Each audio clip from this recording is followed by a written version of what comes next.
ADS's H.D. Kumaraswamy play the kingmaker. We are being told upcoming elections, which will be a three-way battle, will be also about the campaigners, about the netas, about the work done. Remember, Prime Minister Modi has already visited the state 7 times in 3 months. He's ensuring BJP is seen all around Karnataka.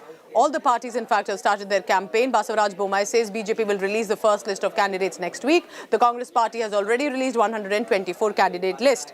Karnataka, with 224 assembly segments, will either have DK Shivkumar or Siddaramaya's party coming to power, or it will be Basavaraj Bommai and Yediyurappa to decide who becomes the Chief Minister. Listen in to the reactions coming in from different political parties who I spoke to just about a short while ago. Any election is a tough proposition. Every election has to be fought for every vote. And BJP Karyakartas to the last mile, they are trained, prepared, and we will win over the confidence of the people and come back to power. Every party definitely give a tough fight to the ruling party, but we are more equipped and our achievement are our strength. Congress party is all set to face the voters. Congress party has already reached the voters in a big way.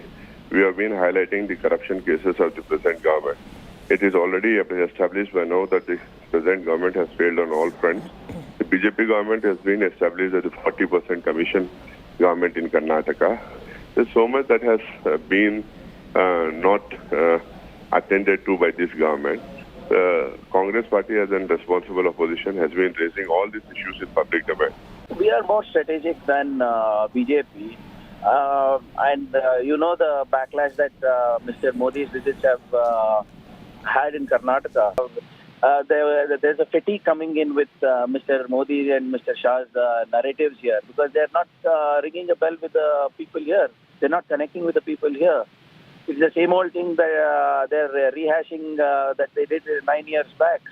I think we are better prepared than the BJP. They've already announced 124 seats, and we know what issues that are hurting people, and we have been campaigning. We have been on campaign mode for over a month now. So I think by no means BJP is going to win this election in Karnataka. All right, India Today is on top of this big story. Remember, India Today has been tracking consistently the updates coming in from Karnataka. It even predicted that very soon the election dates are set to be announced. Joining me now, look at on your screens, Aishwarya Paliwal, who closely covers the Election Commission. Nabila Jamal, who's presently in Karnataka tracking all the latest coming in.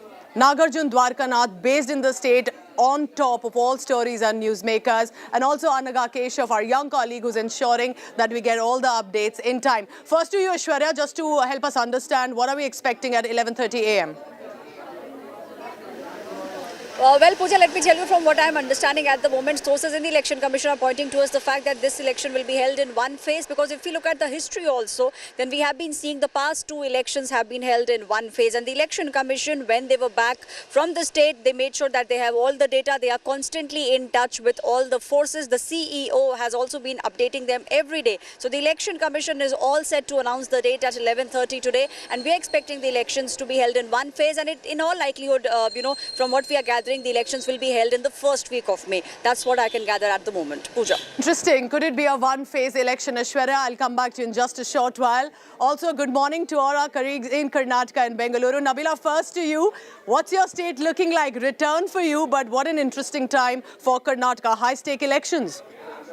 Sure enough, and it appears all of us were very anxious on when the election dates would come out. To be honest, the prediction was maybe the Election Commission was going to announce it April's first week, but it appears that they now decided to announce it at 11:30 a.m. today, which means once the Election Commission announces dates, the poll code of conduct comes into play in the state of Karnataka, and that would mean send everyone into a tizzy. All political parties will be rushing to announce their tickets. In fact, the Congress has already announced 124, 100 is still pending. The BJP had assured the moment the Election Commission announces the poll dates, they're going to roll out their ticket list. The JDS has already announced 93 seats, 93 tickets. In fact, they are going to be contesting all 224, but for now, only 93 names to 93 seats have been announced. So it will send all three major parties in the state into a complete tizzy. The BJP, who were rolling out initiatives, giving out funds for several projects, even until the last minute, Pooja,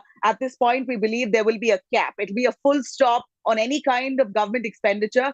There will be going into complete election campaigning mode. And this will be really a stage set for 2024. Will the BJP be able to gain ground and come back to power in the only southern state that they hold power in, Karnataka, which is Karnataka? That's the only south state for the BJP. Will they be BJP to able prove to that they can be in the southern state, Nabila, for the Congress party to prove they can retain one of the states as well, and of course for the JDS to decide. Now, speaking of JDS, Nabila, stay on with me. The Newsmakers interview on India Today First was brought to us by Nagarjun Dwarkanath with some very controversial claims that he had made, Naga. But what are we expecting there in Karnataka? Because when an election dates are announced, usually it means the next 1 month, maximum 2 months could be the deadline. Code of conduct immediately then starts to be put in. What will Karnataka look like as and when the election dates are announced? Heightened activity? Well, that is true. In fact, I'm right now at the DK Shivkumar's residence. This is the KPCC chief's house. MLAs have already started to pour in. The aspirants have been calling on the phone to him. He's just inside. He's going to come out anytime soon and speak to the media. All are keenly watching the election dates that would be announced at 11:30. But what is crucial is, like yesterday, Mr. Kumaraswamy said, both these national parties have already given him offers to join hands with him, to tie up with them post-poll. The message we are picking from our sources is that JDS this time, if not king, will be the kingmaker, is what JDS feels. And this time, they don't want to take any decision hurriedly. They want to take at least 10 to 12 days time and then think about their prospect, if at all they are in contendership. Right now, what both national parties are saying is that their surveys are showing them clear majority. Of course, you can't have all the three parties being majority party, but definitely Congress is saying that our surveys, we have done at least 5 to 6 surveys, and we are at least the largest single party today in Karnataka, is what the Congress is saying. They also are banking on the history. The history in Karnataka shows that pro-incumbency is extremely difficult, but BJP is saying, look what we did in Uttarakhand. Even after changing 3 chief ministers, we came back to power, and southern Karnataka, southern part of India, there's no difference. We'll once again come back to power in Karnataka is what we are saying. It's a high-stake battle here. Like I mentioned earlier, Pooja, both the national parties have a lot to lose, lot to win here. And for JDS, it is about their existence. If they lose badly this time, you can once for all close the party and get out of politics. Important word that you're giving, because for the BJP and the Congress as national level parties, it is a crucial role with 2024. For JDS, it's literally their political future at stake. Stay on with me, Nagarjun, because now I want to bring in Anaga Keshav as well. Anaga, do tell us, how does it look for the BJP? They have Yediyurappa, Basavaraj Bommai in fighting. The Congress is strong, but it has Siddaramaiah and DK Shivkumar in fighting. So it's not that it's easy for either party in Karnataka. That's right, Pooja. And Karnataka is one state where it's going to be a neck-to-neck battle. Unlike the other states where the election is a little lopsided towards BJP, in Karnataka that is not the case. Look at 2018 elections. Everything was neck to neck. BJP came back to power by a tiny margin because of turncoats. So that is why, Karnataka happens to be a very high-stake election, not being easy for any one party, and the most important aspect being the kingmaker, because the kingmaker JDS has always decided which party will come to power, and Karnataka is one election in the entire country where the people of Karnataka don't side with just one party. So it is a very tough fight between all three parties, because you come to the old Mysore region, it is not any easy for BJP. It is a very tough fight between all the three parties, with 61 assembly constituencies that we're talking about just in the old Mysore region out of the 224 constituencies. Not going to be easy for any one party. Very, very, very tough battle to watch out for the BJP as well. In the past few weeks, we had numerous inauguration projects. We had the Bangalore-Mysore highway inaugurated, a lot of infrastructure projects inaugurated by the current dispensation, with the opposition targeting, saying they're doing this only because of elections. But now, since the election dates are going to be announced, there is going to be a model code of conduct, and we cannot have these netas flying in every week. So it is to be watched out for how the campaigning also is going to unfold from here onwards. All right, very interesting. It's going to be a busy day for all our colleagues in Delhi or in Karnataka. So I want to thank Aishwarya Paliwal, Nabila Jamal, Anaga Keshav and Nagarjun Dwarkanath, because they'll be now heading across to get more newsmakers and reactions. I'll come back to them in just a short while. Thank you very much for now. But for the viewer tuning in right now, what are the numbers looking like for Karnataka, for the BJP, for the Congress and for the JDS as well? Let's take a look. Let's give you some of the data and statistics about what does it look like. Remember, for the BJP, there is a concern. The concern will be dealing with a double anti-incumbency. They've been in government, not just at the centre, in state as well, and they will want to return. Is the anti-incumbency a factor? Who should be appointed to the state cabinet? That is going to be most crucial. They will have people who will be now waiting to be either made a minister or change. Should Ramesh Jarkioli, Ishwarappa be re-inducted? These were, remember, the problems that with regard to ticket and also cabinet induction that Basavaraj Bommai government had faced. Ensure Yediyurappa's active participation in the campaign. Lingayat vote, Vocaliga vote will be very crucial, and that's why they want to keep Yediyurappa very close to the BJP even now. Ensuring Yediyurappa's participation is going to be, of course, on the top agenda for that, but consolidate the Lingayat vote bank, like I mentioned. It's one of the dominant caste groups and can always and often be a deciding factor for Karnataka elections, and both the Congress and the BJP actually reach out to them. Corruption charges, however, recently, remember, the commission charge, the contractors coming forth alleging that they asked 40% commission. There were all sort of posters that were on and protests now recently. Handling the dissent against Chief Minister Basavaraj Bommai. Is it against BJP or against an individual? And replacing an individual, can it help the BJP in Karnataka? Prevent Vocaliga votes from going to the Congress party, because they have voted for the Congress party in the past, and DK Shivkumar and Siddaramaiah will be banking on them. That's one of the reasons that the reservation policy of 4% has been divided between Lingayats and Vocaligas as well by the BJP government. Preventing Dalit votes also from gravitating towards the Congress. So of course, as much as our politics of state or national level says it's never about religion or caste, it often almost always is. What about the Congress worries? It desperately wants to return in the government. We are talking about Siddaramaiah, DK Shivkumar's rivalry. Even if the Congress comes into power, who will become the chief minister? This has been the long battle for the Congress party. Importantly, tackling Parmeshwaras, who's entered as chief minister, faces rest. So it's not just a two-side battle, it could be a three-way battle for the Congress party. Parmeshwara, remember, is also a senior leader of the Congress party in Karnataka. Let's take a look at number 3 of the Congress party. Tackling BJP's Lingayat and Vocaliga quota googly, the 4%, like I was talking about, the division that's happened, they have tried to reach out to them, given them the reservation. Will it help or not? The Congress will want to hope that the Lingayats and Vocaligas vote for them this time. Countering the BJP on communal polarizing issues. Remember, 2022 was all about whether it was the communal issue of hijab, whether it was other issues that had propped up. It was constantly a battle of ideologies taking place in the state of Karnataka through the year. So consolidating the Muslim votes without antagonizing the Hindu majority will be the biggest task for the Congress party in Karnataka. Can they manage to keep both votes without looking like they are appeasing anyone? And at number 6, combating the Modi magic. Prime Minister Modi, in 3 months, 7 visits to a state, while Congress senior netas of national level are not seen anywhere. BJP and PM Modi are not taking this lightly, is the Congress is. Counter the welfare schemes by the Modi government, because this is Modi government himself saying that we are at the center, we are at the state, this is the double engine Sarkar, vote us back so there is development in the state of Karnataka. So this is what the Congress worries are, remember, at this time, and matching BJP's election machinery. When Prime Minister Modi himself lands up with Home Minister Amit Shah and all senior netas, and where is the Congress, that question is asked, does not reflect very well on the opposition. How to grab BJP's Lingayat and JDS Vocaliga vote as well. So they will want to keep not just the caste groups, but JDS, and that means HD Kumaraswamy in their good books. And finally, get dominant mutts to favor Congress. Like I said, it's often religion and religious heads that can matter for either party, and specifically in the state of Karnataka. So that's the BJP and the Congress party for you about what does it really look like with regard to their concerns and their worries. All right, so remember, at this point, it's also about the quota war that has happened. What exactly happened? The BJP's Basavaraj Bommai government, in just a short while, decided to tweak the reservation policy. What they did basically was, there were specifically reservations that were, for example, for the Muslim community or the Banjara community, and tweaking it has not been taken very well by either side.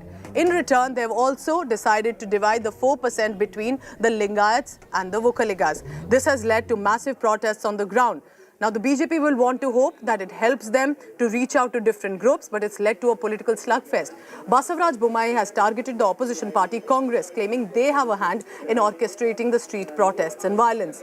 AIMIM Chief Asaduddin Owaisi has also jumped in, claiming the quota revamp is an indication of the BJP's hate toward the Muslim community. Not just that, controversial SDPI also has hit out at Bommai government, marking a return to chaddi politics and a political low where the SDPI has said they will soon remove Basavaraj Bommai's chaddi in the days to come. ಕಾಂಗ್ರೆಸ್ನವ್ರು ಪ್ರಚೋದನೆ ಇದೆ ಇದರ ಹಿಂದೆ. ಅಲ್ಲಿಯ ಸ್ಥಳೀಯ ಕಾಂಗ್ರೆಸ್ ನಾಯಕರು ಪ್ರಚೋದನೆ ಇದೆ ಇದರಲ್ಲಿ. ಎಲ್ಲ ರೀತಿಯ ಸಾಮಾಜಿಕ ನಾಯಕ ಕೊಟ್ಟಾದ ಮೇಲೆ ಅವ್ರಿಗೆ ತಡ್ಕೊಳ್ಳೋಕ್ಕಾಗದೆ ಈ ಥರ ಹಿಂಸೆಗೆ ಪ್ರಚೋದನೆಯನ್ನು ಕೊಡ್ತಾ ಇದ್ದಾರೆ. ಈ ಪ್ರಚೋದನೆಗೆ ಬಂಜಾರ ಸಮುದಾಯ ಒಳಗಾಗಬಾರ್ದು. ಬಂಜಾರ ಸಮುದಾಯವನ್ನು ರಕ್ಷಣೆ ಮೊದಲಿಂದನೂ BJP ಮಾಡ್ಕೊಂಡು ಬಂದಿದೆ, ಮುಂದೂ ಕೂಡ ಮಾಡ್ಕೊಂಡು ಬರ್ತೇವೆ. ಈ ಥರ ತಪ್ಪು ದಾರಿಗೆ ಎಳೆಯುವಂಥ ಪ್ರಯತ್ನಗಳಿಗೆ ಅವಕಾಶವನ್ನು ಮಾಡಿಕೊಡಬಾರ್ದು ಮತ್ತು ಕಾಂಗ್ರೆಸ್ನವ್ರು ಮಾಡುತ್ತಿರುವಂಥ ಈ ಕುಕೃತ್ಯಕ್ಕೆ ನಾನು ಖಂಡನೆ ಮಾಡ್ತೇನೆ.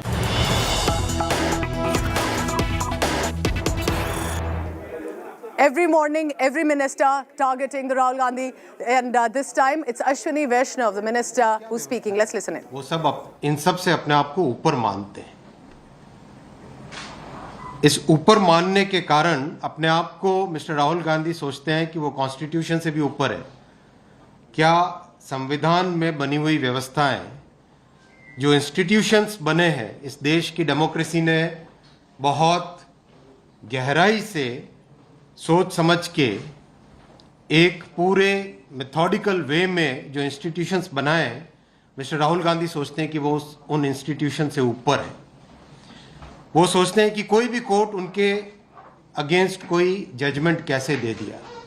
उनको लगता है कि कॉन्स्टिट्यूशन में अगर सेक्शन आर्टिकल 102 में डिस्क्वालिफिकेशन का प्रावधान है, उनके ऊपर लागू नहीं होना चाहिए. उनको लगता है कि रिप्रेजेंटेशन ऑफ पीपल्स एक्ट के सेक्शन 8(3) में कोई प्रावधान है, उनके ऊपर लागू नहीं होना चाहिए. सब पे लागू हो, मिस्टर राहुल गांधी पे लागू नहीं होना चाहिए, क्योंकि वो एंटाइटलमेंट की फीलिंग के साथ राजनीति में है, क्योंकि वो ये मानते हैं कि देश पे राज करना उनका जन्मसिद्ध अधिकार है, क्योंकि वो मानते हैं कि सारे के सारे इंस्टीट्यूशंस, सारी की सारी डेमोक्रेटिक व्यवस्था, जितने भी इस देश ने बाबा साहेब अम्बेडकर जी के कॉन्स्टिट्यूशन के तहत इंस्टीट्यूशंस बनाए, वो सारे के सारे इंस्टीट्यूशंस उनसे नीचे हैं. उनका ये मानना है. साथियों, देश में बहुत ही विकट परिस्थिति बनी है. सारे के सारे भ्रष्टाचारी आज एक साथ एकजुट हो गए, एक मंच पे आ गए, और उनका केवल और केवल एक ही ऑब्जेक्टिव है कि इस देश में जो स्वच्छ सरकार है, इस देश में जो एक नया जोश है, इस देश में जो नया मिजाज है, उसको किस तरह से डिरेल करे, किस तरह से फिनिश करे, किस तरह से डिस्टर्ब करे. जो लोग आज अपनी बात को डेमोक्रेसी के अगेंस्ट प्रूव करना चाहते हैं, जो लोग आज करप्शन के आरोप लगा रहे हैं, उनको याद करना चाहिए किस तरह से यूपीए की सरकार में करप्शन का, भ्रष्टाचार का, इंस्टीट्यूशंस को कमज़ोर करने का बड़ा षड्यंत्र रचा गया था, इस देश को लूटा गया था. जो इंस्टीट्यूशंस की बात करते हैं वो बताएं कि जब देश के प्रधानमंत्री विदेश का दौरा कर रहे थे, उस दौरान एक ऑर्डिनेंस को ओपन प्रेस कॉन्फ्रेंस में फाड़ने से क्या इंस्टीट्यूशंस बनते हैं? ये बहुत एकदम क्लियरली प्रूव करता है कि मिस्टर राहुल गांधी अपने आप को सारे इंस्टीट्यूशन से ऊपर समझते हैं. जो इंस्टीट्यूशंस की बात कर रहे थे वो ये बताएं कि जब संविधान के अनुसार सरकार को चलाने का, गवर्नेंस का एक मॉडल बना हुआ है, एक व्यवस्था बनी हुई है, तब क्या एक पैरेलल पीएमओ बनाना एनएसी के नाम पे, क्या वो इंस्टीट्यूशंस को प्रोटेक्शन की बात थी? तो साथियों, मैं आपके सामने ये रखना चाहता हूं कि मिस्टर राहुल गांधी अपने अहंकार के कारण डिस्क्वालीफाई हुए हैं। मिस्टर राहुल गांधी ओबीसी समाज को जो अपमानित किया उन्होंने, उसको कोर्ट ने कॉग्निजेंस लेके जो फैसला किया, मिस्टर राहुल गांधी सोचते हैं कि वो इन सब कोर्ट से, संविधान से, पार्लियामेंट से, इन सब से ऊपर है। धन्यवाद।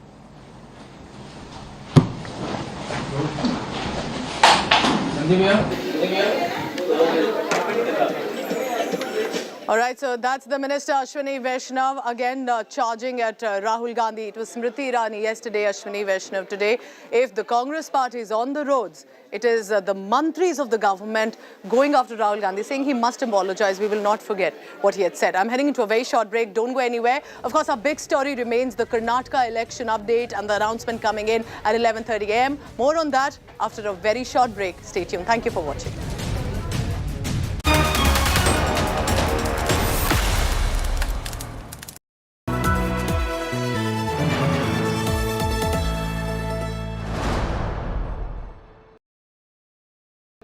दो मुद्दे हैं। आप कहते हैं राहुल गांधी की माफ़ी होनी चाहिए और विपक्ष कहता है कि अडानी पर जेपीसी होना चाहिए। तो पार्लियामेंट चलेगी या नहीं चलेगी? जैसे रोड पर बोलते हैं ऐसे पार्लियामेंट में नहीं बोल सकते। अब इतने बेसिक कंसेप्ट ही अगर क्लियर नहीं तो हम भी क्या कर सकते। पार्लियामेंट चलाने के एक नियम बने और वो हमने नहीं बनाए हैं, उनकी दादी के पिताजी के समय से चल रहे हैं।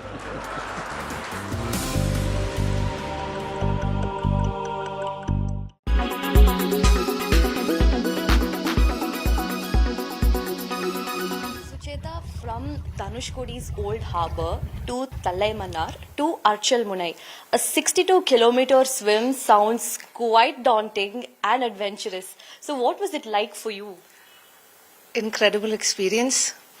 It was a lot of excitement. It was a lot of enthusiasm, fear, anxiety, stress. But yeah, it's overcoming all that and finishing what I set out to do is one of the most important things. It's a beautiful, beautiful place, considering the Ram Setu is a very important religious sentiment to us Indians.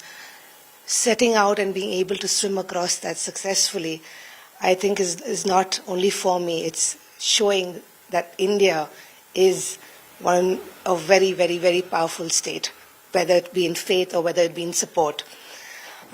Swimming is really not that easy.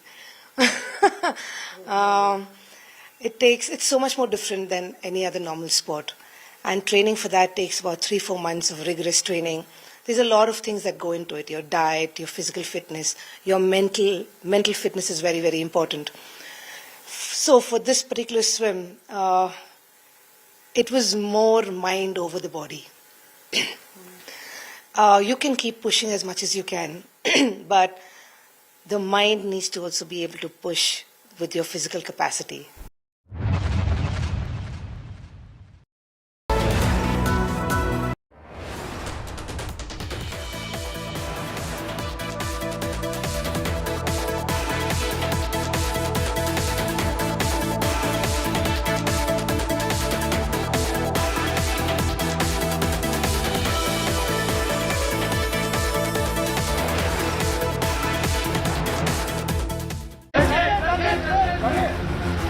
मेरे लिए motivation थी कि मैं इस देश के लिए world cup जीतना चाहता था।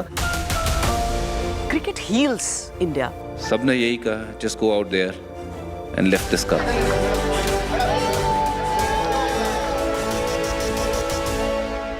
Yeah, stars had aligned.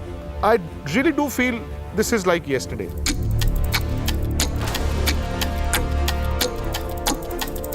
We have this confidence, that we can lift the cup. We always had that belief. This was the moment when it came together. They were the children of destiny, the men of destiny. Nothing could pin them down.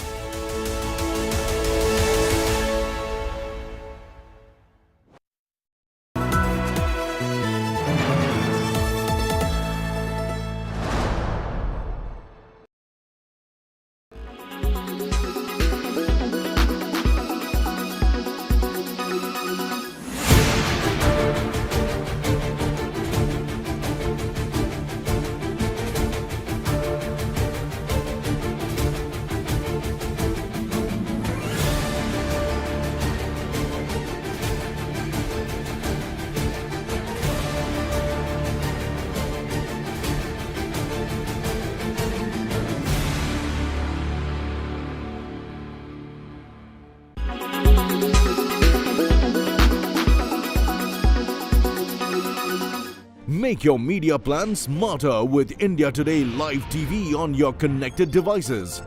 Amplify your brand with 100 million smart internet viewers. To advertise, mail us at sales@aajtak.com.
Amid Congress party's mega protests, not just in Delhi but other parts of the country, Prime Minister Narendra Modi finally broke his silence and he said, tearing into the Congress party, that this is basically Bhrashtachari Bachao Abhiyan, that all of these are corrupt people who have got together.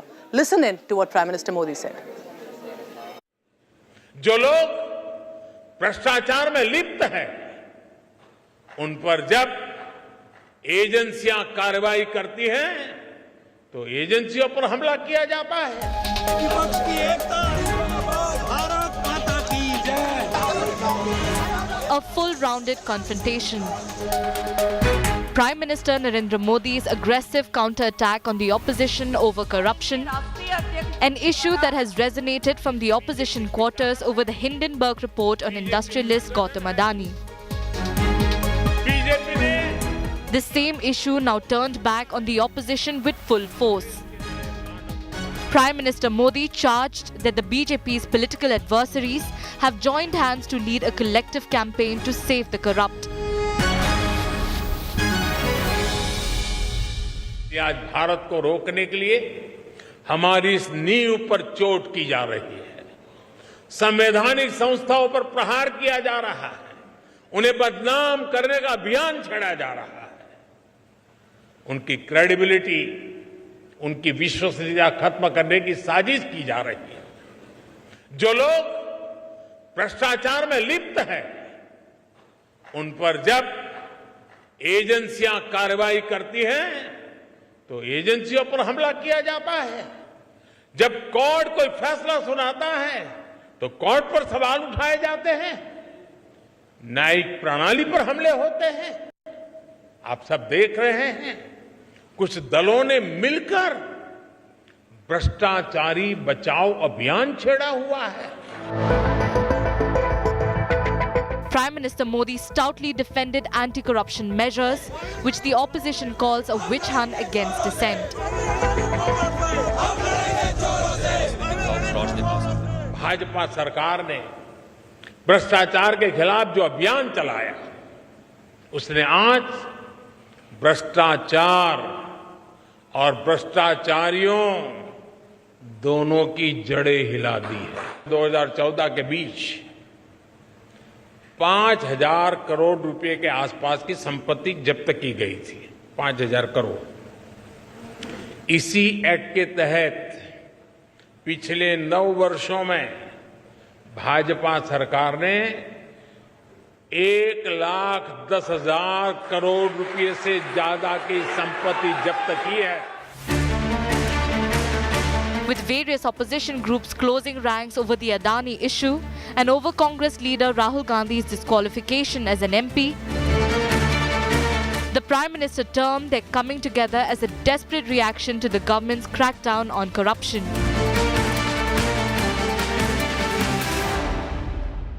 सात दशकों में पहली बार भ्रष्टाचार पर इस तरह की चोट हो रही है. अब जब हम इतना सारा करेंगे तो कुछ लोग तो नाराज होंगे ही होंगे, वो अपना गुस्सा भी निकालेंगे, लेकिन इनके झूठों आरोपों से न देश झुकेगा, न भ्रष्टाचार के विरुद्ध कार्रवाई थमने वाली. In his address after inaugurating new facilities at the party office in New Delhi, the Prime Minister reminded the opposition of the BJP's political trajectory since 1984.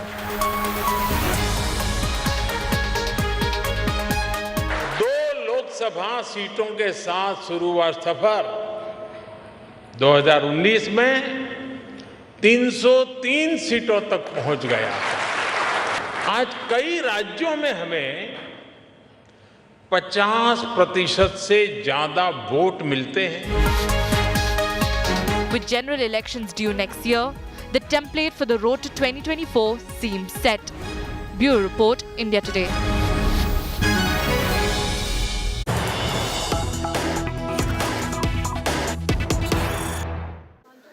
Congress Chief Mallikarjun Kharge has hit back at Prime Minister Narendra Modi for the Bhrashtachari Bachao Abhiyan. He has written a long thread on social media site Twitter, and the statement says, "Stop your image makeover. The Bhrashtachari Bachao is being done by you." Mallikarjun Kharge, who's the Congress president now, has said and has brought in the Adani issue. So the Congress party clearly refusing to let go of the Adani angle here to all their attacks on Modi government, and says, who owns 20,000 crore rupees in Adani shell companies? This Bhrashtachari Abhiyan has been led by PM Modi himself. Basically, at this point, attacking Mallikarjun Kharge has said to Prime Minister Modi that there are these thieves, there are these people and businessmen who have looted India. He has named them as Lalit Modi, Nirav Modi, Mehul Choksi, Vijay Mallya. He said, where are all these people? Are they also the members of your Bhrashtachari Bhagao Abhiyan? So because remember, Prime Minister Modi had said all of them have got together as Bhrashtachari Bachao Abhiyan. Mallikarjun Kharge giving it a twist to say who is leading the Bhrashtachari Bhagao Abhiyan, in a way alleging that the government has let go of the corrupt businessmen. देश की जनता देख रही है कि पहले की सरकारों ने किस तरह भ्रष्टाचार के खिलाफ कार्रवाई के नाम पर केवल खानापुरी की थी.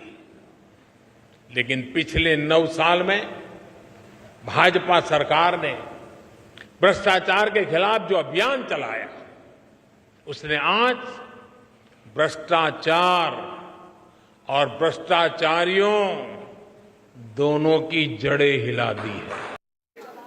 In Rajasthan, massive protests have broken out on the streets by the doctors and medical professionals against the right to health bill that was announced by the government on 20th of March.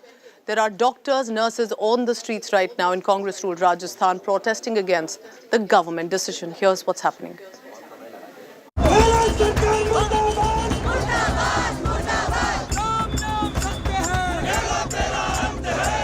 There is a health emergency in Rajasthan.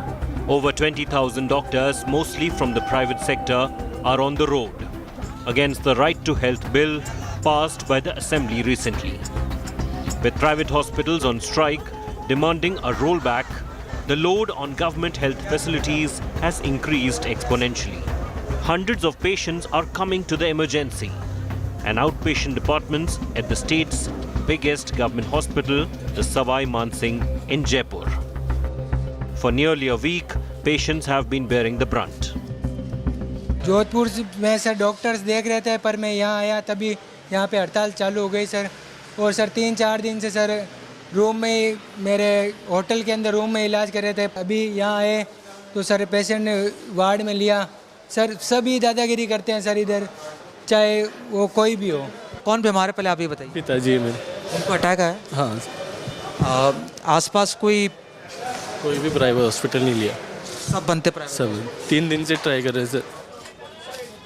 According to the data received from various districts, about 300 surgeries are being postponed daily. जो routine operation है, जैसा कि जो पहले हमारे पास औसत जो होते थे 500-700, अब वो 200-225 के बीच में हो रहे हैं पर डे के हिसाब से। आम जो बीमारी के पेशेंट थोड़े कम हुए हैं, लेकिन जो गंभीर बीमारी के मरीज हैं वो कहाँ जाएंगे, तो वो उन्होंने रुख किया है SMS की तरफ। According to the law, every citizen will have the right to emergency treatment and care in any public health institution without any prepayment. If the patient is unable to bear the cost of the treatment, it will be borne by the state government. For that, a dedicated corpus will be created by the government. The law also provides for free healthcare services at government institutions. It also imposes fines ranging from 10,000 rupees to 25,000 rupees for violations. Doctors argue that this will increase corruption in clearance of bills. They also want emergency situations to be spelt out clearly.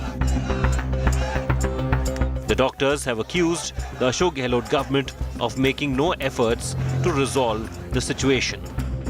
जब पूरे राज्य के मुखिया हैं, हम governor साहब के पास 3 बार अर्जी लगाए, उनका भी कहना ये है कि भाई माननीय मुख्यमंत्री जी जो इसमें करेंगे वो करेंगे। रास्ते हमारे लिए वार्ता के लिए खोले, वो व्यक्ति खोले जिनके हाथ में ये क्षमता हो या जिनके पास ये प्रशासनिक संवैधानिक जिम्मेदारी हो कि वो बिल को वापस ले सके। वहाँ हम वार्ता के लिए जाने के लिए तैयार हैं। बात अच्छी हो रही थी, इनकी कुछ मांगे थी, सरकार ने इनकी सब मांगों को स्वीकार कर लिया। उसके बाद में अचानक ही क्या हुआ कि ये तमाम लोग वापस सड़कों पे आ गए, वो नहीं आना चाहिए था। The Gehlot government considers the Right to Health Bill a major achievement ahead of the Assembly elections this year. But the strike by private hospitals threatens to hit the CM's poll plans. With Jai Kishan Sharma and Devankur Vadhavan in Jaipur, Bureau Report, India Today. What is the Right to Health Bill? Why are the doctors protesting? India Today's deputy editor Sneha Murdani now explains for you to help you understand why medical professionals are out on the streets in Rajasthan.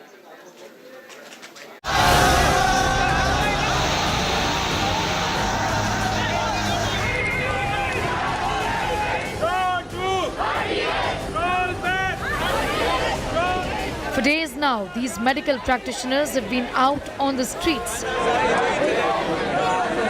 protesting against a controversial bill, the Right to Health Bill. It was passed in the Rajasthan Assembly on the 21st of March 2023. What is this bill really all about? This gives every resident of the state the right to avail free outpatient department services or OPD services and inpatient department services at all public health facilities. Free healthcare services including consultation, drugs, diagnostics, emergency transport procedure and emergency care will be provided at all public health institutions and select private facilities subject to conditions specified in the rules.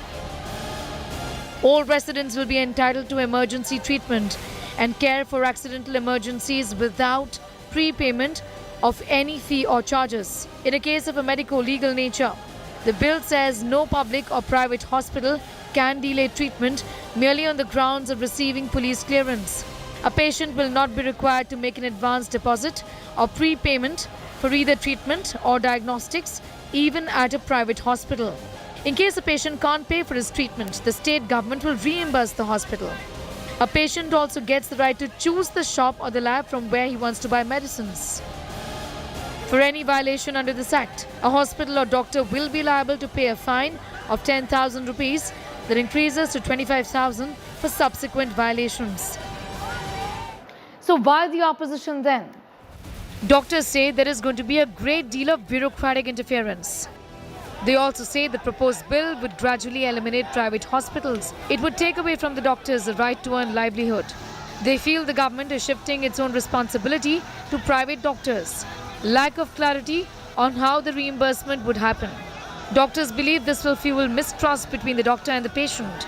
They also want clarity on what an emergency is. They fear exploitation by patients. Doctors say the proposed bill infringes on the rights of doctors, and there is going to be over-regulation of the medical industry.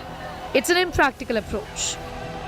Doctors say this was not even needed and cleared without talking to the stakeholders here. Who then gains from the bill? Patients, undoubtedly, though there are concerns that taxes will increase eventually for the government to fill in the coffers. Politically, the Congress government is looking at gaining the trust of the people and eyeing to return to power in the upcoming assembly elections. Which of the states have implemented the right to health then? None. Rajasthan is the first state in India to implement this bill. In New Delhi, Sneha Mordani for India Today.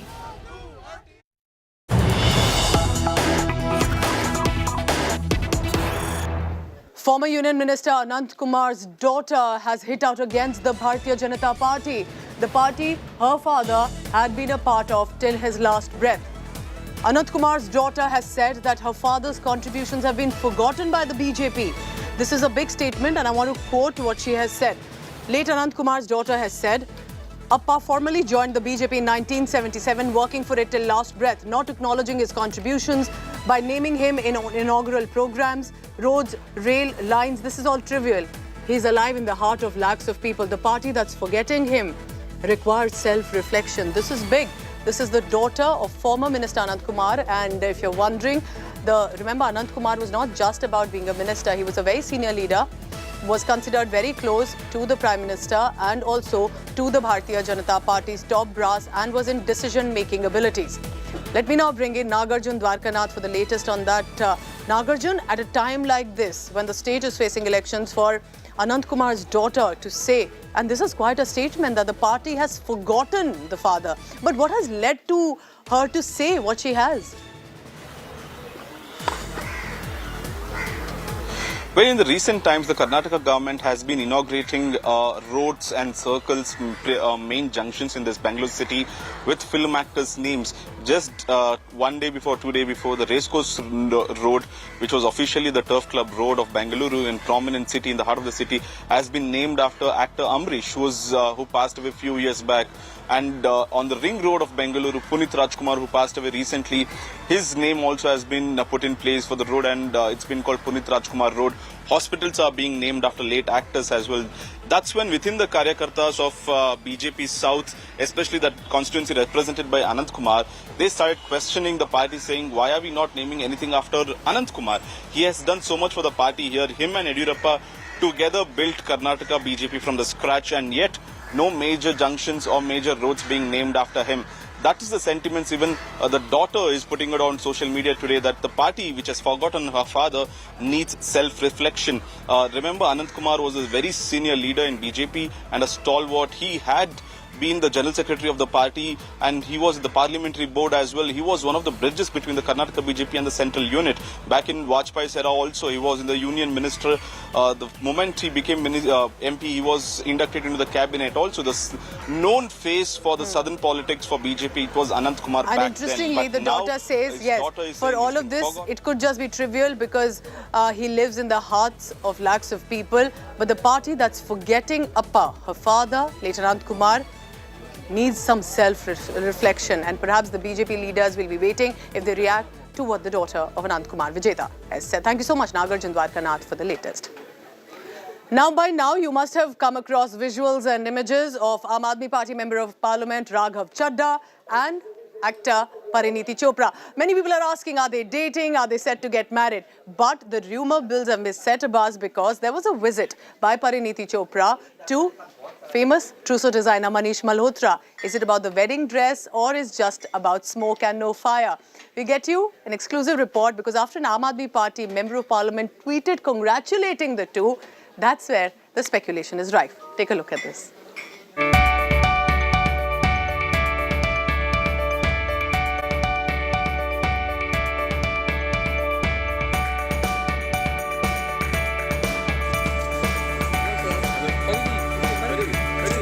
With two back-to-back sightings in Mumbai, Aam Aadmi Party MP Raghav Chadha and Bollywood actor Pariniti Chopra's sightings have set the gossip mills churning.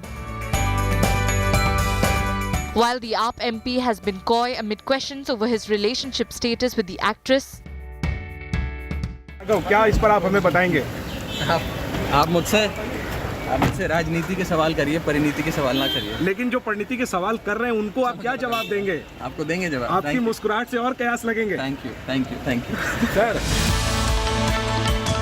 Pariniti Chopra's latest visit to trousseau designer Manish Malhotra's residence has all but confirmed that wedding bells are ringing. Social media is abuzz with this new relationship, and it has even found a mention amid Rajya Sabha proceedings. You already have been you occupied enough space in social media. This may be a day of silence for you. But it is this congratulatory tweet by another AAP MP that has cemented wedding rumours. Sanjeev Arora took to Twitter to congratulate Raghav and Pariniti for the union. Pariniti and Raghav have been friends for many years now. Their friendship dates back to their time at the London School of Economics, and they have a shared love for travelling along with a mutual friend circle. There is no doubt that the two make for a power couple, with one being the youngest member of parliament and another a Bollywood actress belonging to the Chopra clan. Entertainment Bureau, India Today.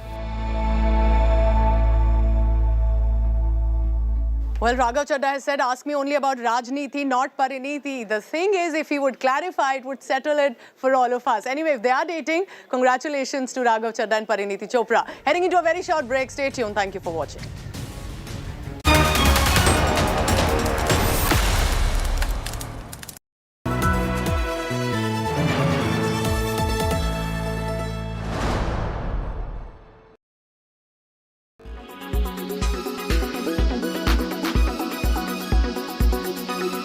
Most important would be to go and consult a dermatologist, because this is not something you can treat on your own.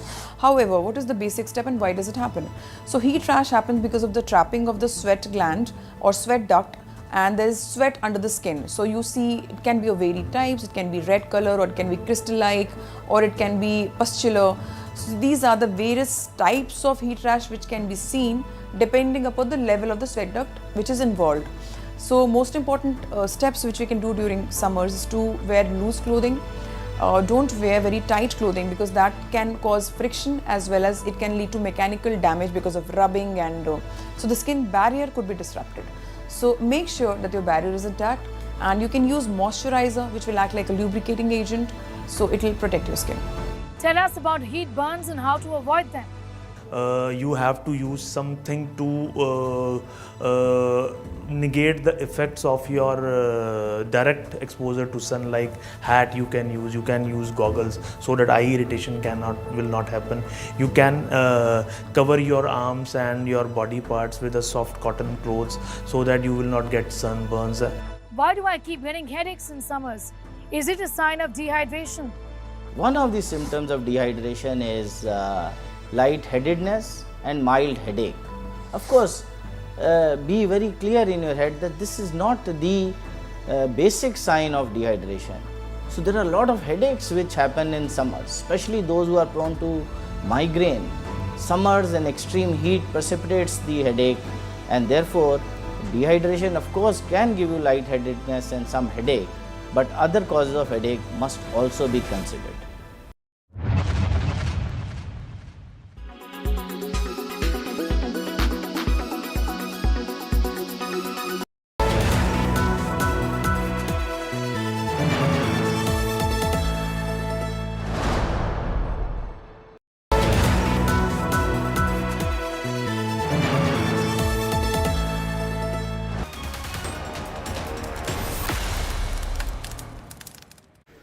The economic situation across the border is absolutely tragic. In Pakistan, there are citizens literally fighting each other for a morsel of bread, for atta, with commodities and its prices only going upward. All of this when the netas in Pakistan are bickering against each other. This is not just an economic crisis, this is a Pakistan crisis. Take a look at this report.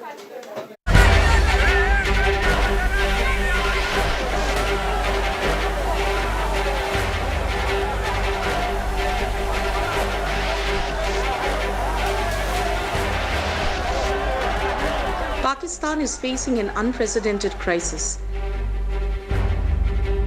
Economic turmoil has triggered a food emergency in the country. 8 people have died in the last few days while trying to collect free flour from the government distribution points in Pakistan's Punjab province. The magnitude of the crisis is clear from these images.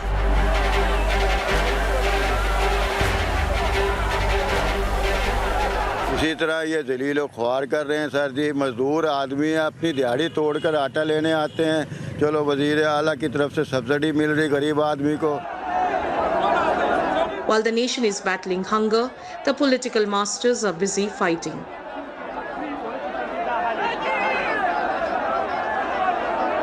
जब तक इस मुल्क की सियासत में इमरान खान न्याजी का वजूद है, इस मुल्क में सुकून नहीं हो सकता, सियासी इस्तेहकाम नहीं आ सकता. ये एक फितना है और ये अपनी फितरत से बाज नहीं आएगा. ये इस मुल्क को और इस कौम को किसी हादसे से दो चार कर देगा. जिन लोगों ने जिन्होंने इसको कत्ल किया था, इनको इस मुल्क में कानून के तहत, वैसे नहीं दिल तो मेरा करता है वैसे इनको बंदोबस्त करूं, लेकिन कानून के तहत ये इंसान नहीं है, ये दरिंदे भी नहीं है. ये कैसा, ये इनके जो ज़हन है, ये बीमार लोग हैं. Mariam Nawaz has also come out strongly against Imran Khan. ताला के फजलो करम से इमरान खान अपने अंजाम को पहुंच गया. मैं सिर्फ उसके सहूलतकारों से ये करती हूं कि क्यों एक ऐसे शख्स को बचाने लगे हो जो पहले से डूब गया है, और न सिर्फ डूब गया है बल्कि वो तुम लोगों को भी लेकर डूबेगा. Pakistanis are facing a dire situation due to the ongoing economic as well as political crisis. Ordinary citizens are the hardest hit as the government struggles to secure a bailout package from the International Monetary Fund. Bureau Report, India Today. It's a wrap on this bulletin for now. Thank you so much for watching. IndiaToday.in is where you will find all the live updates. Take care. Stay tuned to India Today Television.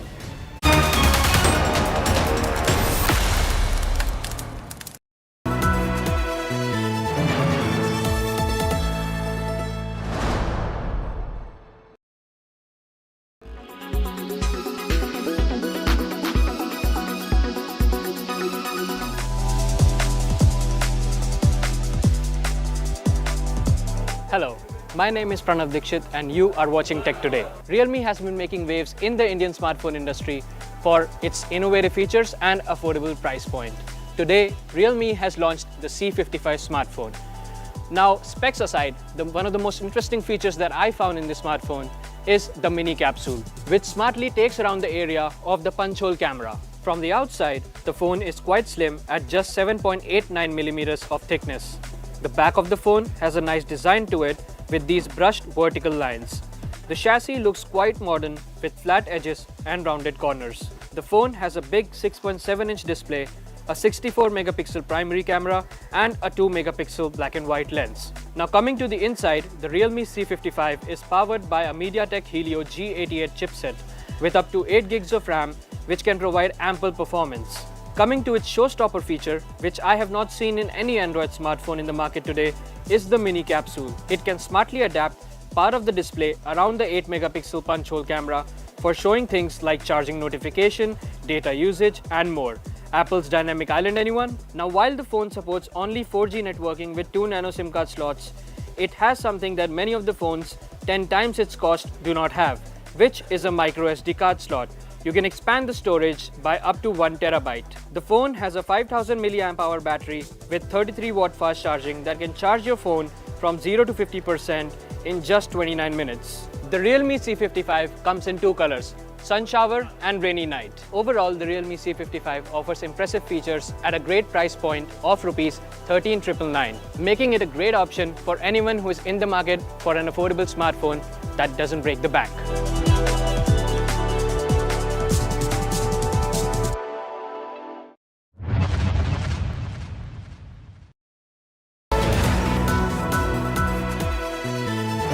Good morning, viewers. Let's take a look at the weather report across the major cities this morning. Thiruvananthapuram is at 31 degrees Celsius with an AQI of 71. Mumbai is at 26 degrees Celsius with an AQI of 115. Panaji is at 26 degrees Celsius with an AQI of 81. Ahmedabad is at 25 degrees Celsius with an AQI of 142. Bhopal is at 26 degrees Celsius with an AQI of 79. Jaipur is at 22 degrees Celsius with an AQI of 68. Delhi is at 20 degrees Celsius with an AQI of 103. Srinagar is at 11 degrees Celsius with AQI being 50. Lucknow is at 21 degrees Celsius with an AQI of 97. Patna is at 25 degrees Celsius with an AQI of 146. Kolkata is at 28 degrees with an AQI of 132. Hyderabad is at 24 degrees Celsius with an AQI of 96. Bangalore is at 23 degrees Celsius with an AQI of 112. Chennai is at 28 degrees Celsius with an AQI of 57. Hope wherever you are, you find favorable weather around you. Keep watching India Today for all the weather updates with me, AI Sana, all through the day. Union Bank of India, good people to bank with. The all-new Red Dark Edition by Tata Motors.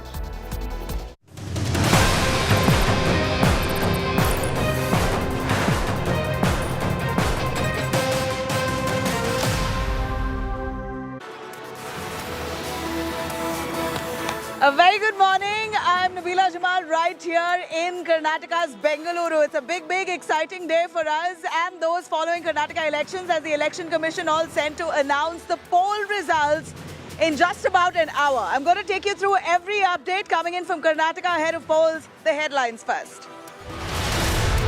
State of war, Karnataka officially kicks off as the Election Commission now set to announce poll dates at 11:30 a.m. today. India's top political team ready with cutting-edge coverage.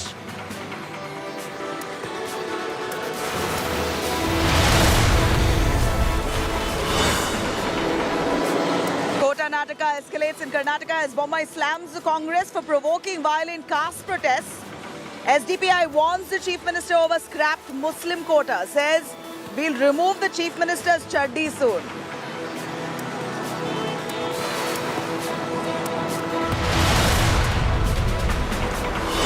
Modi's ferocious attack on the Congress says Congress is equal to dynasty politics, dangai and dishonesty. Accuses the Congress of Bhrashtachar Bachao Abhiyan. Congress's Kharge hits back.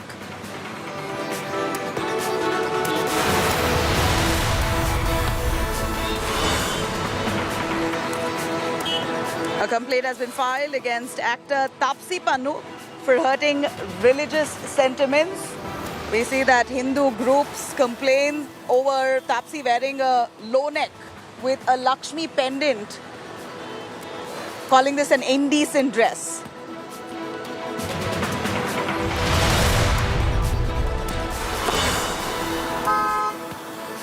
All right, a day after Nashville school firing killed 6 students, the Biden administration calls for a ban on assault weapons in the United States in a first move post the number of killings that's taken place in the United States.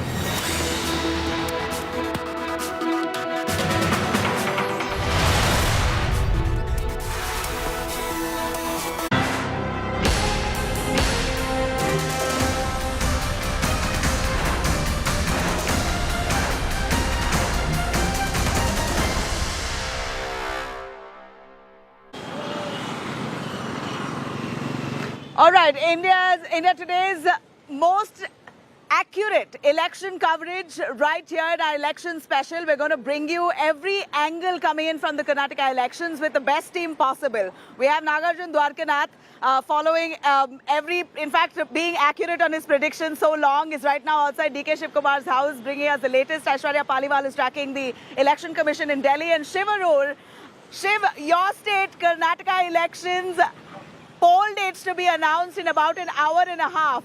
I'm going to come to you on the excitement and the stage set. For 2024, this is almost going to be a preparation. Karnataka elections is really going to be the real indicator on what turns out in 2024. Taking your inputs on that and all our reporters, but let me take you through the Election Commission's update here as we see that a notice has come out from the Election Commission saying that they're going to be announcing the poll dates at 11:30 a.m. The upcoming polls will be a three-way battle undoubtedly between the Congress, BJP and the JDS, as we know, while Prime Minister Modi now has already visited the state of Karnataka 7 times in just the last 3 months. We know that the BJP is an election war horse. They're fully prepared. Their machinery is down, on ground, active and working round the clock. So at this point, the Election Commission's decision on when the polls will happen will really send all political parties into a complete tizzy.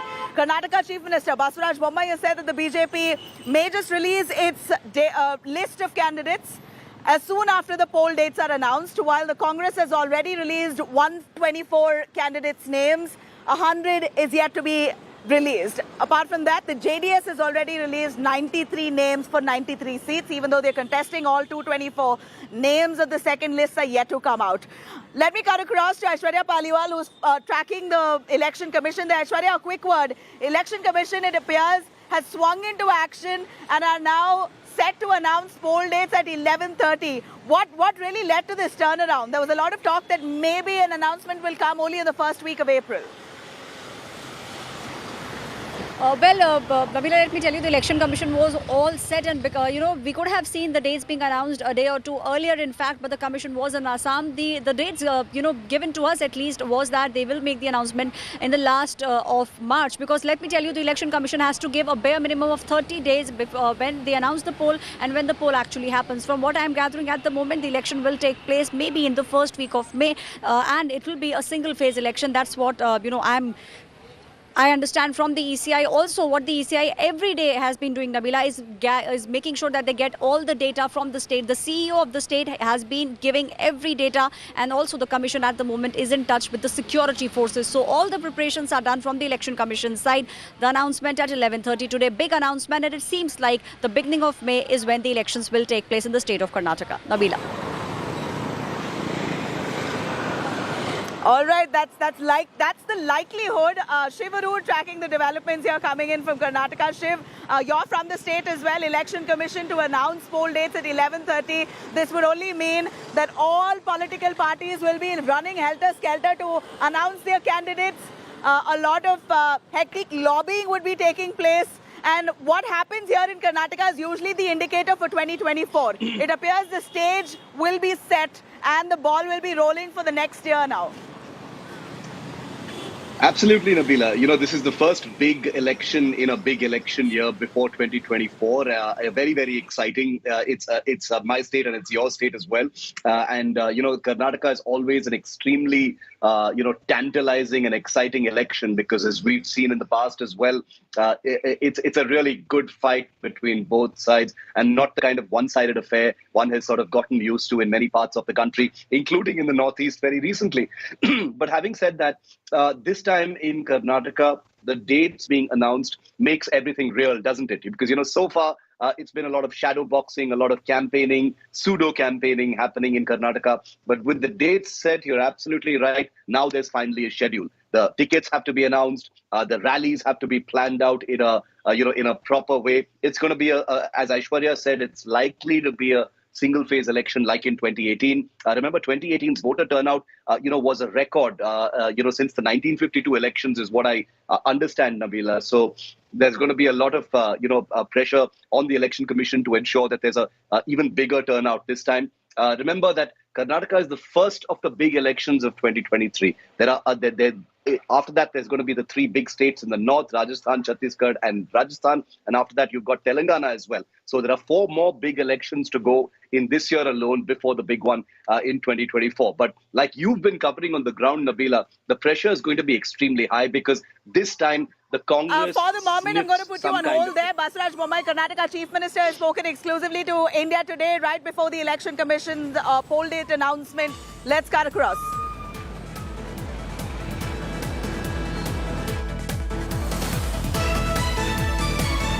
Sir, election dates is all set to be announced today, sir. How is the preparation of yours? See, BJP is always a ever-ready party. We don't prepare for elections. We prepare for organization and we prepare for welfare of the people, and we are ready. You were anticipating that it will be announced today or tomorrow? Yeah, it was as per anticipation. So Congress has already released the first list, sir. When is the BJP list going to be released? Probably after a week or so. The first list will be released. So if you notice the reservation announcement which has been made by your government, now there are a lot of protests which is happening across the state. Do you think it will backfire? The Congress is trying to create some confusion in Banjara community only. Okay. And we have talked to all Banjara leaders, our MLAs have talked. There is no issue. Everything will be set right. All the national leaders will be coming for campaigning, sir? Yeah, all the national leaders, including Prime Minister Amit Shah ji, Nadda ji, everybody will be there. Okay. Thank you so much. Yogi Adityanath will also come. Yogi Adityanath. Yeah, stand by. All right, cutting across to Nagarjun Dwarkanath, who's right now outside DK Shivkumar's residence. Nagarjun, Chief Minister Basaraj Bommai is of course pumped and geared up. A lot of responsibility for the BJP in Karnataka on the shoulders of Basaraj Bommai, because he's got to bring the BJP back to power in the state. This is the only southern state that the BJP has inroads, has managed to gain power here. So it's really going to be a matter of pride. And I'm going to repeat myself again, an indicator to what happens in 2024 as well. Well, that's true, Nabila. It's a high-stake battle, not just for the BJP, but for the Congress also. Remember, BJP is still in power in many other states, but for the Congress, if they lose Karnataka with this bench strength, it is going to be difficult for them to come back, is what many critics also feel, including people within the Congress. They feel that this atmosphere in Karnataka, with this bench strength, with DK Shivkumar, Siddaramaiah, AICC president himself coming from Karnataka, if they can't make it to the government, they'd rather not fight elections itself. This is the voices coming within the Congress itself, because the atmosphere is conducive, is what they believe. They've been running the Space CM campaign, and all the Kivi Mele who are campaign within the assembly is what they're saying. I can show you the meetings that is happening at DK Shivkumar's residence. Look at the amount of people already at KPCC chief's house to meet him, to greet him, many aspirants, and also to get into a huddle as to what kind of campaign should be there for the next 30 to 45 days. We are expecting the polls to be announced in any moment now by 11:30, and by first week of May is what we are hearing that it might be scheduled for polling. But for BJP, it's also a high-stake battle because the Prime Minister himself is aggressively campaigning. This is the only state in the southern India. With BJP coming back to power, it would help states like Telangana, Tamil Nadu, Kerala, Andhra also, where BJP is already fighting it hard in Telangana. Karnataka should be a trampoline where BJP can jump from here and go there. That's what BJP is hoping. You have senior leaders like Yediyurappa, Bommai, Shettar, Prahlad Joshi, Tejaswi Surya, who is again a youth leader. Many such names who are big across India are from Karnataka also, and the Sangh Parivar is quite strong here. Your BL Santosh, the organizing secretary for the national BJP, is also from Karnataka. So many stakeholders for the both national parties, both are fighting it hard. Like the Chief Minister mentioned, BJP is ever ready for elections, and he's quite confident that he would cross the halfway mark. So does the BJP, but let's also speak of the third party, that is the Janata Dal Secular. They also are saying we'll be the kingmakers, if not the king this time. Kumaraswamy himself said he has offers from both national parties as of now. All right, Kumaraswamy says he has offers from both Congress and the Congress and the BJP, but somehow both parties have denied it. Shiv, there's in history, it's never happened that any party has come into a pre-poll alliance. So JDS, of course, saying that both the parties have approached me may be true, but the Congress and the BJP will never accept it. Both of them flexing muscle, saying that we will be in the majority. In fact, we will be sweeping this election, says the BJP and the Congress. But let me be very clear, all surveys ahead of elections here in Karnataka almost direct to a fractured mandate. Basically, no party will gain a majority. It could be a fractured mandate, and that's where the JDS usually will come to play. Again, we're going to see that kind of volatility, which is, something that goes down in history for Karnataka politics. Very true, and that's exactly what H.D. Kumaraswamy will be hoping on. I kind of sniggered to myself when he told Naga in that interview that the JDS is going to come into power on its own strength. But obviously, Kumaraswamy is a wily politician. He knows that even despite being only the third largest party in Karnataka, he still got to be the chief minister. So he's his dreams are flying right now. The JDS, which is, in all respects, basically a family proprietorship.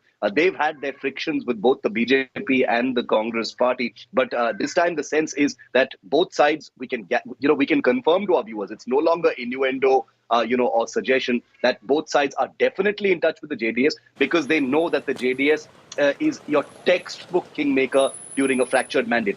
In 2018, if you remember, Nabila, there were many analysts, many journalists, many observers who had said it's going to be a decisive mandate.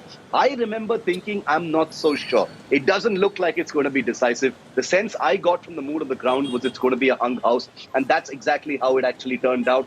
I agree completely with Nagarjun. You cannot imagine a more high-stakes battle for the Congress party if they lose this one with the kind of momentum they have, the kind of narrative they have, the kind of organizational strength that they have in Karnataka. It's going to, basically be a kind of swan song for them, electorally speaking. For the BJP, it's imperative for them to keep Karnataka because, like you rightly said, Nabila, this is their southern bastion. And, without holding on to this one castle, their campaign for the other southern states becomes significantly slowed down. But like I said, anything can happen in Karnataka, not only because I'm from that state, but it really is one of the most tantalizing battles. Remember, also last point, Nabila, in 2018, the BJP lost. The BJP lost in Karnataka. They lost also the three big states later, but they went on to win the big election. I'm not saying that's a trend, but it's just something to keep in mind. That was actually precisely my question to you next, but Shiv, do stay with us. I'm going to cut across to Sagai on that. Sagai, the BJP's poll campaign, in fact, they've started working towards appealing to their vote bank almost a year now. Be it the hijab politics, the Tipu Sultan politics, a lot of the communal tensions that we saw in the state that was brewing in the last year. Do you really believe that the BJP will be able to capitalize in terms of votes leading to polls now? It's 1 month away and the reservation battle now has really escalated. Again, scrapping away the 4% Muslim quota. They did that even with the SC community, but it appears that not all of them will be happy. Ultimately, we know whatever moves the BJP announces, it's not like the entire sections will be happy. So it's understood if someone protests. But do you believe that all their pitches that they put in place in the last year will really turn out to be beneficial for them or would backfire? You spoke to the Chief Minister. Tell us a little more about your mood. If you notice, it all depends upon the places. If you see the entire Karnataka, there are few pockets where BJP will benefit with last year's hijabs protest, especially when it comes to coastal Karnataka, where the organizational strength is quite strong, and BJP also have a very strong vote bank in coastal Karnataka, and probably there they will emphasize on what they have done when it comes to hijab as well as the reservation which has been recently announced. And talking about the other places, and you should also notice the campaign of Congress. Congress were quite strong in social media campaign, especially PCM as well as 40% corruption charges against BJP government, which has reached nook and corner of every single village in the state of Karnataka. And probably that will be backfiring the BJP government. And if you also notice the protest which has been carried out in last 2 days against the BJP, and BJP says that it is Congress-sponsored protest and people are being misinformed by the Congress leaders about the reservation, but they are hell-bent. They will get votes, and their vote bank is intact, and definitely they are positive. But we need to wait and watch how these kind of reservation, these kind of communal politics will convert into votes. Right. I'm going to cut across to Nagarjun, who's right outside DK Shivkumar's residence. Nagarjun, will the Congress announce a chief ministerial candidate for the Congress ahead of elections? We see that BJP has already more or less declared it's Basaraj Bommai. At least Bommai himself has asserted his position, saying I'm going to come back as the chief minister. But what about the Congress party? The tussle between DK Shiv Kumar and Siddaramaiah, does that still persist, or has their differences been ironed out? Well, at least not in the public forum that the conversation is happening. Whenever you see the videos or the meetings that they are all together, both the leaders are talking on the same tone. They are in sync. But the rumors and the murmurs within the party are still there, especially in the ticket distribution of the second list. A lot of people are saying that I'm from the PCC camp, I'm from the CLP camp. That's where the decision would be done, literally. The first list, we had no rumblings. Based on merit is what it was chosen, is what we are told.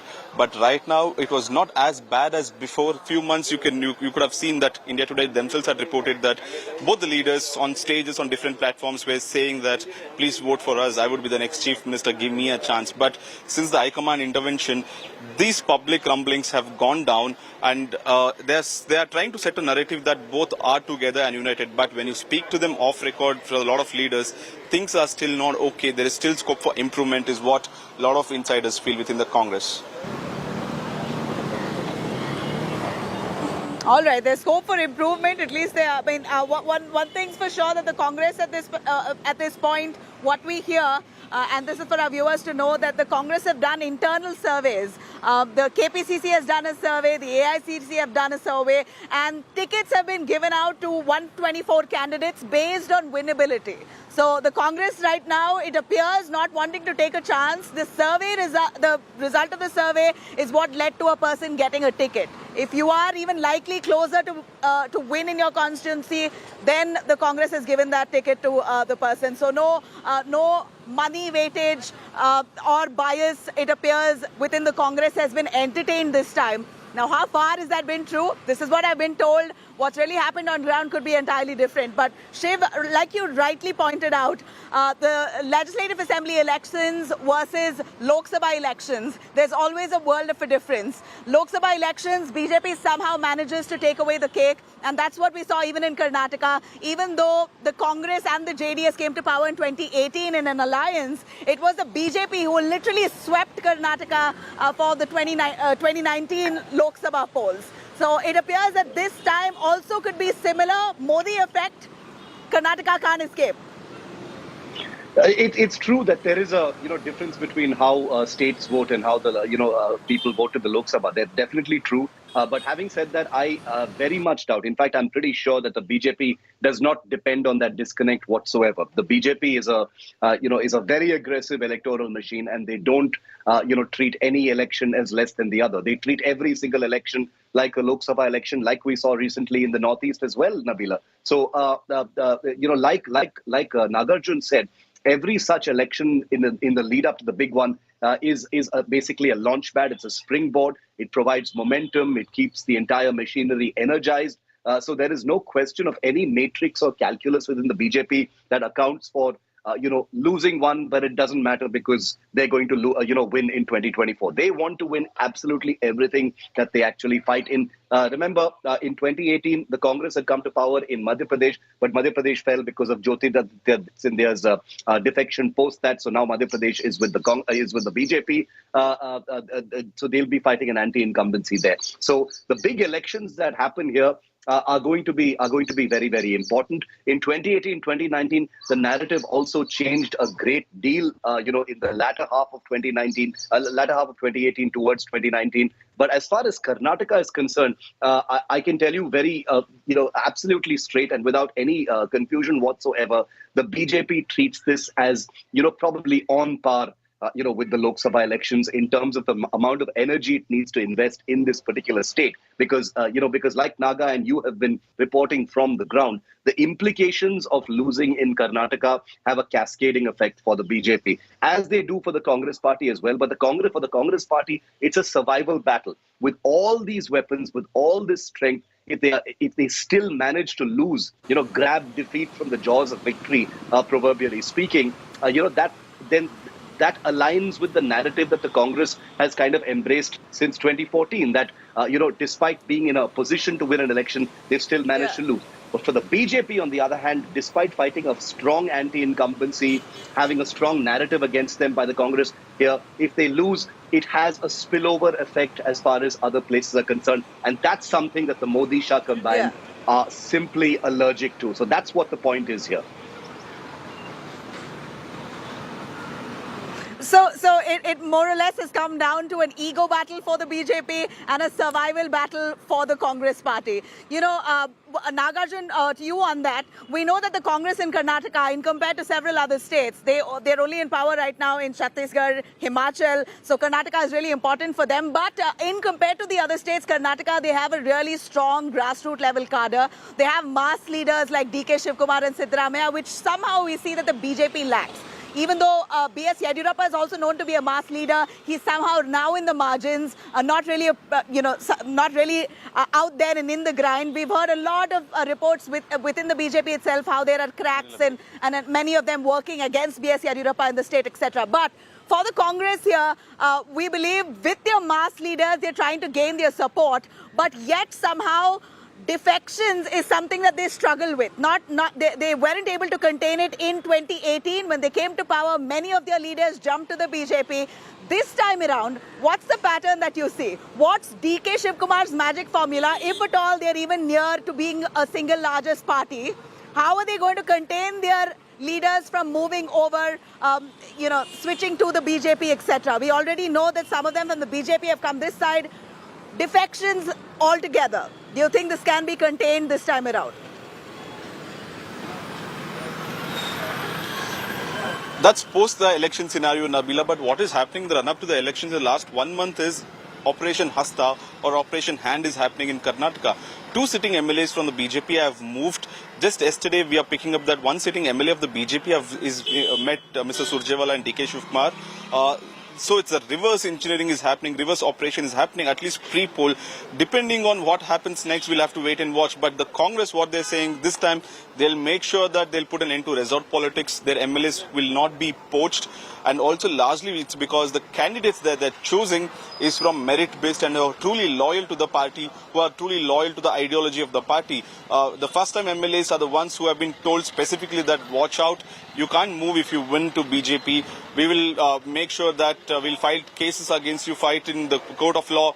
All these consequences they have been told, and also the data that they've picked from the surveys clearly shows that these candidates have been loyal to the party. They have had chances to move to BJP, JDS, but they've always stuck with the party at the lowest level is also they feel, and hence they have been rewarded with tickets. And there's no doubt that the Congress MLAs will go to BJP or JDS is what the Congress is feeling. But that's the larger question to see after the verdict. But at this point of time, it's a reverse engineering happening.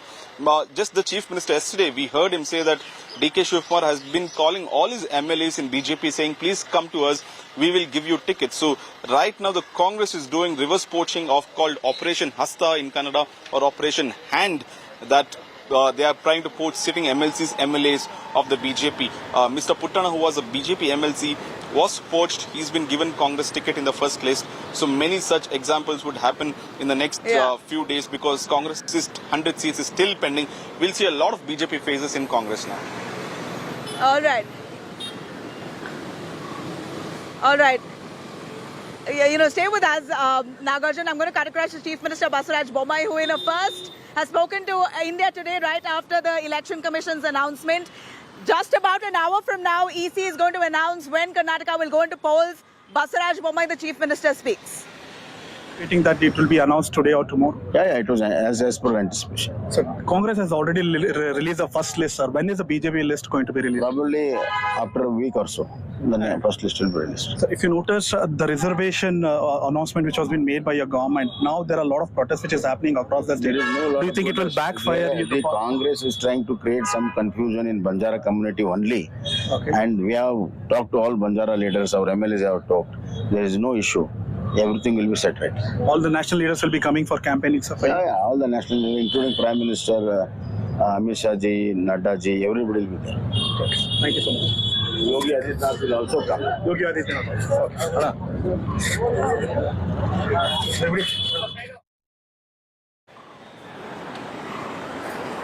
All right, we heard Basraj Bombay. I'm going to cut across to Sneha Murdani, who's joining us from the studio there. Sneha, take us through, point out for us on the kind of worries that the Congress and the BJP would have as the Election Commission gears up to announce poll dates. We know that this is going to send both major parties into a complete huddle and a tizzy.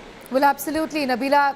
Whatever it may appear, elections aren't really easy, and these are parties that are fighting neck and neck. BJP and the Congress, of course, there are other players as well in Karnataka. But first, let's talk about BJP, the party which is ruling at the centre, and of course, the incumbent in the state of Karnataka. What are the 10 worries? We've just listed that out for our viewers. Minimize damage to the party from factional feuds. Also ensure BSY's active participation in the campaign. Counter corruption charges against own netas. There's so many of them that they've been facing, really. Also, there are other concerns. There are concerns about reservation policy as well. Remember, even as we speak, protests are on. The Chief Minister says that all of this is being orchestrated by the Congress. But the fact is that there is disgruntlement on the ground. Contain the damage from Janardhan's new party. All this while with the BJP. What kind of challenge will Janardhan Reddy's new party then pose? Also, on Hindutva, the focus on Hindutva issue or on work done by the BJP government, maximize profit really from the Modi government's welfare schemes, retain hold over Lingayats, and also importantly, very, very important community to be wooed in the state of Karnataka is the Vokaliga community. How is the BJP going to woo them? What about the Congress party? What are the worries of the Congress party? Handle Siddaramaiah DK's Chief Minister fight. That's been going on for weeks and months together now. Also, counter BJP on communally polarizing issues. Get the Muslim votes without antagonizing the majority Hindu community. How to do that? Stop Muslims from voting for the SDPI and AIMIM. That's one thing that the Congress has to look at in terms of split of the minority votes is concerned. It's a big challenge in Karnataka as is at the national level as well, for example. Counter welfare schemes of the Modi government. Match the BJP's resource-rich election machinery. Also, encash anti-incumbency sentiments against the current political dispensation in the state of Karnataka, which is the BJP government, and also dent the BJP's Lingayat and JDS's Vokaliga vote banks. Tilt the dominant mutt towards the Congress. Balance ticket distribution. It's very tough to keep everybody happy. Keep rebels at bay. That's a challenge the Congress has been constantly facing in different parts of the country. And that is the challenge in Karnataka as well. Back to you, Nabila. All right, Sneha, thank you. I'm going to cut across to the BJP and the Congress's biggies. Bombay from the BJP, Congress's DK, who really exuberated confidence in winning this election. Spoken to India Today. Let's have a listen. At this moment, with just weeks to go before the big polling day, the entire country's attention is on Karnataka. As the man in the driver's seat, what is your level of confidence? Will Karnataka repeat its recent trend of sitting chief ministers losing? Or do you, Mr. Bommai, think you can take the BJP to power? See, after the advent of Narendra Modi ji, the whole trend about election performances is concerned has changed. Most of the polls were won anti-incumbency earlier. For the first time, Narendra Modi has set a trend, new trend, where polls can be won with pro-incumbency. And I am in the second category. I am quite confident that we will have a comfortable and more majority this time with the blessings of people of Karnataka, and will come back to power in thumping majority. There's been so much talk about the Janata Dal secular, possibly in the case of a fractured house, choosing to go with the BJP, that could make your life complex. If it's a hung house, that the JDS actually ends up partnering with the BJP. See, it is their wish, but Bhajpa Karnataka को विकसित भारत का driving force बनाना चाहती है, जबकि कांग्रेस कर्नाटका को नेताओं की तिजोरियां भरने वाले एटीएम के रूप में देखती है। All right, we heard that. We know that the BJP and the Congress now are really building momentum in the state, and we are here. I'm here, Nagarjun, Dwarkanath, Sagaira, Janaka Keshav, our entire team, Shivaru, tracking those developments, bringing you the most accurate updates. Do tune in to India Today to get all your dose on the Karnataka election. I'm going to slip into a short break with news and updates coming up on the other side with Sneha Murdani.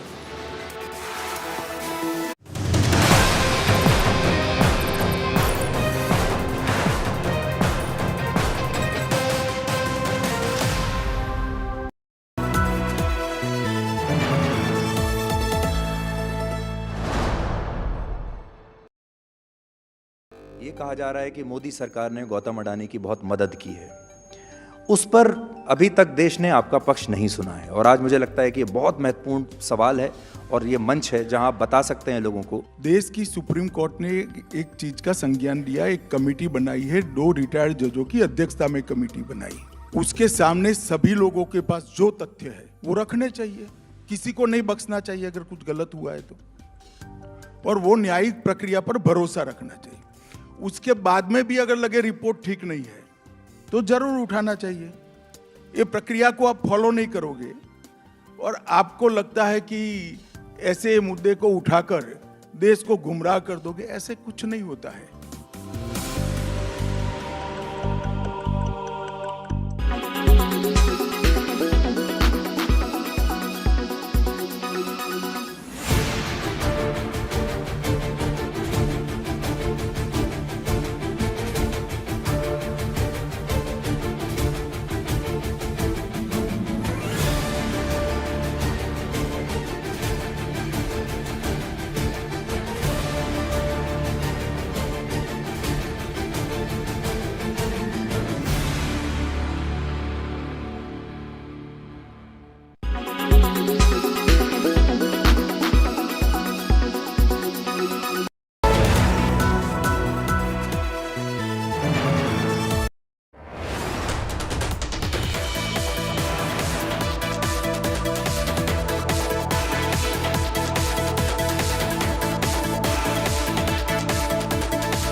The story of Lakshmi is a source of inspiration.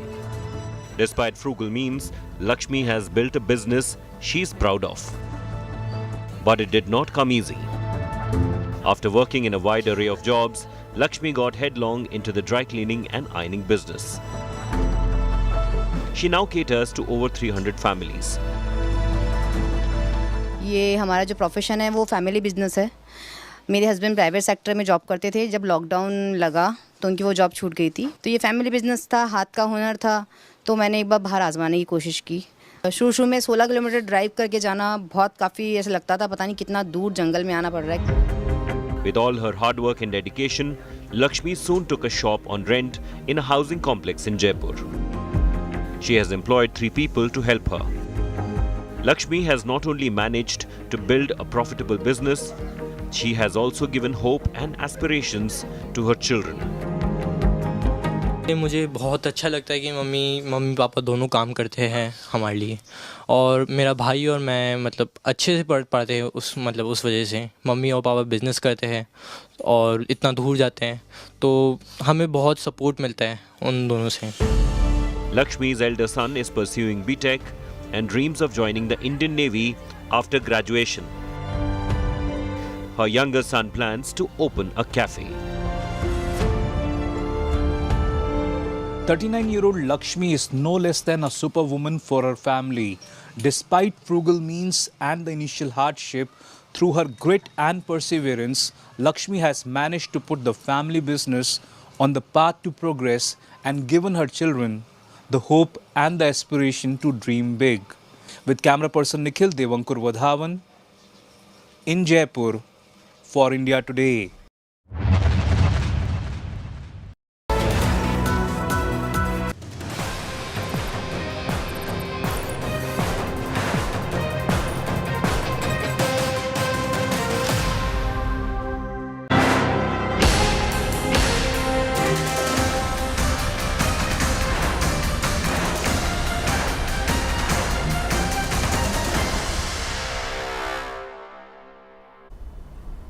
Welcome back. We're getting you up to speed with all of the developments from the state of Karnataka. We're keeping our eyes very firmly on all the news stories from the state of poll-bound Karnataka. Remember, in just some time from now, the Election Commission is going to be announcing the dates for the elections in Karnataka. Ahead of the polls, Karnataka Chief Minister seems to be seeking divine intervention. In fact, before we go on to that report, listen in to what Congress leader in the state of Karnataka, D.K. Shivkumar, is saying. But we are ready at any point of time. We are ready. What they do, they took their own time for the Prime Minister, Home Minister come to do and give advertisement to all the media with a lot of advertisement. Ever in the history of Indian politics, such money was not being spent for any advertisement. But they have done. But it is their prerogative and their this one. We are Congress is prepared for this? Congress is well prepared for it. We have already cleared 124 names, and still almost 50% we have just discussed in the length. And I think tomorrow we are having a screening committee. We will take a call on it. Is Congress keen to go for elections because before we are ready. We want this government to be dismissed. The earlier the dismissal of this government, the better for the state and the country.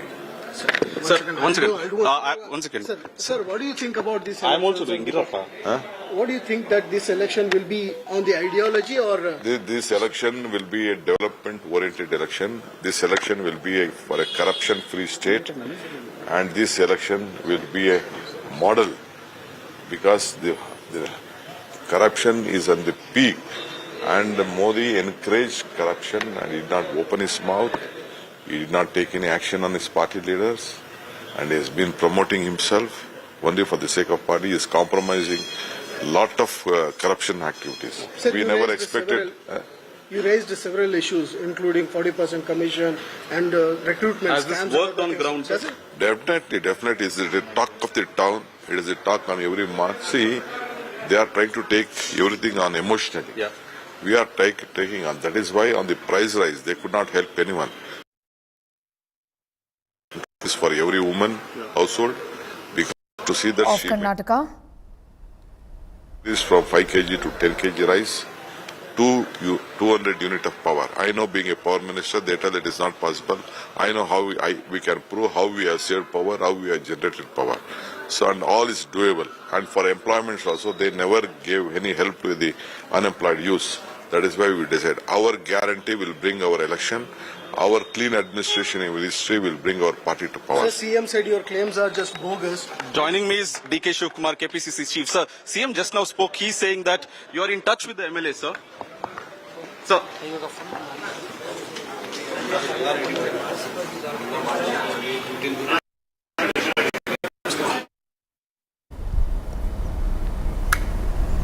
Okay, D.K. Shivkumar there speaking exclusively to India Today TV on the developments vis-a-vis the state of Karnataka. Ahead of polls, Karnataka Chief Minister seems to be seeking divine intervention. The construction of a majestic Ram temple in Ramanagara is in full swing. The announcement has triggered a political war over it. Here's more.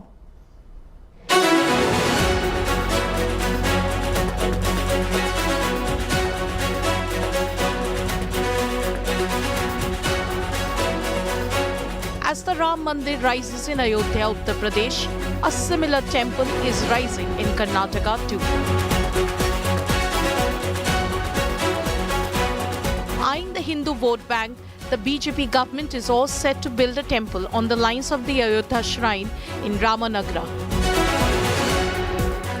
The big announcement came just ahead of the assembly polls. The temple will be built on a 19-acre plot in Ramadevara Betta.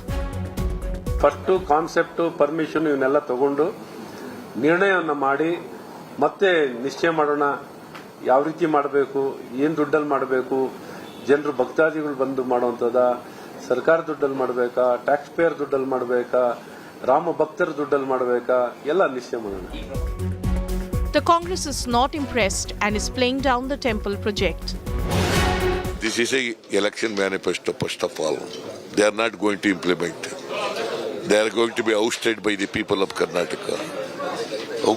How can they implement? As the BJP once again raises Hindutva pitch in the state, it seems the party is literally fighting the elections.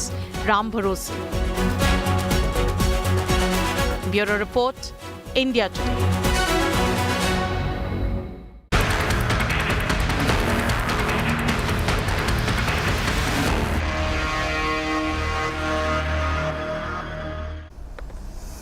In more political developments, Prime Minister Narendra Modi tore into the opposition amid opposition fire. Modi, while addressing the party workers after inaugurating the newly constructed BJP office in Delhi, said all those who are corrupt are coming together and called the opposition unity a Bhrashtachari Bachao Abhiyan. Take a look at this report. जो लोग भ्रष्टाचार में लिप्त हैं, उन पर जब एजेंसियां कार्रवाई करती हैं तो एजेंसियों पर हमला किया जाता है. विपक्ष की एकता, भारत माता की जय. A full-rounded confrontation. Prime Minister Narendra Modi's aggressive counter-attack on the opposition over corruption, an issue that has resonated from the opposition quarters over the Hindenburg report on industrialist Gautam Adani. The same issue now turned back on the opposition with full force. Prime Minister Modi charged that the BJP's political adversaries have joined hands to lead a collective campaign to save the corrupt. आज भारत को रोकने के लिए हमारी इस नींव पर चोट की जा रही है. संवैधानिक संस्थाओं पर प्रहार किया जा रहा है. उन्हें बदनाम करने का अभियान छेड़ा जा रहा है. उनकी क्रेडिबिलिटी, उनकी विश्वसनीयता खत्म करने की साजिश की जा रही है. जो लोग भ्रष्टाचार में लिप्त हैं, उन पर जब एजेंसियां कार्रवाई करती हैं तो एजेंसियों पर हमला किया जाता है. जब कोर्ट कोई फैसला सुनाता है तो कोर्ट पर सवाल उठाए जाते हैं. न्यायिक प्रणाली पर हमले होते हैं. आप सब देख रहे हैं, कुछ दलों ने मिलकर भ्रष्टाचारी बचाओ अभियान छेड़ा हुआ है. Prime Minister Modi stoutly defended anti-corruption measures, which the opposition calls a witch hunt against dissent. Bhajpa सरकार ने भ्रष्टाचार के खिलाफ जो अभियान चलाया, उसने आज भ्रष्टाचार और भ्रष्टाचारियों दोनों की जड़ें हिला दी है. 2014 के बीच 5,000 करोड़ रुपए के आसपास की संपत्ति जब्त की गई थी. 5,000 करोड़. इसी एक्ट के तहत पिछले 9 वर्षों में भाजपा सरकार ने 1,10,000 करोड़ रुपए से ज्यादा की संपत्ति जब्त की है. With various opposition groups closing ranks over the Adani issue and over Congress leader Rahul Gandhi's disqualification as an MP, the Prime Minister termed their coming together as a desperate reaction to the government's crackdown on corruption.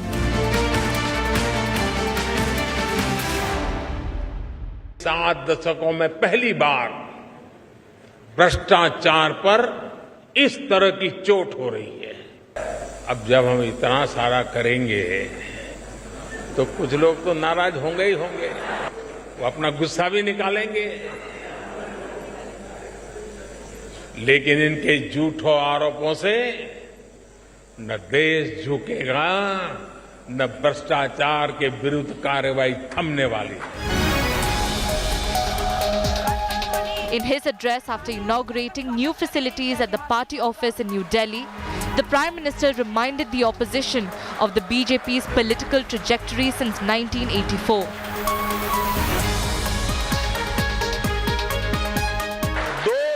Lok Sabha सीटों के साथ शुरू हुआ सफर 2019 में 303 सीटों तक पहुंच गया।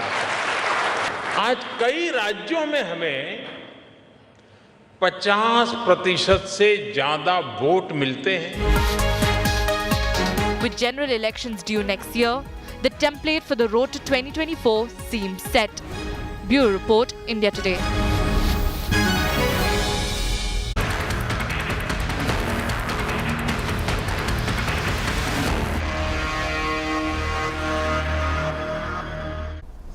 Storm over Rahul Gandhi's disqualification rages on.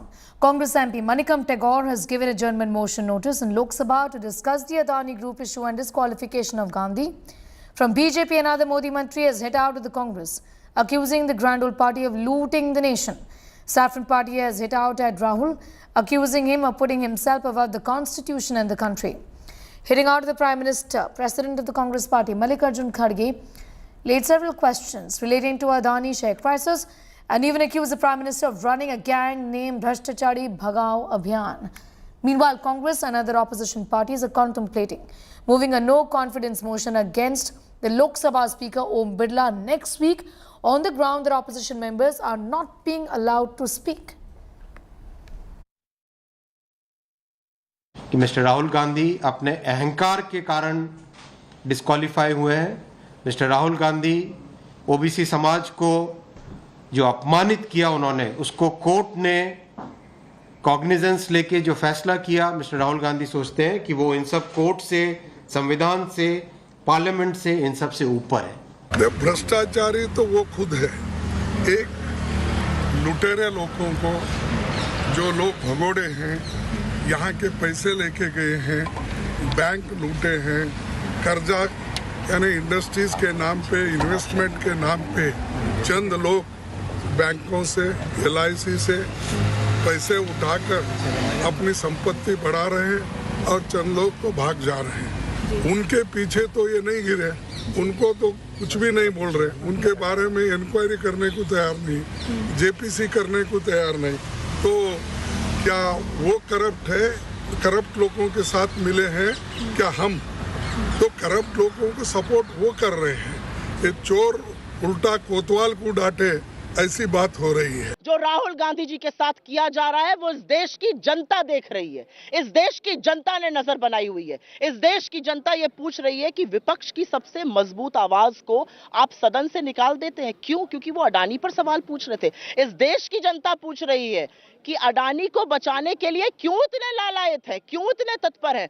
लोकतंत्र और सदन को गिरवी रखकर अडानी को क्यों बचाया जा रहा है? राहुल गांधी की सदस्यता क्यों रद्द हुई? राहुल गांधी के भाषण के 18 अंक क्यों काट दिए गए? माइक क्यों म्यूट हो गया? सदन को क्यों म्यूट कर दिया गया? ये देश की जनता नजर बनाए हुए है।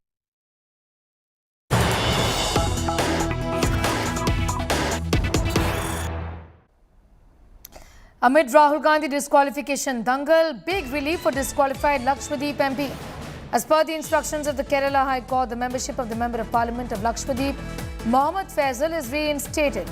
The Kerala High Court had quashed the conviction on the 25th of January, after which today the Lok Sabha Secretariat has issued an order saying that his membership is restored. Interesting developments there. Is Rahul Gandhi then going to be the next? If at all he gets relief from the court like this MP from Lakshmadeep has got, with the Lok Sabha Secretariat then reversing its own decision on the disqualification of MP Faisal. Maushmi is getting us all of those details. Maushmi, from these developments, there would be a sense of hope also within the Congress that perhaps if the court gives relief, the Lok Sabha Secretariat is going to do a bit of a rethink there for Rahul Gandhi too, isn't it? Absolutely, Sneha. That really raises some hopes for the Congress if Mohammad Faisal's membership has been revoked. So, Vivek Kankha, Congress MP, is right here with us. The Lok Sabha has issued a notification restoring the membership of Mohammad Faisal. Do you think that will also have repercussions on Rahul Gandhi's case? It's a precedent which has to be followed in other cases. Whoever gets acquittal from court or is discharged by the court, or the court stays the operation of the conviction order, will be benefited because there will be no conviction per se. So I am sure. And the petition is also pending in the Supreme Court today. So will have a bearing because the court, in fact, cancelled the conviction in January and the membership has been restored after 2 months. Maybe in this case they took time to think over it, but now once the precedent is set, it has to be followed in other case to proceed, and it has to be done as soon as possible. In fact, today Supreme Court is also hearing Abdullah. Maushmi, if you could ask Mr. Tankha on why the Congress is not seeking relief for Rahul Gandhi. The BJP says, see, he wants to become a martyr for the elections in Karnataka, and that's the reason why no legal relief is being sought. They want to play on this. I don't think so. That's correct. Okay. My information is that there is a team of lawyers which is working on it because voluminous documents were in Gujarati. So it took a long time to translate them, and I think it should be happening very soon. Mr. Tankha, you've been named along with Manish Tiwari, Abhishek Manu Singhvi by Piyush Goyal, saying that there is some hanky-panky, perhaps there are people within the Congress who are delaying the legal appeals and the legal court. I'm happy Piyush said that. I'm sure Piyush would not claim that he spoke to us to delay it, but it's a joke. Take it for granted. It will happen. It will happen soon. And Piyush should not be worried. Rahul will choose his own time to file an appeal. So there you are, a silver lining, Sneha, is what the congressmen are reading from this membership of Mr. Faisal being restored. All right, I'm going to thank you for the moment. Maushmi getting us those details. Maushmi is the first with that reaction as well of Vivek Thankha, in charge of the legal department of the Congress party. Here's what the Congress says. We are not dilly-dallying on this because the documents were in Gujarati. It takes a while for the translation. And this work is essentially under progress. Soon there will be legal relief sought for Mr. Rahul Gandhi, is what has been said by the legal in charge of the Congress department. With that, it's time for a quick commercial break here. We're getting you much more news on the other side.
Make your media plan smarter with India Today Live TV on your connected devices. Amplify your brand with 100 million smart internet viewers. To advertise, mail us at sales@aajtak.com.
watching India Today.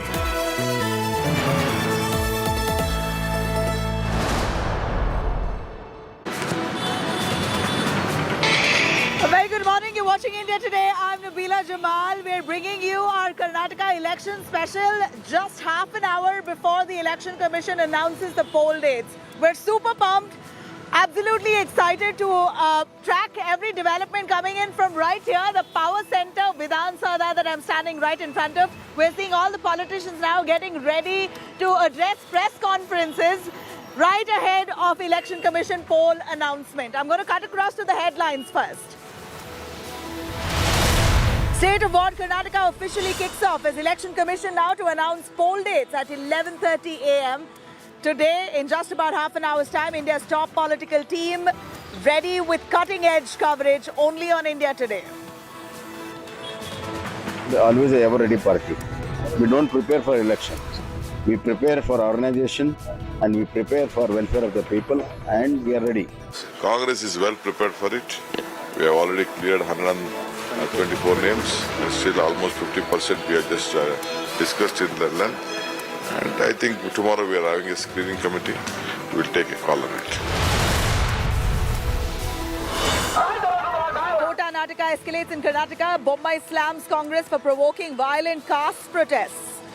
SDPI warns the Chief Minister over scrapping Muslim quota, saying your chaddi will be removed soon.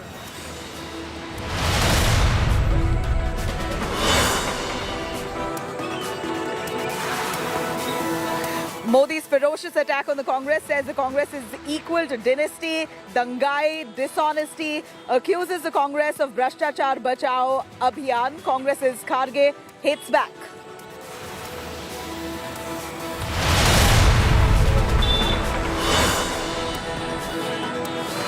And Tapsi Pannu, as she now faces heat over a photograph that's now come out where she's wearing Goddess Lakshmi's pendant with a really low neck dress.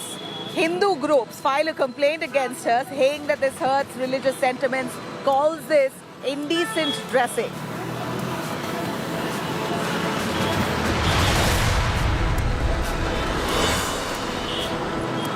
And a day after Nashville school firing kills 6 students, Biden calls for ban on assault weapons in the United States, a first move after a number of killings that have taken place in the country.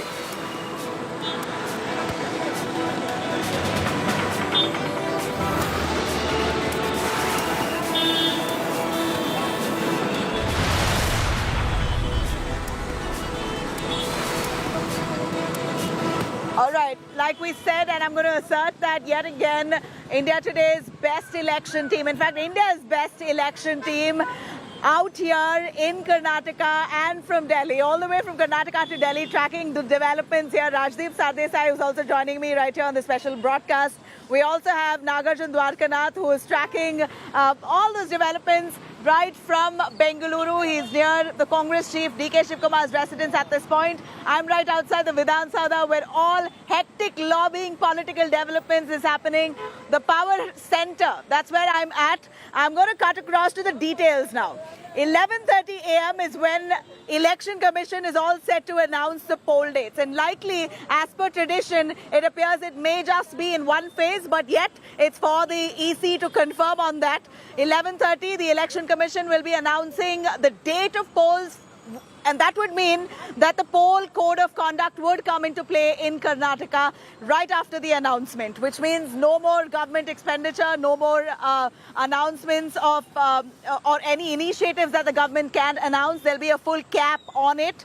Here, it seems like a three-way fight with the Congress, the BJP and the JDS locking horns in Karnataka. Prime Minister Modi, we know, has already arrived into Karnataka at least 7 times in the last 3 months, almost catapulting the BJP campaign in the state, as they are known to be an election war horse. BJP right now seems like they have all their leaders here prepared and gunning for the best ever campaign in their one and only southern state, Karnataka. Chief Minister Basuraj Bommai has said that they're going to release the tickets, or rather the names on who's going to get tickets right after the EC's announcement. While the Congress has already announced 124 candidates, 100 is pending. JDS has announced about 94 candidates for the 224 Assembly. I'm going to cut across to the Chief Minister Basuraj Bommai, who spoke exclusively to India Today right after the Election Commission's decision to announce poll dates at 11:30. Let's have a listen what Bommai has to say. BJP is always a ever-ready party. We don't prepare for elections. We prepare for organization and we prepare for welfare of the people, and we are ready. You were anticipating that it will be announced today or tomorrow? Yeah, it was as per anticipation. So Congress has already released the first list, sir. When is the BJP list going to be released? Probably after a week or so. The first list will be released. So if you notice the reservation announcement which has been made by your government, now there are a lot of protests which is happening across the state. Do you think it will backfire? The Congress is trying to create some confusion in Banjara community only. Okay. And we have talked to all Banjara leaders, our MLAs have talked. There is no issue. Everything will be set right. All the national leaders will be coming for campaigning, sir? Yeah, all the national leaders, including Prime Minister, Amit Shah ji, Nadda ji, everybody will be there. We are ready at any point of time. We are ready when they do. They took their own time for the Prime Minister, Home Minister come to do and give advertisement to all the media with a lot of advertisement. Ever in the history of Indian politics, such money was not been spent for any advertisement. But they have done. But it is their prerogative and their this one. How Congress is prepared for this? Congress is well prepared for it. We have already cleared 124 names. Still almost 50% we have just discussed in length. And I think tomorrow we are having a screening committee. We will take a call on it. अरे वहाँ तो 40% की government है और वो खुद ही उनको मालूम है. एक एक एमएलए के पास 8-8 करोड़ रुपए मिलते हैं. एक्शन नहीं लेते हैं. कॉन्ट्रैक्टर खुद बोल रहे हैं, प्राइम मिनिस्टर को लिखे हैं, देखिए हमारे पास इतने पैसे मांग रहे हैं. खुला लेटर लिखे. अरे खुला लेटर लिखे तो भी आपको तुम्हारी गवर्नमेंट करप्ट है ये मान रहे नहीं. इसीलिए हमको ये कहना है, ये गवर्नमेंट अपने को खुद ही करप्ट है और दूसरों को करप्ट बोल रहे. Any election is a tough proposition. Every election has to be fought for every vote. And BJP Karyakartas to the last mile, they are trained, prepared, and we will win over the confidence of the people and come back to power. Every party definitely give a tough fight to the ruling party, but we are more equipped and our achievements are our strength. Congress party is all set to face the voters. Congress party has already reached the voters in a big way. We have been highlighting the corruption cases of the present government. It is already established by now that the present government has failed on all fronts. The BJP government has been established as a 40% commission government in Karnataka. There's so much that has been not attended to by this government. The Congress party as a responsible opposition has been raising all these issues in public domain. We are more strategic than BJP. And the backlash that Mr. Modi's visits have had in Karnataka. There's a fatigue coming in with Mr. Modi and Mr. Shah's narratives here because they're not ringing a bell with the people here. They're not connecting with the people here. It's the same old thing that they're rehashing that they did 9 years back. I think we have better prepared than the BJP. We have already announced 124 seats. And we know what issues that are hurting people, and we have been campaigning. We have been on campaign mode for over a month now. So I think by no means BJP is going to win this election in Karnataka. All right, it's a big day for us, and that's why we have the biggest minds when it comes to election coverage joining us. Rajdeep Sardesai, we have Rahul Srivastava, we also have a political analyst, Dr. Sandeep Shastri, our correspondent Nagarjun, who is handling the Karnataka elections right here from ground alongside me. I'm going to cut across to Rajdeep first. Rajdeep, Election Commission to announce dates in just about 20 minutes' time. The momentum is building up. It's really going to send enough and more confusion across the BJP, the Congress and the JDS. All three parties will be hectically lobbying to somehow gain momentum and win this election. How would you see this election in light of the EC's early announcement? You know, Nabila, the way I see Karnataka is, we've got to put it in some context. Of the last 5 elections in Karnataka, going back to 2004, 3 have resulted in hung assemblies. We've had hung assemblies in Karnataka in 2004, 8 and 18. So 3 of the last 5 elections in Karnataka have thrown hung assemblies, which shows the competitive nature of Karnataka politics and a unique triangular contest that exists in few other states. There are very few other states where today you can claim that there is a real possibility of a hung assembly, and that is why Karnataka will be extremely competitive.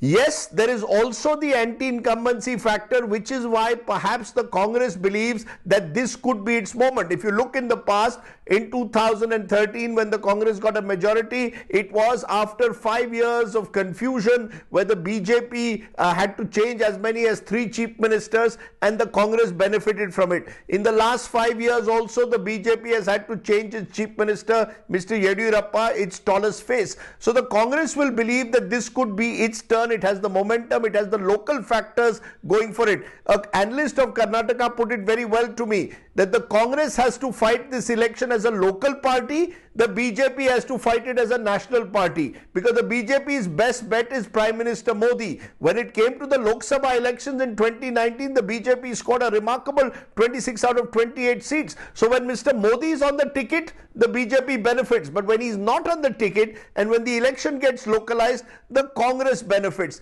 And then there is the JDS factor and Mr. Kumaraswamy. There's a sense that the best case for the BJP is for Mr. Kumaraswamy to repeat what he did last time, get a minimum of 37 seats, maybe cross 40, and thereby prevent the Congress from getting a majority. So the BJP is in some way relying on Mr. Kumaraswamy, particularly in southern Karnataka and in the old Mysore region, to establish his base once again. Otherwise, I sense advantage Congress because of the anti-incumbency that exists and Karnataka's track record in a way of that anti-incumbency building up. Just one final point. Remember, the BJP has never got a majority on its own. Its best performance was 110 in 2008. So even when Mr. Yediyurappa was in charge and was the tallest Lingayat figure of the BJP has not got a majority on its own. So it's not easy for the BJP to get a majority, but the BJP's best case could be a hung assembly and then post-poll alliances. So fascinating election in Karnataka, particularly against the backdrop of Rahul Gandhi's disqualification and all that has happened in the last week. It will be the first big test in a way of the Congress and the BJP. Rightly said. Rajdeep, stay with us. I'm going to go to Rahul Srivastava as well. Rahul, like Rajdeep very rightly said, after Rahul Gandhi's disqualification, this election is really going to be a big statement. Now, as much as Rajdeep said that the BJP has never gained an absolute majority, they were certainly the single largest party here in Karnataka in 2018. And that said, somehow the BJP managed to sweep Karnataka in the Lok Sabha polls. Their assembly results versus the Lok Sabha results, there's huge difference. But the Lok Sabha results, it's a sweep for the BJP usually. And with their MPs here in place and really strong ones, do you think it will influence this time's assembly elections in Karnataka? Nabila, no. Karnataka doesn't vote really on the same lines. The playbook for Lok Sabha is completely different as far as the assembly is concerned. I think this election is going to be a big test. One, definitely for the BJP, because it is the party in power, Prime Minister Narendra Modi, a lot of political factors coming in, which are playing out at the national level. But I think for the Congress, at a time when there is an opportunity for the Congress to do well in a state, say, for example, like it had in Himachal, but there was no third player. But here there is a third player. There is a regional player. At one time, it was a strong anti-Congress force. You can recall that, and this party is no ordinary regional party. It had a prime minister, H.D. Devegowda. Now, in that scenario, it will test the Congress's capability to take regional players in challenging the BJP. If the if the Congress manages to take the JDS along as far as maybe even a loosely knit coalition or some kind of an electoral understanding, and averts what happened in 2018 when the BJP, see, the BJP has been creating mandates, one through coalitions, but also by manufacturing a majority. Now, it did it in 2008, Operation Kamlam, and then you had in 2019, when 16 MLAs resigned and the BJP reduced the strength of the House and ensured that it wins a majority and brings back Yediyurappa. So it is going to be a test for the Congress party, how it takes a regional player to set an example for the national level, that this is how the Congress and the opposition regional players can come together, and perhaps Karnatakans can set a template for the entire country.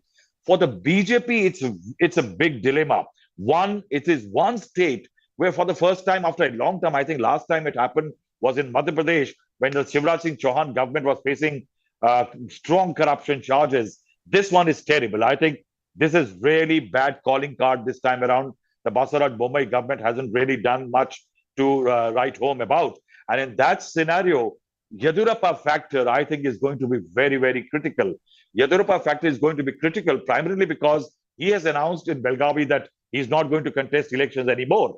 And he wants his son to be brought in, the second one. One is already an MLA from Shivmoga. And in that scenario, if the BJP wants to keep the Lingayats happy, it has to keep Yediyurappa happy. And that equation somewhere I think is very tricky for the BJP. Because on one hand, it has anti-incumbency, as Rajdeep said, and on the other, it has the dominant force in terms of its electoral victories in the past that it has to keep engaged.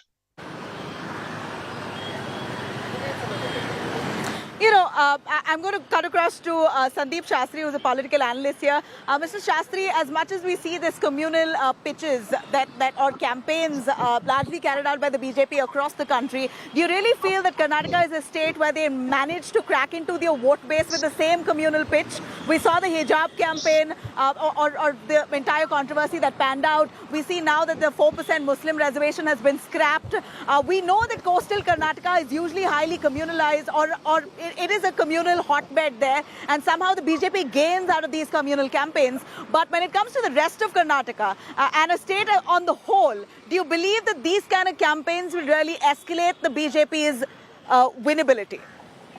It's very difficult to follow the 2 hours, Rajdeep and Rahul, after their very, very, very incisive analysis. To respond to your question, I think the election, which is going to be now formally announced in the next 12 minutes, clearly is a battle which is going to be close to the finish.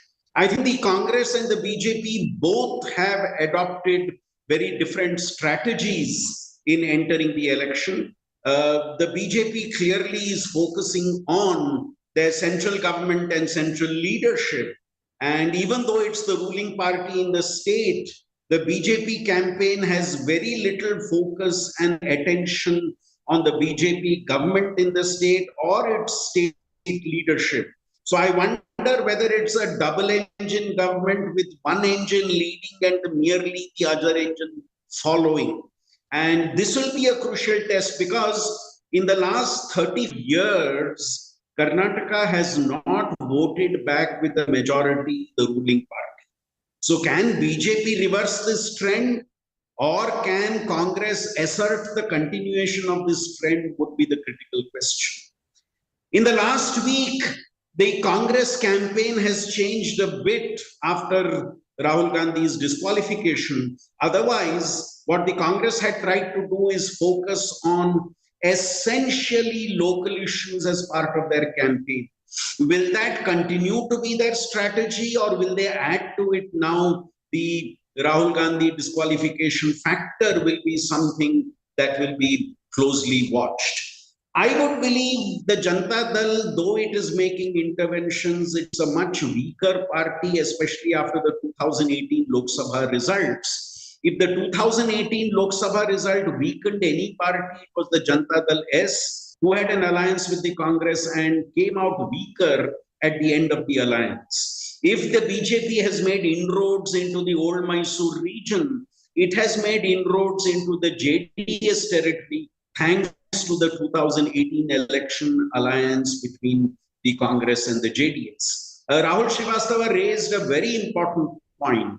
What will the BSY factor be in the election? It appears that this time too the Congress is appealing to the JDS vote bank.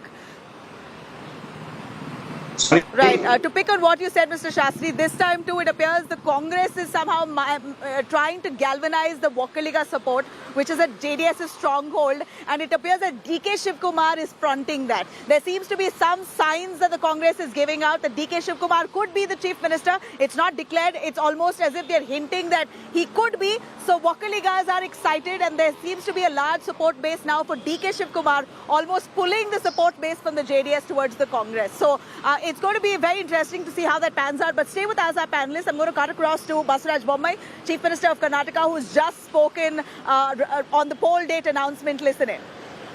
BJP is always a ever-ready party. We don't prepare for elections. We prepare for organization and we prepare for welfare of the people, and we are ready. You were anticipating that it will be announced today or tomorrow? Yeah, it was as per anticipation. So Congress has already released the first list, sir. When is the BJP list going to be released? Probably after a week or so.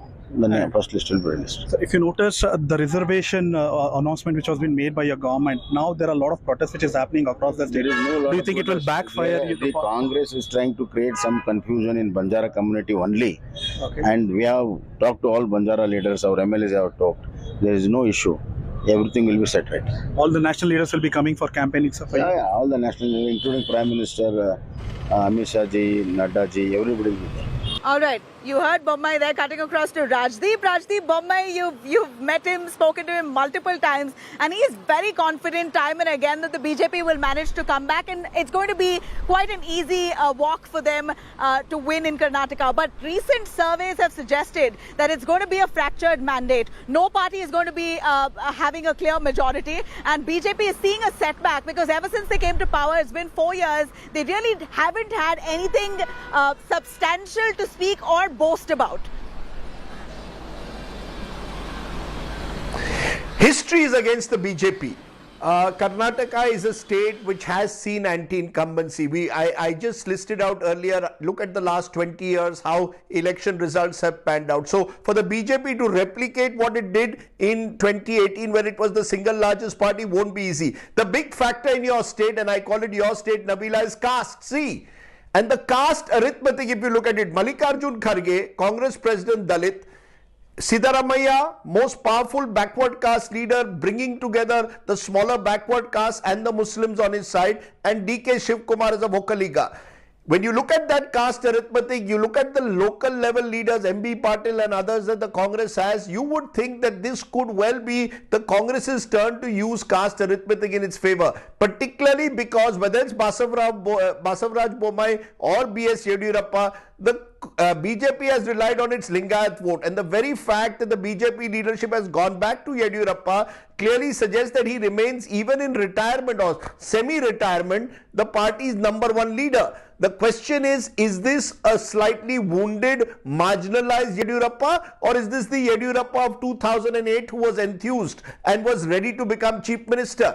Clearly, to my mind, the fact that the BJP has had to go back to Mr. Yediyurappa in a way clearly suggests that they know that Mr. Bommai alone cannot win them this election. The BJP is banking, as I said earlier, on Mr. Modi's national appeal. The Congress is banking on the localization of this election. They've moved ahead. They've got their 120 candidates in place. and they will, and therefore there is a sense that the momentum this time could well be with the Congress. Of course, the Congress, as we've seen in the past, is often its own worst enemy. But and, as much as you say that, Rajdeep, I'd really like to add here. How that will work out. I'd really like to add here that Mallikarjun Kharge, who's the Congress, the president of the Congress, Mallikarjun Kharge, who's Dalit, has lost his own seat in 2019. He lost favor in his own constituency of Gulbarga. So even if we see that he's a strong man and that was a low. Right, but nonetheless, that was a Lok Sabha election. That was a Lok Sabha election. That was a Lok Sabha election. The fact is, absolutely, but. Nabila, the fact also is that Karnataka has a 23% Dalit vote. Last time the BJP got a majority of that Dalit vote. In my view, that Dalit vote, if it consolidates this time behind the Congress, it's advantage Congress.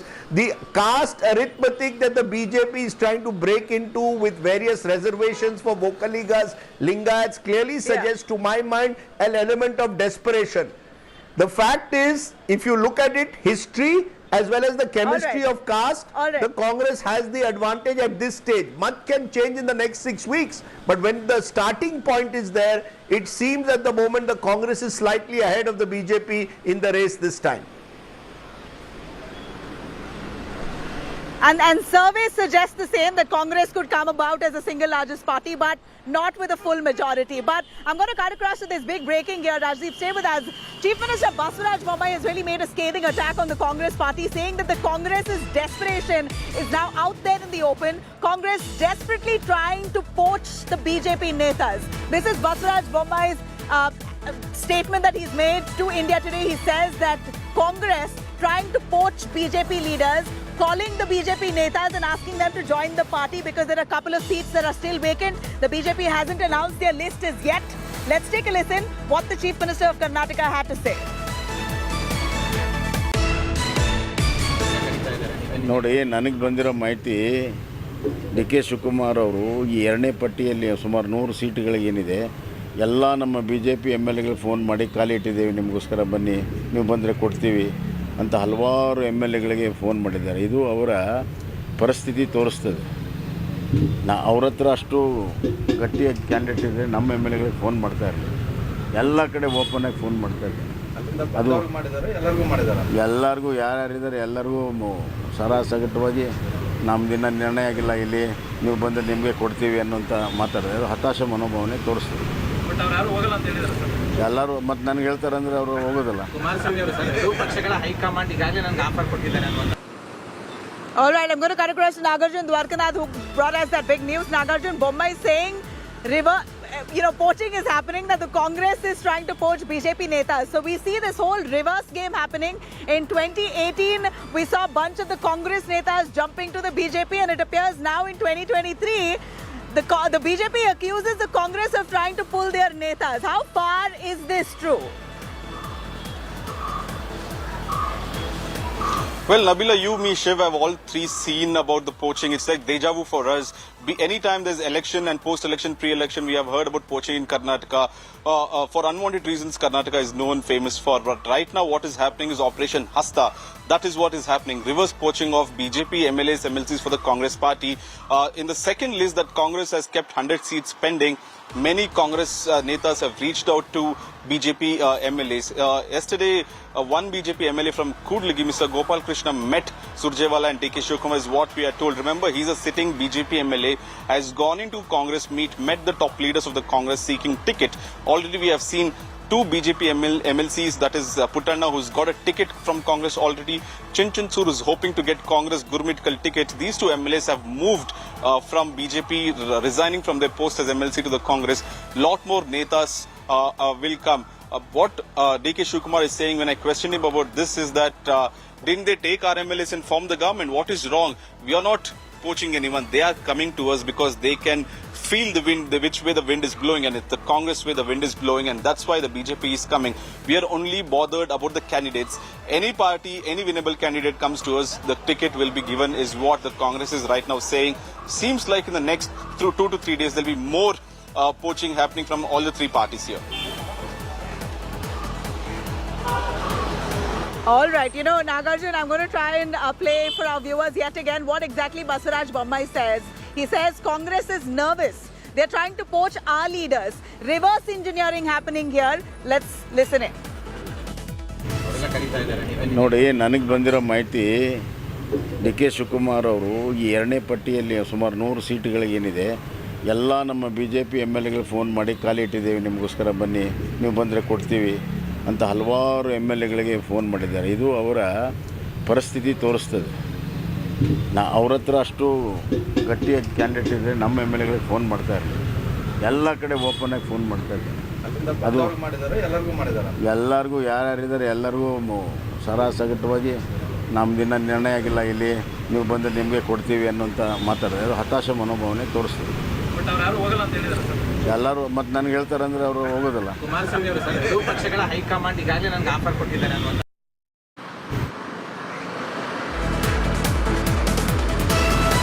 All right, Bombay says Congress is trying to poach. Now we have a lot of reactions coming in. Arjun Singh of the BJP Karnataka in charge is speaking to the media. Of course, the BJP now gearing up to carry out their hectic campaigns. Prime Minister Modi joining us right now is Mr. Arun Singh. Sir, election की dates announce होने वाले हैं कर्नाटका के, उसके बारे में आपको क्या कहना है? 11:30 बजे अनाउंसमेंट हो जाएगी. देखो, भारतीय जनता पार्टी की कर्नाटक में पूरी तैयारी है. जिस प्रकार से हम लोगों ने बूथ विजय अभियान और उसके साथ बाद विजय संकल्प अभियान और विजय संकल्प यात्रा कर्नाटक के हर विधानसभा में हर कोने में गई है और कार्यकर्ताओं में खूब उत्साह है. हमारी पूर्ण बहुमत की सरकार है, फिर से पूर्ण बहुमत की सरकार वहां बनने वाली है और प्रधानमंत्री जी के नेतृत्व में जो कर्नाटक के लिए विशेष काम हुआ है वह और कर्नाटक की जनता के लिए जो उनका प्रेम और आशीर्वाद है, उपलब्धियों को लेकर जनता तक हम लोग गए हैं और वहीं बम्बई सरकार के नेतृत्व में जो काम हुआ है वह भी जन जन तक पहुंचाने का काम किए हैं. यह पूरी तैयारी जो है इसके माध्यम से मैं कह सकता हूं कि कर्नाटक की भी जनता भारतीय जनता पार्टी को समर्थन देने वाली है और फिर से पूर्ण बहुमत की सरकार, प्रचंड बहुमत के साथ हमारी सरकार बनने वाली है. भाजपा का चेहरा कौन है? चीफ मिनिस्टर बोम्मई या येडियुरप्पा जी? देखिए, यह तो केंद्र को तय करना है, लेकिन इतना है कि हमारे बोम्मई जी के नेतृत्व में जो गरीबों के लिए, किसानों के लिए और युवकों के लिए जो काम हुआ है और आज सब कर्नाटक अगर आप देखें तो ईज ऑफ डूइंग बिजनेस में नंबर 1 है और FDI नंबर 1 पे वहाँ आ रहा है. सबसे अधिक FDI कर्नाटक में आ रहा है. इनोवेशन इंडेक्स में कर्नाटक नंबर 1 है. चारों ओर विकास हुआ. जो हमारी सरकार है उसको काम को लेकर के हम जनता के बीच में कर्नाटक नंबर 1 है. चारों ओर विकास हुआ. जो हमारी सरकार है उसको काम को लेकर के हम जनता के बीच में जा रहे हैं. कांग्रेस कह रही है 40% की सरकार है, कांग्रेस कह रही है 40% कमीशन की सरकार. यह कांग्रेस का बहुत पुराना जुमला है और कांग्रेस कई महीने से कर रही है. कांग्रेस जमीन पे कहीं है नहीं. पिछले 3 से 4 महीने देखेंगे तो कांग्रेस ने कोई कार्यक्रम नहीं किया. आपस में DK शिवकुमार और सिद्धरमैया की जो झगड़ा है, एक दूसरे को देखते नहीं है, उसके कारण कांग्रेस में भी काफी अपना सिर्फ टवल हो रहा है. कांग्रेस ज्यादा सीटें आएंगी आपको. जेडीएस से बात हो रही है, जेडीएस से बात हो रही है. उनका कहना है श्री कुमारस्वामी का कि भाजपा और कांग्रेस ना, हम अपने दम पे चुनाव लड़ रहे हैं और जेडीएस का जो क्षेत्र है उस क्षेत्र में भारतीय जनता पार्टी खूब उनके विरोध में चुनाव लड़ रही है, क्योंकि जेडीएस के माध्यम से कभी भी कर्नाटक का भला नहीं हुआ और दूसरी बात वह तो कहीं आने वाले नहीं है, इसलिए भाजपा की ही सरकार बननी है, यह सबको मानना चाहिए. Thank you. That is what Mr. Arun Singh has to say about the announcement of the Karnataka election dates. Valmi Saha in Delhi for India Today.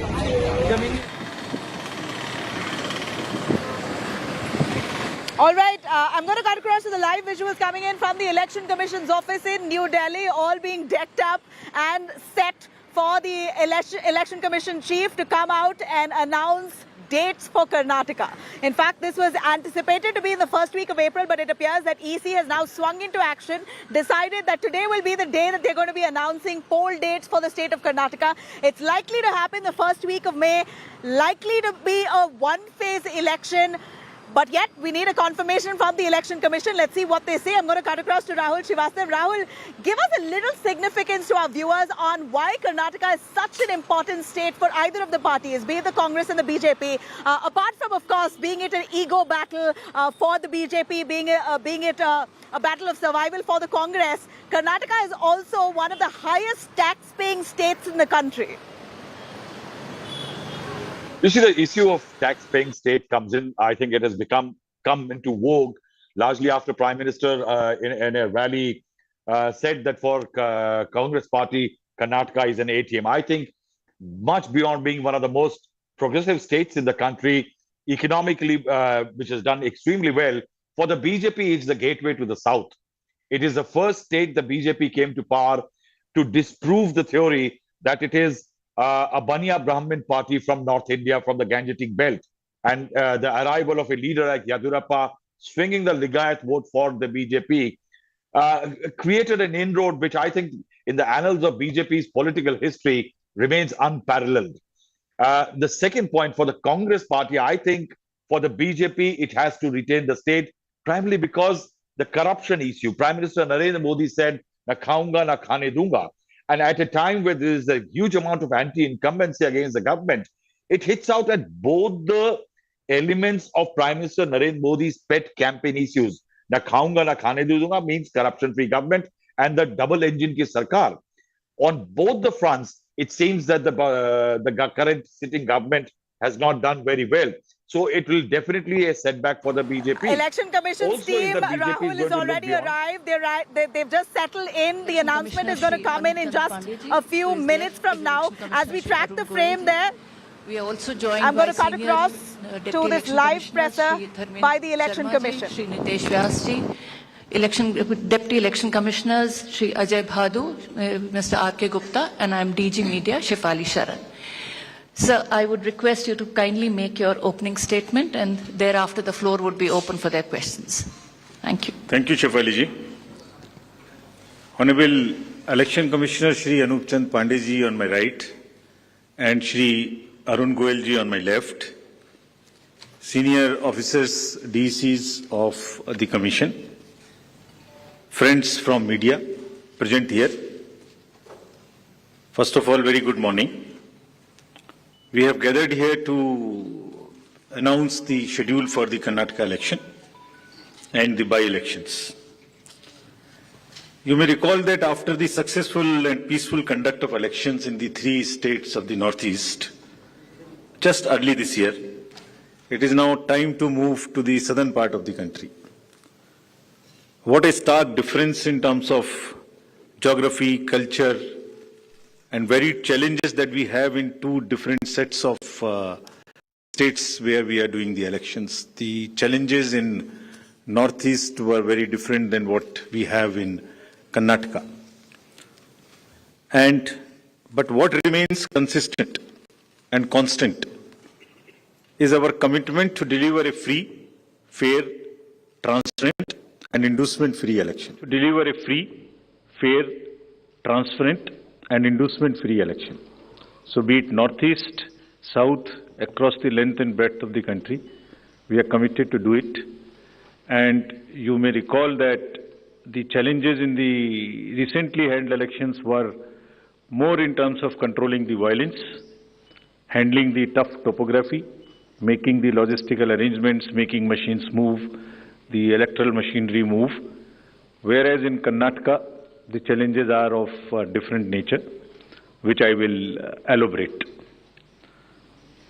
Well, you eagerly must be waiting for the schedule straightway, but just give me 15 minutes, 10 to 15 minutes to tell you the basics profiling. The term of Karnataka Legislative Assembly is till 24th of May 2023. So we have to complete the entire process before that. There are 224 assembly constituencies, of which 36 are reserved for the SCs and 15 are reserved for the STs. Let me just also tell you the electors' profile in the state, because a healthy electoral roll is a prerequisite and a foundation for any election activity and an exercise. Total electors in the states are 5.21 crores. Of which male electors are 2.62 and female electors are around 2.59, almost equal. And during the SSR exercise which we completed, the Commission laid special emphasis on the, as I have been repeatedly saying, on the inclusive part of the electoral roll and also the human part of the electoral roll. What does it entail? It means we laid special emphasis on registration of new age voters, between 18 to 19 years, women, transgenders, persons with disabilities, and also in Karnataka on the particularly vulnerable tribal groups, who are the disadvantaged groups. If you look at any human development indices, the particularly vulnerable tribal groups are the one who are at the lowest of the ladder. So we said we'll have a special outreach. I'll touch on that in one of the slides. The role-gender ratio in the state stands at 988, which is very healthy. And the copies of the electoral rolls, including the process by which it was prepared, have all been shared with the political parties. And the involvement was at every stage. So friends, senior citizens and PWDs, as we have been putting a special emphasis on this part, and it's important in case of Karnataka because it will happen first time in Karnataka. The total number of 80 plus electors is 12.15 lakhs. So you would see that it's an increase of 32% from the 2018. And they also includes 16,976 proud electors who are 100 plus. We'll be having a special outreach for all of them. The persons with disabilities, as you would see a sharp increase because of our focus, has increased to 5.55 lakhs. This is an increase of close to 150% over 2018. And you may ask me how it has happened. It's the social justice departments of the states give scholarships to various persons with disabilities. We also collected data from them so that, we can have an outreach. We can go to their houses and have a special outreach to persuade them, to facilitate them to become our voters. And this is the result of that. And through your medium, we would like to welcome them, pay our gratitudes to all the senior citizens and the persons with disabilities, transgenders, to please come and participate with all vigor in the election. And we are having a special attempt for that, which includes that for the first time, this facility for voting from home would be available in Karnataka to the 80 plus voters and also to the persons with disabilities. It has been a very successful and very reassuring and very happy experience for all of us in the Commission. To just report through you, in recently 5 state elections which we have had recently, Himachal, Gujarat, Tripura, Meghalaya and Nagaland, over 73,200 persons with disabilities and 80 plus senior citizens, we have been able to go to their house and take their votes. I mean, for one vote, 3 to 4 persons go.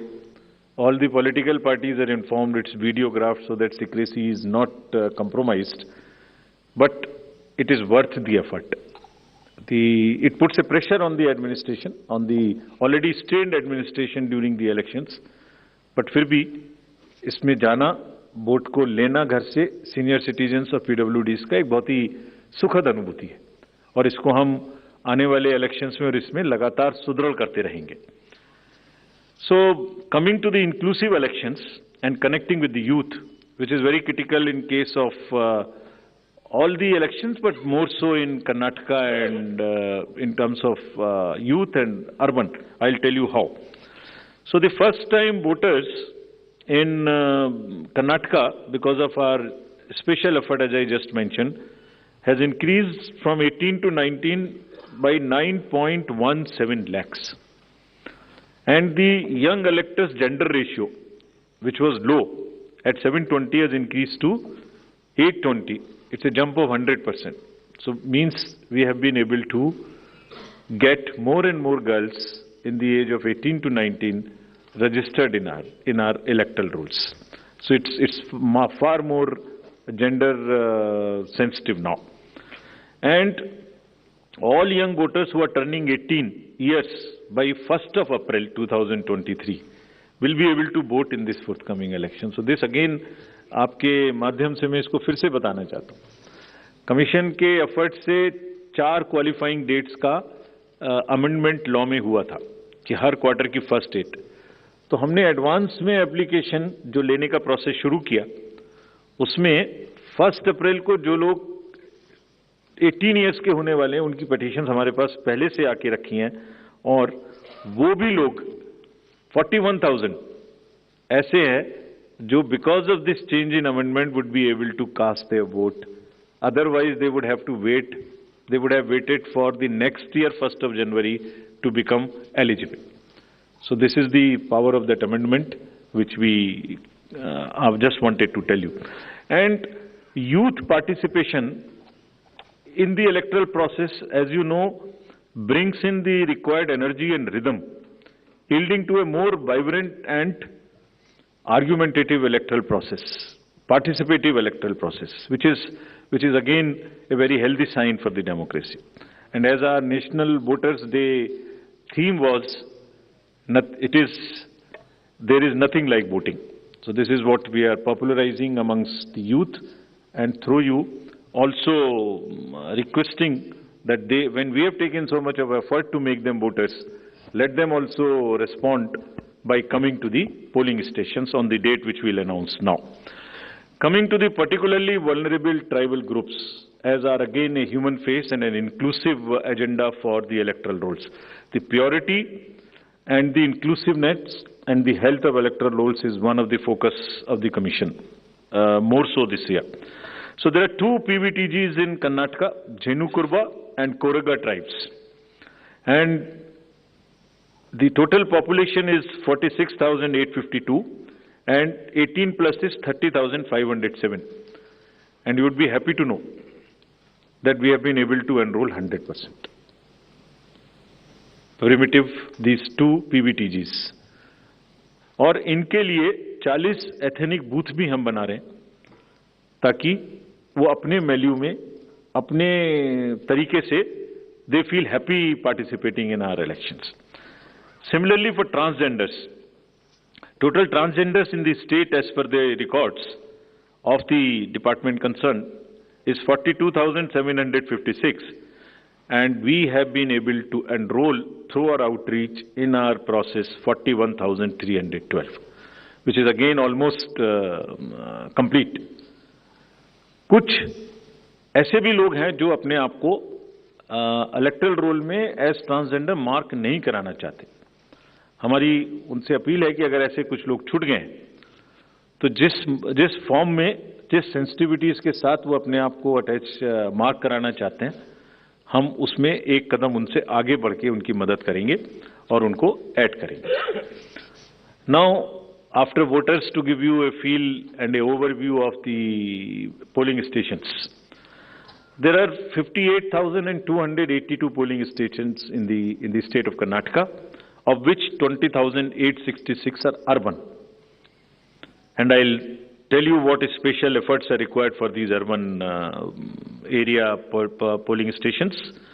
Average electors per polling stations comes to 883, and we'll be doing as usual the 50% webcasting, which comes to 29,140. On all these sensitive booths which have been identified, we take 4-5 measures.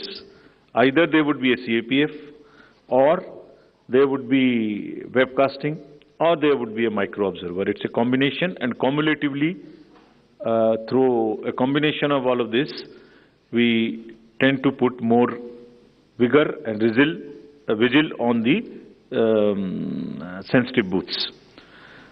For enhanced voter experience, how do we ensure that voters feel happy, want to come to the booth and take part in the festival of democracy? There would be close to 1,320 polling stations which would be managed exclusively by the women. ये भी उनके हर election में हम कर रहे हैं, उनके एक एम्पावरमेंट का भी पार्ट है. There is a feeling that yes, we can do it, and election exercises in the even remote places, there were booths in the recently held elections which were all managed by the women, including the security personnel. और इसी तरीके से 240 polling stations would be model polling stations, जिसमें eco friendly और green booths उनको बनाएंगे. और ये भी एक नया प्रयास शुरू किया है कि जब यूथ नहीं आते हैं वोटिंग में, तो हम पोलिंग स्टेशंस को भी अपने यूथ जो एम्प्लॉयज हैं उनसे मैनेज करें. तो जो भी यंगेस्ट एम्प्लॉयज हैं, जिस डिस्ट्रिक्ट में जो भी अपॉइंटमेंट्स रिसेंट हुए हैं, उन्हीं को ट्रेन करके उनको भी एम्पावर कर रहे हैं। तो इसलिए 224 such booths would be set up, which would be managed by only the youngest possible the employees of the government, and 100 booths would be managed purely by the persons with disability. We have started another attempt from the last 3 elections, which is an ongoing effort, that we want to make now the availability of AMF almost permanent in all these schools. And here in Karnataka, we are progressing quite well. As you would see on the slide, we are almost 98, 97% in terms of all the parameters, which are ramps, toilets, electricity. I am sure that, and hopefully, in this election, the time is still there till the elections polling stations are prepared. Whatever 1 or 2% in each category is left, we have emphasized to the state government, for which we have got a quite firm assurance that they will try and convert 100% facilities in all these schools on a permanent basis. And if this happens, which I am sure, which we are all sure would happen, that's a goal to aspire for the elections coming during the current years, in the later this year, and also the general election. So friends, now coming to the urban apathy. This is one area, as I said, that in Karnataka the areas of concerns would be different. So urban apathy is one, and money power is another, which will come to after this. So in urban apathy, the total voter turnout in the state is 72.4 in 2018. Against this, as you know, the overall country, if you look at the 2019 general elections, तो जो 20 top के constituencies हैं जिनमें सबसे कम voting हुई, उनमें से 9 urban area में है। इसके नाम यहाँ दिए हैं, मैं ज़्यादा नहीं पढ़ना चाहता, but they are in the top 20. And if you look at the Karnataka, तो जहाँ 72% वोटिंग है, वहाँ बेंगलोर के साउथ, नॉर्थ, सेंट्रल और बंगलौर में वो वोटिंग काफ़ी कम है। 57, 51, 53, 55, 57 as against 72. And another disturbing trend is that it is reducing even from the earlier election, 2013 election. It was even more in 2013. It is reduced in 2018. So when we went there, we did call a large number of universities, students, and talk to them. And then we also decided that in addition to the awareness activities like the electoral literacy clubs and the voluntary action forums, we'll also do because the Karnataka and Bangalore happens to be the knowledge city and the IT city of the country. So why don't we take advantage of their expertise? So we requested the IT sector, and through you we want to thank that IASC came forward, and they are doing an electhon. Instead of hackathon, we are saying it electhon. For what? They say, we are saying that how to enhance the participation of urban and youth. Can we technologically connect to them more? Can we do outreach in a different way? And how to ensure the registration of new voters more and more? We don't have to work so hard. Is there a problem with our software? Is there a way we can motivate them to do it? How can, from the universities, or from the colleges, schools rather, from the 12th, almost everybody becomes 18. 12 years, 12th class when you pass plus 5 if you add, तो mostly 17, 17 and a half and 18. तो आप vote तो देना शुरू कर रहे हैं, but आपको एक कमिटमेंट की जरूरत है। तो इस इलेक्थॉन में हमने ये भी रखा है कि device A solution that how can it boost voter turnout on the election day, और उसका भी एक मेथड हमने और अपनाया, वो भी आपको मैं अभी आगे बताऊंगा। ये कितनी इंस्टीट्यूट्स हमारे साथ इसमें जुड़ गई हैं? Indian institute of technology, Indian institute of science, large number of startups, large number of IT professionals. So we are thankful to all of them. And 47% have added on working on how to do the registration free. Some are working easily. Some are working with us on how to make the youth turn out on the day of election. So this result we will again share with everybody when it comes, the solutions when they are given, and जो आने वाले election है उसके लिए हम लोग समझते हैं कि ये एक हमें ऐसी टेक्नोलॉजी या ऐसी आउटरीच बताएगा जो उनकी समझ में आती है, because it's a place where you have most of the educated youth and the urban areas. As regards the candidates, you are all aware, just to repeat the same thing, the know your candidate and the affidavits, all this are available on through the technology. Knowing the candidate is possible through the Know Your Candidate application, and for political parties, these applications are helping them to file the nominations online and to also apply for the entitlements which they have in terms of passes or in terms of booking the grounds for the election rallies, etc. And it is all strictly, everyone has been instructed to follow first in, first out principle. जिसने पहले apply किया उसका digital trail उसमें रहेगा. ऐसा नहीं कि apply एक पार्टी ने किया और आपने दूसरी पार्टी को जगह दे दी. नहीं, it is a fair and level playing field which they have to ensure. C vigil app की काफी प्रचार कर्नाटका के इलेक्शन में किया है, बिकॉज ये वहां बहुत रिलेवेंट है. Because what new challenge we found in Karnataka is, in addition to the youth and urban apathy, is the money power. So this is being popularized a lot, and I'll share with you, even before MCC, what had happened.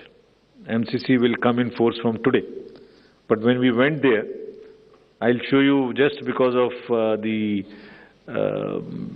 our sincerity on this subject and telling the district officials and enforcement agencies what is the result. I'll show you that. So before coming to that, just to narrate that in recently held elections, total number of polling stations are given here, and there was no re-polling. So we want to carry forward this trend. No violence, no re-polling, and no और EVM भी बच गई, उनको भी गाली वाली ज़्यादा नहीं पड़ी. सो मतलब उसी चीज़ को आगे बढ़ाने हुए हमने वहाँ काफ़ी कोशिश की है कि जितने भी पोलिंग स्टेशंस हैं उनमें आप ऐसे प्रोसेसेस को अपनाएंगे, district magistrates are on the job, that they make the experience for the voter very good, so that they are encouraged to come. And some are working even on applications where, if we can tell in advance the queue, so that you can plan your visit to the polling station and avoid standing on the thing. This is also a work in progress. The seizures in these 5 elections, just to tell you the kind of rigor and emphasis जो elections को inducement free कराने में किया जा रहा है. 5 elections जो अभी होके चुके हैं, उनमें 18 और 17 में जो इससे पहले हुए थे, 43 करोड़ के अगेंस्ट में 1028 करोड़ का सीजर था. एंड इसमें drug seizures, because we are saying liquor, drug, money, freebies, and drug in particular, because वो पूरी की पूरी सोसाइटी को और बच्चों को खराब करने की उनमें क्षमता है.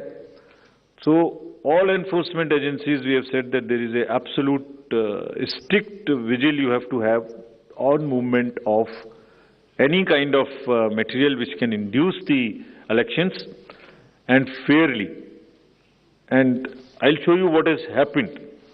We are strengthening our teams in Karnataka to curb the misuse of money power. From 1,900 in 2018, we are increasing to 2,400.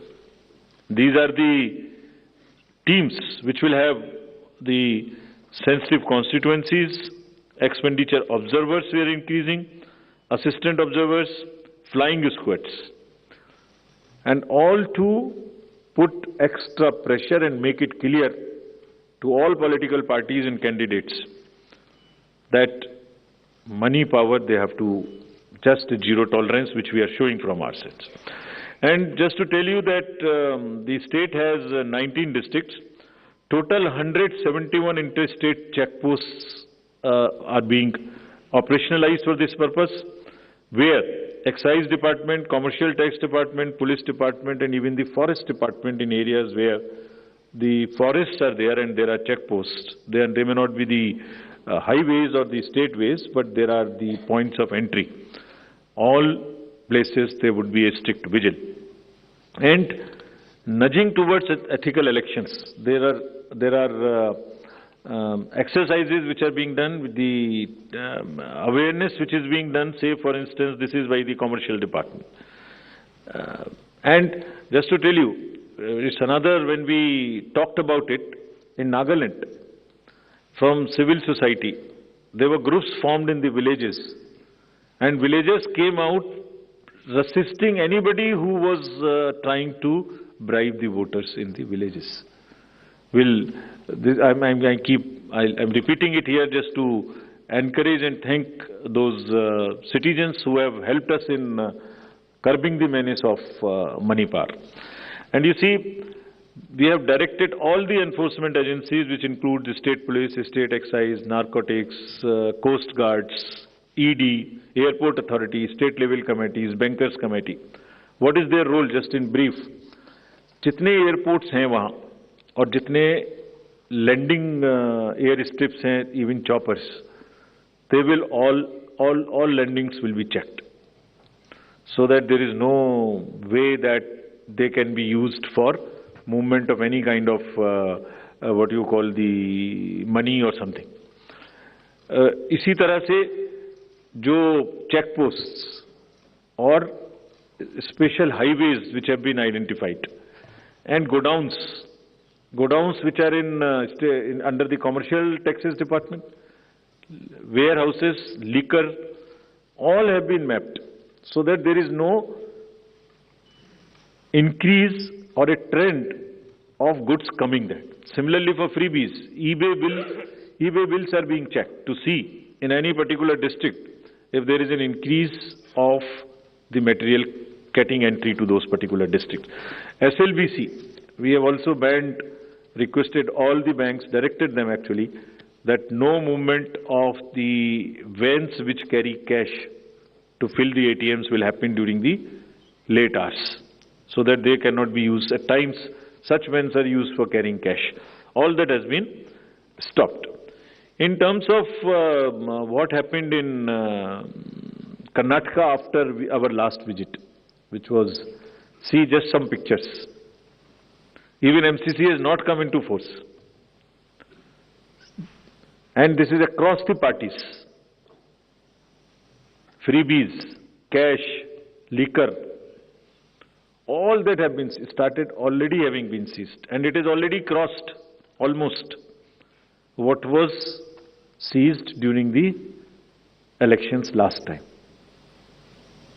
And I want to thank the district administration and enforcement agencies on this, because having by and large tackled the issue of muscle power in the elections, this is now the focus and the time that we handle the money power also. And before MCC comes into being, because हमने उनको यही कहा कि MCC का मुहूर्त क्यों देखना है? आपके पास तो सेक्शंस हैं आईपीसी की. अगर कोई भी ब्राइब के लिए, वोटर्स को इंड्यूस करने के लिए अगर अभी से सामान लेके आ रहा है, उस पर कैंडिडेट का नाम लिखा हुआ है बैग के ऊपर, कुकर के ऊपर रखे हुए हैं ये गोडाउन, इसमें देखिए आप लिखे हुए हैं, नाम भी लिखे हुए हैं, तो उसको सीज करके उस पर क्रिमिनल केस करने के लिए एमसीसी की जरूरत क्यों है? And thankfully all of them have responded and we are sure that this will peak now. And again through your medium we want to say that citizens also help us by using C-Vigil more and more, and it is our guarantee that in 100 minutes we will not only reach there, we will also report back saying as to what had happened. So friends, now coming to what you have been waiting for. The schedule for the Karnataka Assembly elections for 2023 would be like this. The Gazette notification would be issued on 13th of April. Last date of making nominations would be 20th of April. Date of scrutiny would be 21st April 2023. After that, the withdrawal of the candidature can be up to 24th of April. The polling will take place on 10th of 5 in single phase, and day of counting would be 13th of May.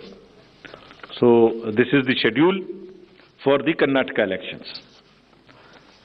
There are also some by-elections which are due in the country in various legislative assemblies and parliamentary constituencies. So we are simultaneously announcing the by-elections also.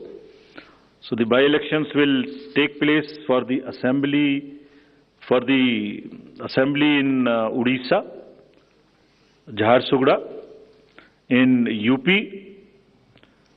in Suar, UPAC 34, 395 Chanabe in UP, Soyong in Meghalaya in 23, and also in the parliamentary constituency number 4 in Jalandhar. So this will fill up all our vacancies till February 2023. So this is the schedule, and I once again, before ending, through the friends from media, I want to appeal to all the voters of Karnataka, young, urban areas, rural area, PVTGs, women, transgender, PWDs, senior citizens, to please come forward and take part in the Festival of Democracy. Thank you very much. Thank you, sir. We'll now be able to take questions. In one phase, this is the breaking story we are getting at this hour. Karnataka to vote on the 10th of May. Big developments. It's an important day for all Kannadigas as Karnataka goes to elections, goes for voting on the 10th of May.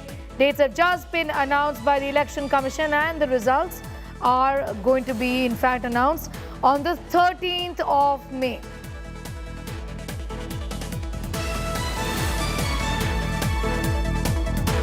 Counting of votes in the state of Karnataka to be held on the 13th of May. Big developments that we're reporting on this far as the high-stakes battle for the state of Karnataka is concerned. Getting you all the details on what has been just announced by the Election Commission of India in terms of what to expect in the next few days or so. 10th of May, an important day, but a high-pitch election campaign is already on in the state of Karnataka, with the incumbent BJP leaving no stone unturned to retain, in fact, power in the state of Karnataka, and the Congress also really leaving no stone unturned to, in fact, oust the BJP from the state of Karnataka.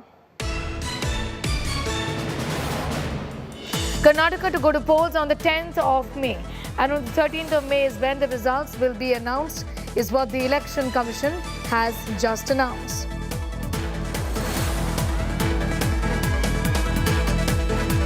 Karnataka Assembly elections to be held on the 10th of May. The counting of votes on the 13th of May has what has been announced by the Election Commission, also voicing various concerns and challenges in the state of Karnataka as far as the polls are concerned.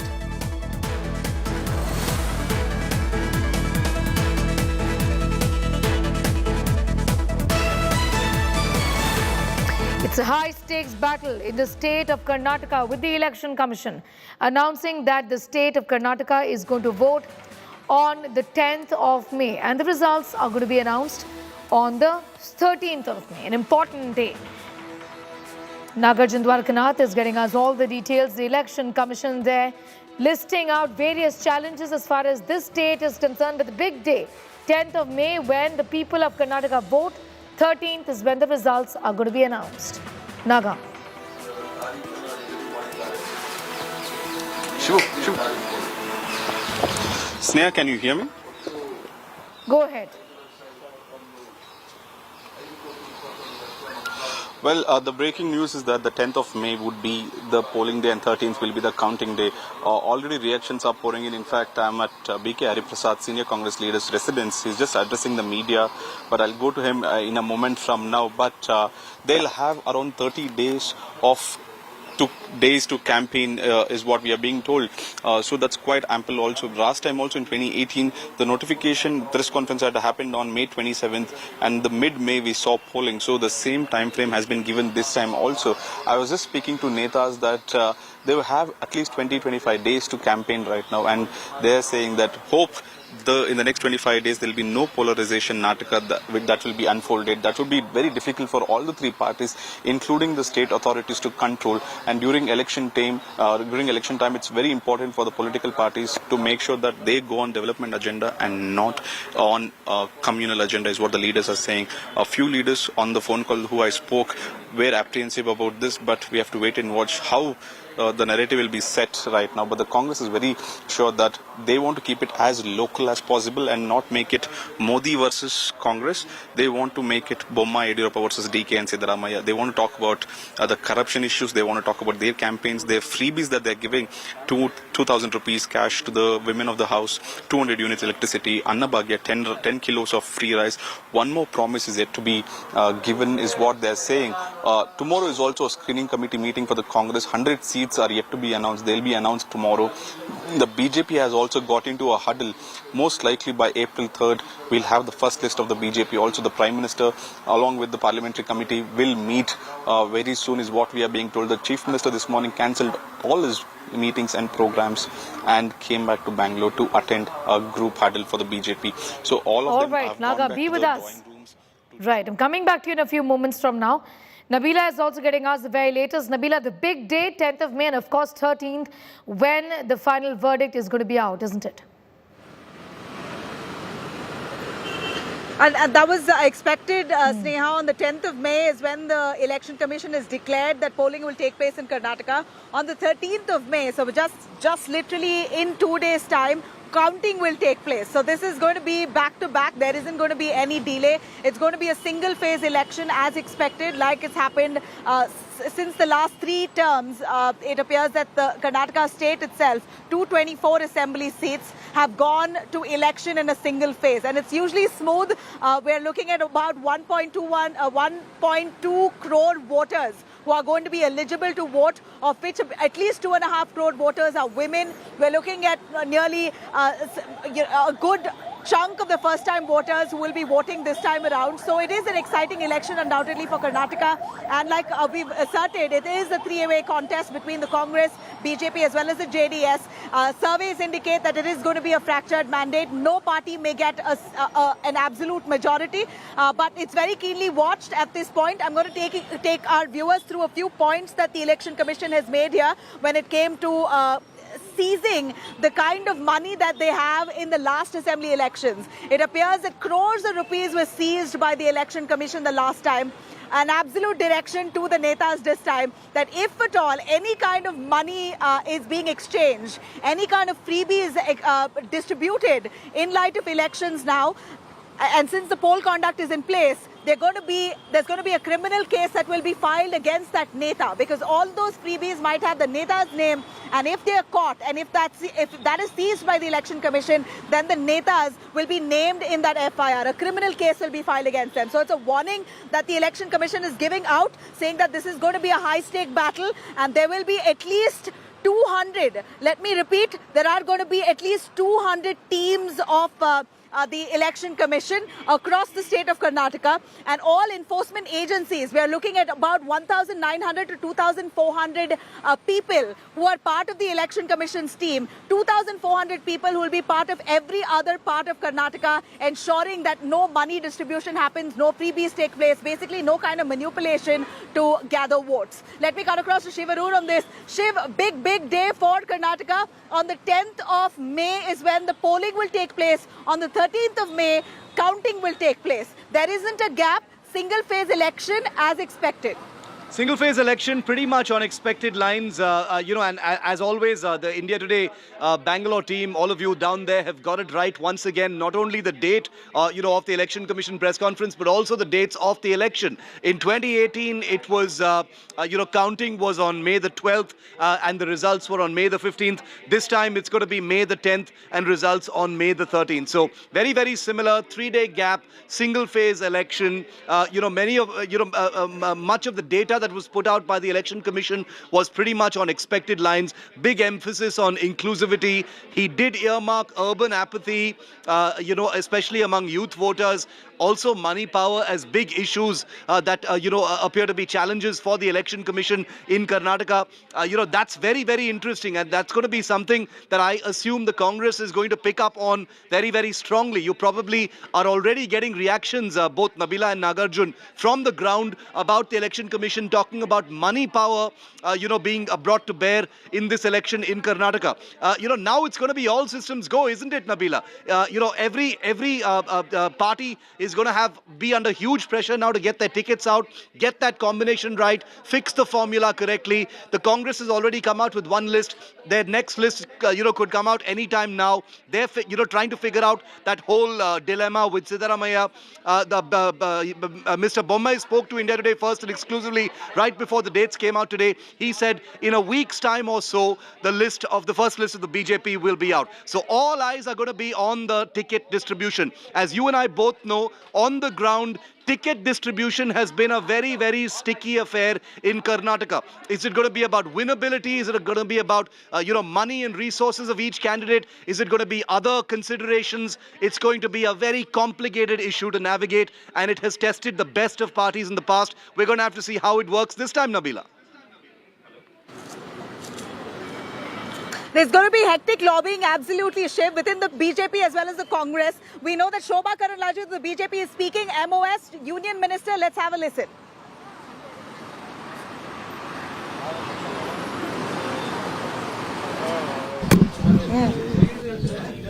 Ma'am, चुनाव आयोग ने जो है dates announce की है, किस तरह से आप अब आगे चुनाव अभियान को बढ़ाएंगे और क्या रहेंगे चुनावी मुद्दे? चुनाव आज अनाउंस हुआ है, बहुत अच्छा लग रहा है क्योंकि नया सरकार नया फॉर्म में आएगा। कर्नाटका लोगों को डबल इंजन सरकार चाहिए।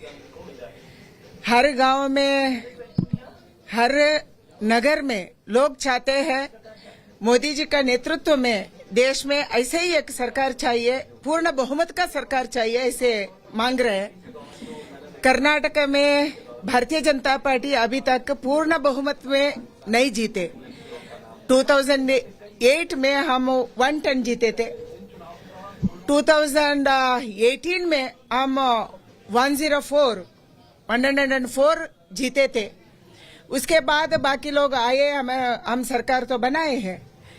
अभी लोग चाहते हैं पूर्ण बहुमत में हमारा सरकार आना, एंड इसी से ज्यादा विकास हो सकती है, प्रगति हो सकती है एंड डेवलपमेंट हो सकती है, ऐसा लोगों का मन में है। इसीलिए मैं उम्मीद रखती हूँ ये चुनाव में 2023 चुनाव में जरूर भारतीय जनता पार्टी को बहुमत आएगा। हम 130 से ज्यादा सीट हम जीतेंगे, ऐसा एक उम्मीद है, ऐसा माहौल भी है। एंड हमारा विजय संकल्प रथ यात्रा बहुत अच्छा तरीके से चला, बहुत यशस्वी हुआ। एंड प्रधानमंत्री जी नरेंद्र मोदी जी का, अमित शाह जी का, नड्डा जी का, हमारे सेंट्रल लीडरशिप का, स्टेट लीडरशिप का प्रवास बहुत अच्छा हो रहा है, ऐसा माहौल बना है। ये 2023 में भारतीय जनता पार्टी खुद पैर में खड़े होकर सरकार रचना करना, ऐसा एक माहौल कर्नाटक में है। लेकिन इश्यूज क्या रहेंगे मैडम, क्योंकि कांग्रेस लगातार जो भ्रष्टाचार का मुद्दा उठा रही है, रिजर्वेशन को लेकर हमने देखा किस तरह से बवाल हुआ है, जो नई रिजर्वेशन पॉलिसी थी, तो मुद्दे क्या रहेंगे? भ्रष्टाचार मीन्स कांग्रेस है। ये पूरा देश में भ्रष्टाचार का बाप कोई है तो वो कांग्रेस ही है। भ्रष्टाचार को पूरा देश में फैलाया, भ्रष्टाचार का बात विदेश में हुआ, वो कांग्रेस के कारण ही हुआ है। उसको पूर्ण बहुमत था, दिल्ली से गांव तक पूर्ण बहुमत से सरकार रचना किया, फिर वो भ्रष्टाचार के कारण वो सब डूब गए हैं। अभी मोदी जी एक अच्छा सरकार दे रहे हैं, विकास का सरकार दे रहे हैं। लोग चाहते हैं हर स्टेट में मोदी जी जैसे एक नेता स्टेट में होना चाहिए। State has been announced in Karnataka. Election Commission announces 10th of May as the date of polls in the state. 13th of May is counting. So there's barely about a month's time for the parties now to really rake up their support and ensure their win. Now we know that the Congress has released only their first list. Second list is pending. BJP is yet to release their list. Tell us a little more about the action in the major parties within the state. Just a second, Nabil. Let me try moving to Mr. BK Hari Prasad also. He's just here. I'm at his residence. Just a second. He's on his phone call, but let me tell you, the Congress is having a screening committee tomorrow, and 100 more seats will be likely to be released tomorrow, is what we are told. The meeting has already happened, first phase. Another phase of meeting is to be scheduled tomorrow, and then the second list will be out. The BJP, however, will be announcing its list post the parliamentary board meeting. For once, the Congress seems to be prepared better to face a state poll and state assembly. It's always that after the election is announced, the Congress is of an attitude to release the dates. Let me go to Mr. BK Hari Prasad, senior Congress leader here. So we have heard the election commission speak of the dates. What is the Congress strategy? Is it still going to be corruption versus development, or would it be anything else? Well, the disastrous performance of the Bharatiya Janata Party, their basic ideology, strategy and their model is only corruption. The model Virupakshappa is the biggest model of Bharatiya Janata Party in terms of corruption. And 40 corruption is everywhere known, and we have a CM here. Corruption is the biggest plank and development is zero. In fact, the Election Commission also spoke about how it's the money issue is a big issue in Karnataka and they have to restrict money flow. Yes, of course, because it is Karnataka is, unpopular. Never heard in the previous, before BJP came to power, Karnataka was never heard of corruptions. But after BJP came to power, the money power and the muscle power which has been used in the elections is something unheard of. And BJP has been targeting your party, especially saying that both leaders are not united. DK versus Siddaramaiah, that itself will bring your boat down. Bharatiya Janata Party should not bother about what's happening in our camp. In our plate, it's very clear, it's clean and neat. And they should answer what is fallen in their plate, and they should speak about their corruption charges. They should speak about model of Virupakshappa. They should speak of, in terms of development, it's almost zero. And they don't have any leader to campaign. That's how they're inviting all the BJP central leaders to campaign here. How will you tackle the brand Modi, brand Shah? He's coming to be with Tigers on April 9th in Mysore. I just want to comment on Mr. Narendra Modi. What is the brand of Mr. Amit Shah? We have a better brand here. We don't want any such fake encounters and who are, debarred from their own states to come and teach us. Narendra Modi is a prime minister. Let him come. Yes, it is nothing new. Second time he was, in 2018 also he was a prime minister. Okay, Hari Prasad, let me cut across to the BJP netas. Prahlad Joshi, Union Minister from Karnataka, reacts on the Karnataka poll date announcement. Listen in. हुआ है और हमने ये विकास के कार्य development कार्यक्रम करके की घोषणा हो गई है सर। शांति भाई शांति रोल जी सर। आज चुनाव आयोग ने 10 तारीख कर्नाटक में चुनाव होगा इसे अनाउंस किया है।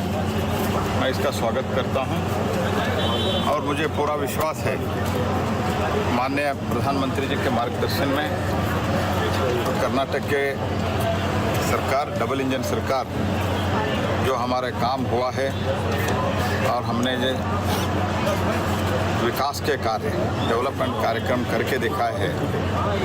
मुझे पूरा विश्वास है कि कर्नाटक में फिर से एक बार भारतीय जनता पार्टी पूर्ण बहुमत से। चेहरा कौन होगा? लास्ट टाइम हमारा 5-6 सीट कम आए थे, बाद में हमारा सरकार हमको करना पड़ा, इसलिए मुझे पूरा विश्वास है जो माननीय येडियुरप्पा जी के नेतृत्व में और माननीय बोम्माई जी के नेतृत्व में अभी जो काम हुआ है, ये ऐतिहासिक काम हुआ है। तो इसलिए मुझे पूरा विश्वास है डबल इंजन सरकार फिर से चुनने के लिए लोग उत्सुक। Rahul Gautam, our correspondent in Delhi, as now we see a lot of MPs reacting on Karnataka election date announcement. Listen in. Rahul, over to you. Absolutely, Nabila. The poll bugle has been sounded as the Election Commission has announced the date, and I have with me Rajya Sabha MP from Congress Party, Mr. Dr. Hanumantaiah. Dr. Hanumantaiah, poll bugle has been sounded. What is your prediction? Because BJP is saying that they are fully confident they're going to retain the state. The people of Karnataka has seen the administration of Congress and administration of BJP also now.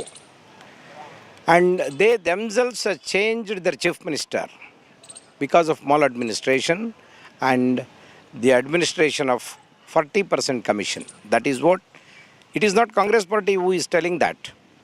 The Contractors Association of Karnataka, which represent thousands of contractors, they have written a letter to the Prime Minister of India that we are unable to work anything here in Karnataka because they demand 40%. So this is one major corrupt administration which the Karnataka BJP government has given. But scrapping Muslim reservation, handing it out to Lingayas and Vokalinga, how do you view this move, sir? This is just for politics. They are not for social justice. BJP is never stands for social justice. They took out that Muslim reservation, which they deserves much, because the parameters which they are suffering in the human index is much less than other communities. So it was given during Congress and Janata Dal period. But now they have withdrawn. That is for politics. And that has been given to Lingayats and Vokalingas, who are the dominant communities of Karnataka. And their demand is, according to their population, much more than what they have given now. So they also don't believe. All right, Rahul Gautam, we minorities... heard him. I'm going to cut across to Shiv Arur on this. Shiv, if I could stress on the Election Commission's direction here. First of all, on the 10th of May is when voting will happen. 13th of May will be counting, which means right now, right from today, ever since the announcement, the poll code of conduct will come into place. The government cannot announce any other projects. No government expenditure can be announced. So it appears now that all parties will now be working ground zero and ground up until elections. It's almost as if they're all going to be proving themselves yet again to come to power. It's going to be a high-stake battle with almost 50,000 odd polling booths that will be placed across the state for nearly 5.2 crore voters. You know, in terms of access, this particular election in Karnataka, I hear from what the election commissioner said, Nabila, is going to break many records. One will have to wait and see whether this election breaks the previous record, which was in 2018, of a 71.3% electoral turnout. That's going to be something very big to aim for. But like you rightly said, poll code of conduct kicks in.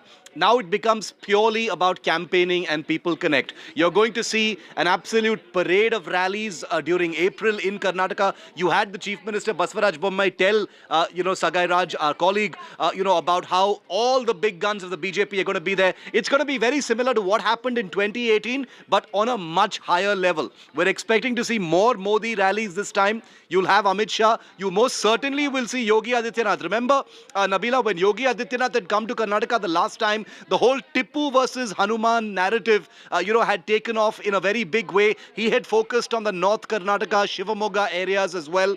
He also traveled to the coastal parts of Karnataka. So we're going to see all those big guns. The Congress already has many big guns in Karnataka, but you're most definitely going to see a lot of Rahul Gandhi as well. Perhaps even Priyanka Gandhi. Priyanka Gandhi didn't spend much time in Karnataka the last time. Rahul Gandhi did. He did a lot of rallies in Karnataka, and and given the strong showing of the Congress last time, they got 80 seats as opposed to 104 seats of the BJP.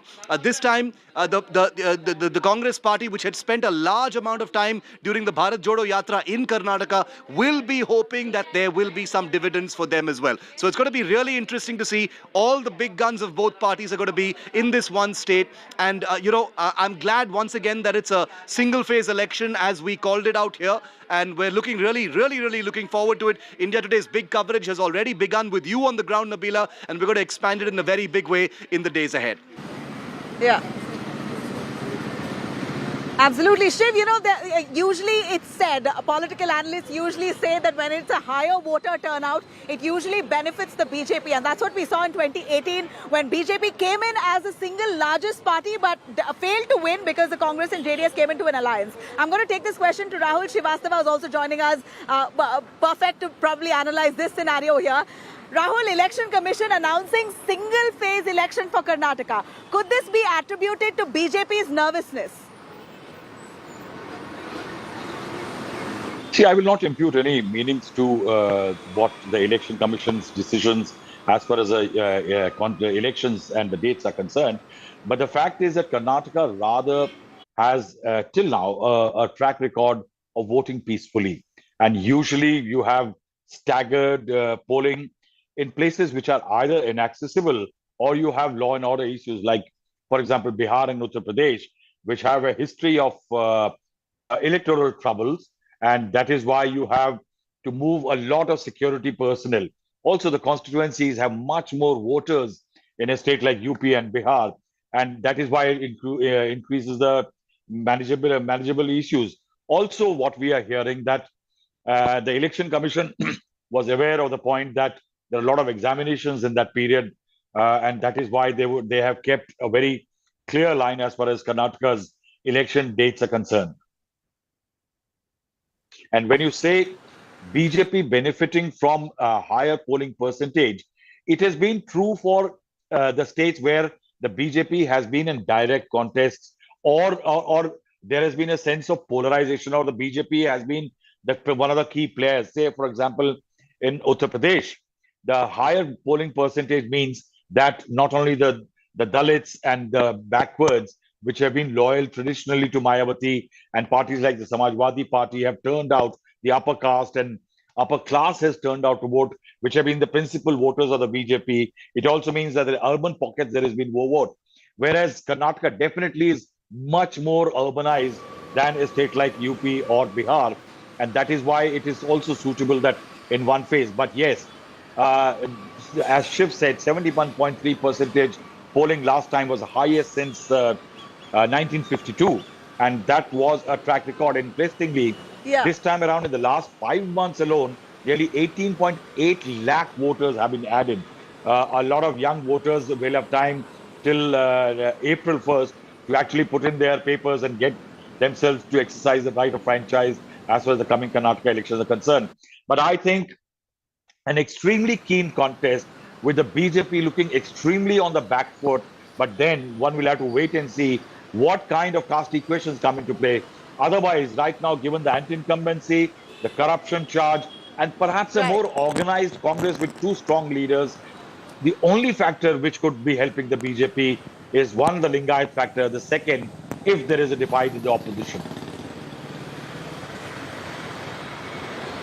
All right. So it appears, at least we're looking at the last term's electoral turnout, it doesn't seem like voters in Karnataka at least are fatigued. They're super pumped to come out there and vote. We're hoping that we better the rate of voter turnout this time around. We also have Anaga, who's on ground tracking developments from the BJP office. I'm going to come to you, Anaga, but let us cut across to BV Srinivas, the Youth Congress President. विधानसभा चुनाव का ऐलान हो रहा है और साथ ही हमारे साथ मौजूद हैं कांग्रेस के युवक कांग्रेस के अध्यक्ष श्रीनिवास, ये बताएं कि कितनी बड़ी चुनौती है फिर से सत्ता में वापसी करना और क्या चीजें आपके लिए चुनौती है, क्या चीजें आपके फेवरेट हैं? में कांग्रेस सरकार आना निश्चित है। क्यों? कर्नाटक में 40% सरकार चल रही है। एक दृश्य मैं आपको आपके संज्ञान में लेके आ रहा हूँ। ऑलरेडी आप लोग ने टेलीकास्ट भी किया। सीएम का गुरु क्षेत्र में ये किसान के पास रिश्वत मांगे, वो किसान रिश्वत देने का पैसा नहीं था, खुद का बिल लेके आके वहाँ तालुक ऑफिस पहुंचा। पूरा दुनिया में ये किस तरीके के लोग उसको देखा है। कर्नाटक का जनता के दिल में जो किसान हो, गरीब हो, मजदूर हो, उनके दिल में जो दुखी है, वो सारे लेके अभी जो राहुल गांधी जी के साथ किस तरीके के इन लोगों ने जो व्यवहार किया, सारे जवाब वोट डालने के समय में देगा। कांग्रेस पार्टी जो वहाँ महंगाई को लेके जो हाउस होल्डर महिला है, उनके खाते पे सीधा 2000 रुपये डालने का और 200 यूनिट बिजली फ्री देने का, और उसके साथ जो बिलो पॉवर्टी लाइन लोग हैं उनके लिए 10 किलो चावल देने का, और जो 45 साल में पहली बार इतनी बड़ी लेवल पे जो बेरोजगारी है उसको लेके जो 3000 डिग्री होल्डर है उनको 3000, जो डिप्लोमा होल्डर है उनको 1500, कुछ क्राइटेरिया बनाया है। उस क्राइटेरिया में जो भी स्टूडेंट्स आते हैं उनको देने का। और इसके साथ जो कर्नाटक में जो इन लोग ने हालत बना के रखा है, जो PSCM क्यों चला कर्नाटक में, हर चीज में 40%, PSI जो पुलिस, जो रक्षा करने वाला जो पुलिस के अपॉइंटमेंट में 1-1 करोड़ रुपए लिया है इन लोग ने। तो उन लोग का जो हर चीज में I'm going to cut across Anaga, who's right there, the BJP office. Anaga, we know a lot of the BJP functionaries from different states have come to Karnataka now. They're keeping a close watch and helping the BJP cadre here to win these polls. Annamalai is here, we believe. Are you with him? Would you be able to get us voices?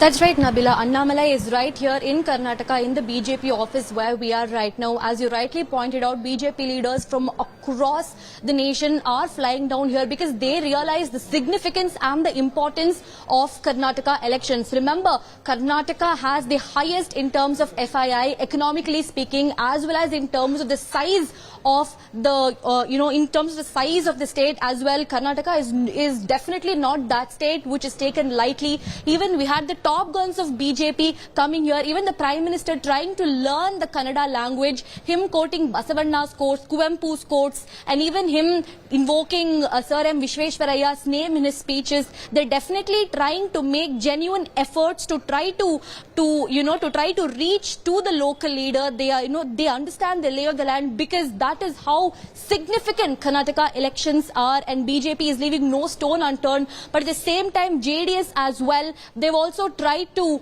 partner with other states. We had the, Kumaraswamy meeting Mamata Banerjee and BRS as well. BRS is going to be helping JDS, campaign in the Kittur, Karnataka region, trying to woo the Telugu-speaking Kannadigas as well. Mamata Banerjee has also agreed to help JDS. So definitely, the parties in Karnataka reaching out to other states for help just screams how significant and high stakes this poll battle in Karnataka is going to be. And speaking of BJP, since we're at the BJP office, time and again BJP has been clinging on to and invoking Prime Minister Modi's name, him being the primary face, followed by B.S. Yediyurappa to reach out to local. So Prime Minister Modi and Yediyurappa are the two big faces of BJP for Karnataka elections.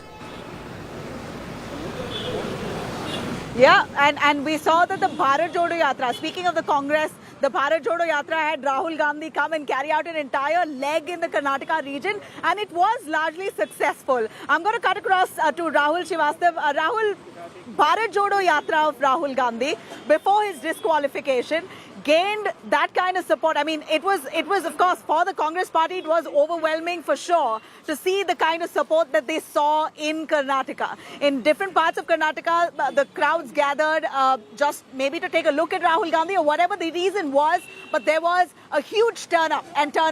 Do you think that that would have any kind of impact in the elections, positive for the Congress or not? Namita, I think Anaga made some very interesting points on how the BJP is making an effort. And you asked me about what the Congress is doing. I think the turnout for Rahul Gandhi's Yatra was, yes, because there was a certain momentum. But the fact is, it was because the Congress has a very strong cadre and a leadership matrix in Karnataka. It is that which helped Rahul Gandhi create that kind of momentum during his yatra in Karnataka. Why I say that? That you very strong leaders, Siddaramaiah and Mr. D.K. Shivakumar. And this is something which you were discussing with Rajdeep in the before the announcement of the dates, that the Congress has going certain few factors like this. For example, the caste factor, extremely critical in Karnataka, though it's an economically developed state. But if there are two things which really decide the outcome in Karnataka, one is caste, the other is cash. And that is why, if you see the Congress, Kharge is a Dalit, Siddaramaiah is an OBC, and D.K. Shivakumar is a Vokaliga. Now, this is the segment that perhaps can do well for the Congress if it actually has a momentum, because the minority vote will gravitate towards a party like the Congress, and that could give the Congress an impetus again. Now, if you see Karnataka, there is the 51 reserved seats are called the bellwether seats. Whosoever gains more of the reserved seats for the Dalits, SCs and STs actually eventually wins Karnataka. There are 15 ST seats and there are 36 of them for the SC. Now, in last time around, it was a very interesting seesaw battle. Whereas in 2008, when the BJP came to power for the first time, out of the 51, 28 were won by the BJP, and the Congress had trailed behind with just 17 odd seats.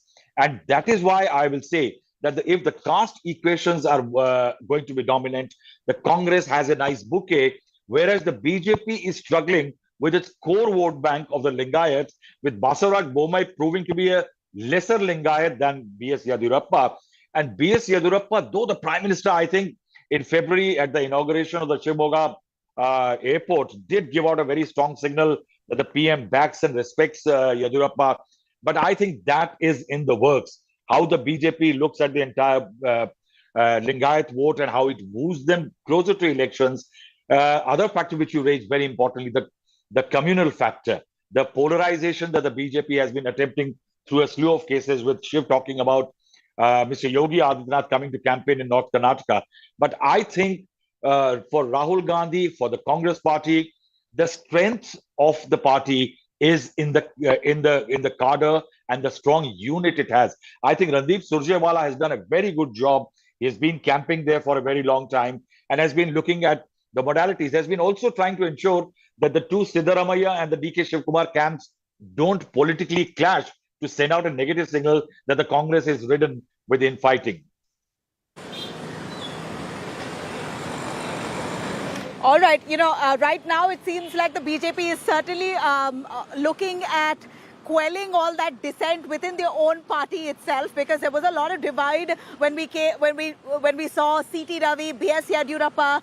There was a lot of back and forth in terms of comments, a lot of talk about whether BJP was trying to sideline B.S. Yadurappa, and the internal conflict within their own netas. It seems like now, after the Election Commission's poll announcement, the poll date announcement, the BJP will have to get their house in order.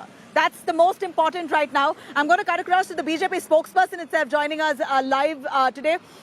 Mr. Mohan, the BJP has got to get their house in order. No more scope and space for internal bickering anymore. You've got to step up and intensify your campaign. Are you ready?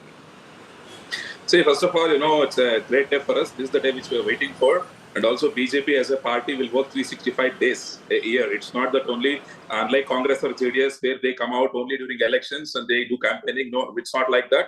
We work 365 days a week. And also we have done a lot of work, especially from past 8 to 10 months as far as elections are concerned. We've reached out to more than 50,000 booths. There are 58,000 booths in Karnataka, out of which 90% of booths we have reached out already. We have a team ready over there. The Karyakartas who work for the country and who work for the BJP are very much excited. And also, we did the Vijay Sankalpa Yatra. We covered all 224 constituencies where we reached out to more than 2 crores beneficiaries. This is the kind of effort which we have put. And also remember, I want to make you one more thing very clear that, we hardly had 3.5 years.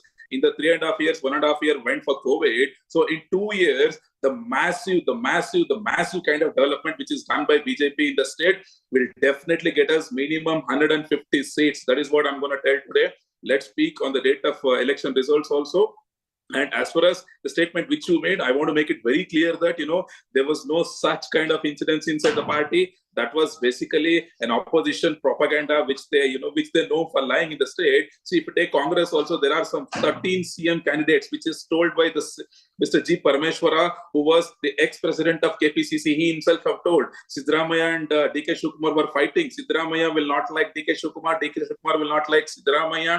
And even today, Siddaramaiah, the former chief minister, who said, he was the one who's instrumental in bringing the party in the state of Karnataka, who claims to be, okay, then he's not even getting a single seat. He's running here and around for 2 more constituencies. And you have one more team of MB Patil. Then you have one more team of Parmeshwar. Stay with us, Mohan. Stay with us. I have big development coming in from Karnataka. Congress is Siddaramaiah. Stay with us. We have a political analyst, Mr. Shastri, as well joining us. But before that, here's a big breaking coming in from Karnataka. Siddaramaiah, former Chief Minister, Congress biggie, now decides to contest from 2 seats. And he declares it. He's not just going to be contesting from his safe seat, Varuna, but Siddaramaiah announces that he also intends to contest from Kolar. He's hoping that the Congress High Command would grant this wish. This is Siddaramaiah who speaks, saying that I was born in Varuna, I want to contest in Varuna, I'm sure to win in Varuna, but I also want to contest from Kolar because people there are requesting me to contest. The privilege is given to Siddaramaiah the last time. He contested from Badami and Chamundeshwari, lost out Chamundeshwari, won Badami. This time around, he again wants to contest 2 seats. Let's have a listen.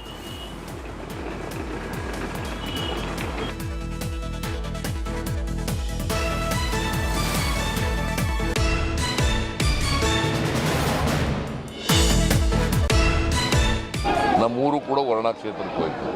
ಹಾಗಾಗಿ ನಾನು 2008ರಲ್ಲಿ ವರ್ಣ ಕ್ಷೇತ್ರದಿಂದ ನಿಂತ್ಕೊಂಡೆ, ಮತ್ತೆ 13ರಲ್ಲೂ ನಿಂತ್ಕೊಂಡೆ. ಹೋದ ಸಾರಿ ನಾನು ಮತ್ತೆ ಚಾಮುಂಡೇಶ್ವರಿ ನಿಲ್ಲಬೇಕು ಅಂತೇಳಿ ಚಾಮುಂಡೇಶ್ವರಿಗೆ ಹೋದೆ. ಆಮೇಲೆ ಸ್ವಲ್ಪ ಅಲ್ಲಿ ಅನುಮಾನ ಇದ್ದದರಿಂದ ಬಾದಾಮಿಲೂ ಕೂಡ ನಿಂತ್ಕೊಂಡೆ. ಸೊ ಈ ಸಾರಿ ಇದು ಕೊನೆ ಚುನಾವಣೆ. ನಾನು ನಮ್ಮ ಹುಟ್ಟೂರು ಎಲ್ಲಿರ್ತದೆ ಅಲ್ಲಿ ಸ್ಪರ್ಧೆ ಮಾಡಿ ಜನರ ಆಶೀರ್ವಾದ ಕೇಳಿ ಆಶೀರ್ವಾದ ಮಾಡ್ತಾರೆ ಅಂತಕ್ಕಂಥ ನಂಬಿಕೆ ಇದೆ. ನಾನು ಚುನಾವಣಾ ರಾಜಕೀಯದಿಂದ ನಿವೃತ್ತಿ ಆಗ್ತೀನಿ. ಕೋಲಾರದವರು ಕರೀತಾ ಇದ್ದಾರೆ, ಹೈಕಮಾಂಡ್ ಒಪ್ಕೊಂಡ್ರೆ ಅಲ್ಲೂ ನಿಲ್ತೀನಿ. ಅದೇಪ್ಪ ಇನ್ನೂ ತೀರ್ಮಾನ ಆಗಿಲ್ಲ ಹೈಕಮಾಂಡ್ನವ್ರು ಹೇಳಿದ್ರೆ ಅಲ್ಲೂ ನಿಂತ್ಕೊತೀನಿ. 100ಕ್ಕೆ 100 ನಾ ಎಲ್ಲಿ ನಿಂತ್ಕೊಂಡ್ರು ಗೆಲ್ತೀನಿ. 25 ಕ್ಷೇತ್ರಗಳಲ್ಲಿ ನನಗೆ ಕರೀತಾ ಇದ್ದಾರೆ. ಸಿದ್ದರಾಮಯ್ಯನವರಿಗೆ ಕ್ಷೇತ್ರ ಇಲ್ಲ ಅಂತ ಅನ್ನೋದು ಇದೆಯಲ್ಲ, ಅದು ರಾಜಕೀಯವಾಗಿ ಹೇಳ್ತಕ್ಕಂಥ ಮಾತು. ನಾನು ಈಗ ಸೋಲಾಗಿದ್ದರೆ 25 ಕ್ಷೇತ್ರಗಳಲ್ಲಿ ಯಾಕೆ ಕರೀತಾರೆ ನನಗೆ?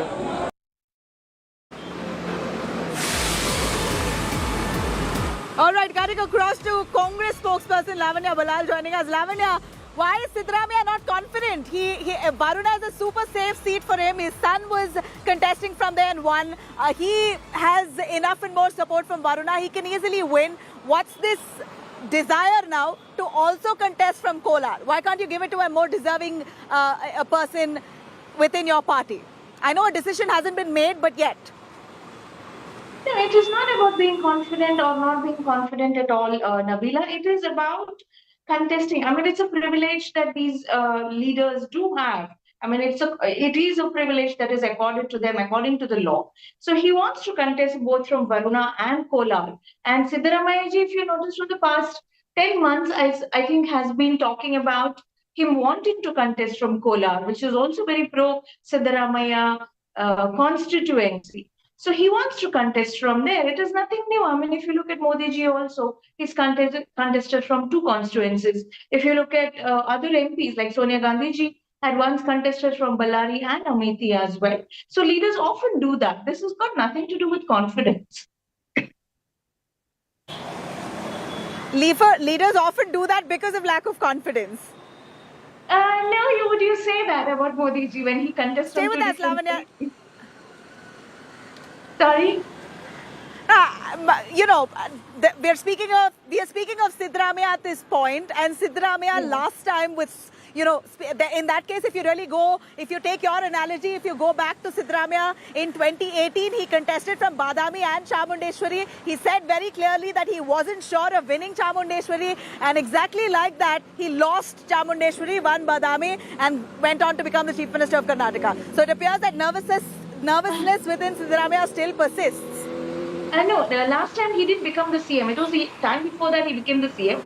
Last time, yes, he lost in Chamundeshwari, and he was aware that Chamundeshwari was not a pro Siddharamaiah constituency at that point of time. He also contested from Badami last time, and we went into our coalition government at that point of time.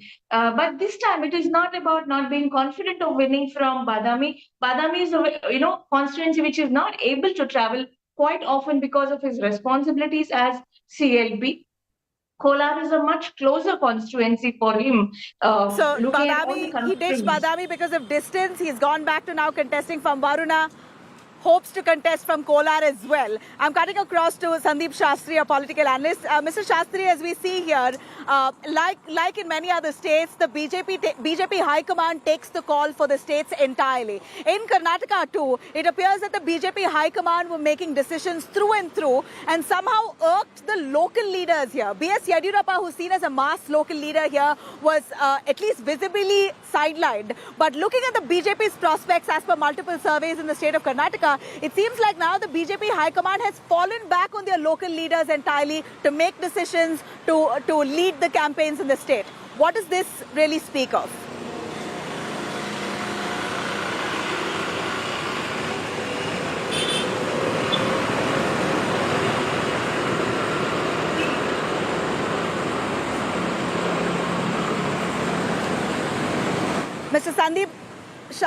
Mr. Shastri, if you can hear me. I can hear you very clearly. Yeah, go on, sir. You heard my question, did you? Sorry, I couldn't get your question. Right. Mr. Shastri, my question was that the BJP High Command usually taking decisions for every state. In Karnataka, it appears that they've fallen back on the local leaders here. It seems like initially they wanted Yadurappa out. They wanted to create a new rung of leadership in the BJP within the state where the control is entirely with the High Command. But now looking at the surveys and showing that the BJP may be at a back foot here, they're fallen back on B.S. Yadurappa to be leading this campaign, a local leader. What does this speak of? I think the BJP strategy in this election is very clear. Even though they are the ruling party in the state, their focus in the campaign and on the issues they are focusing is very clear on the central leadership of the party and the central government. The state leadership and the state government seems to be just something that is adding on in a minor way, with the major focus being on the central government. I think what's going to be very clear is in the Congress case, more than half the candidates, close to half the candidates have already been declared, and the remaining half would come in possibly by the time of the nominations. But in the case of the BJP, let's remember, we still need to get the list out. So we will have much greater anticipation on the BJP, because they would need to declare all their 224 candidates, whereas in the case of the Congress, there is already a declaration of around 110, and then another 110, 114 more have to be declared. So there will be much more focus on the BJP with regard to the declaration of candidates, because let's remember, in both parties, there is a lot of anticipation on this as to, are you going to give tickets to all your sitting MLAs? Especially the BJP faces the challenge of many of those who are going to seek the ticket this time have won the last election on the Congress ticket or the JDS ticket. 1/4 of the ministers in the government are those who were earlier Congress or JDS MLAs. So are you going to give them the ticket? Are you going to make the loyalists of the BJP your candidates? Where will these people go? So there is going to be a lot of anticipation in the next 2-3 weeks. And I think between the Congress and the BJP, the one who is able to handle their internal leadership, internal factionalism more effectively is the one likely to have the greater advantage as they go into the full steam of the election campaign. So I'm going to look out for the second week of April, when the actual debate on who are the candidates in various constituencies, how do the Congress, BJP and JDS decide on the final list, because even the JDS, while it has announced names, it has set aside several seats where it is hoping that maybe people from other parties will come to them. So those seats will be very critical, We are looking at 224 nominees for the BJP still to be announced, 110 plus nominees of the Congress still to be announced, and close to 40-50 nominees of the JDS still to be announced. And these will be critical in determining, defining, and deciding the way in which the mood is likely to swing in this particular election.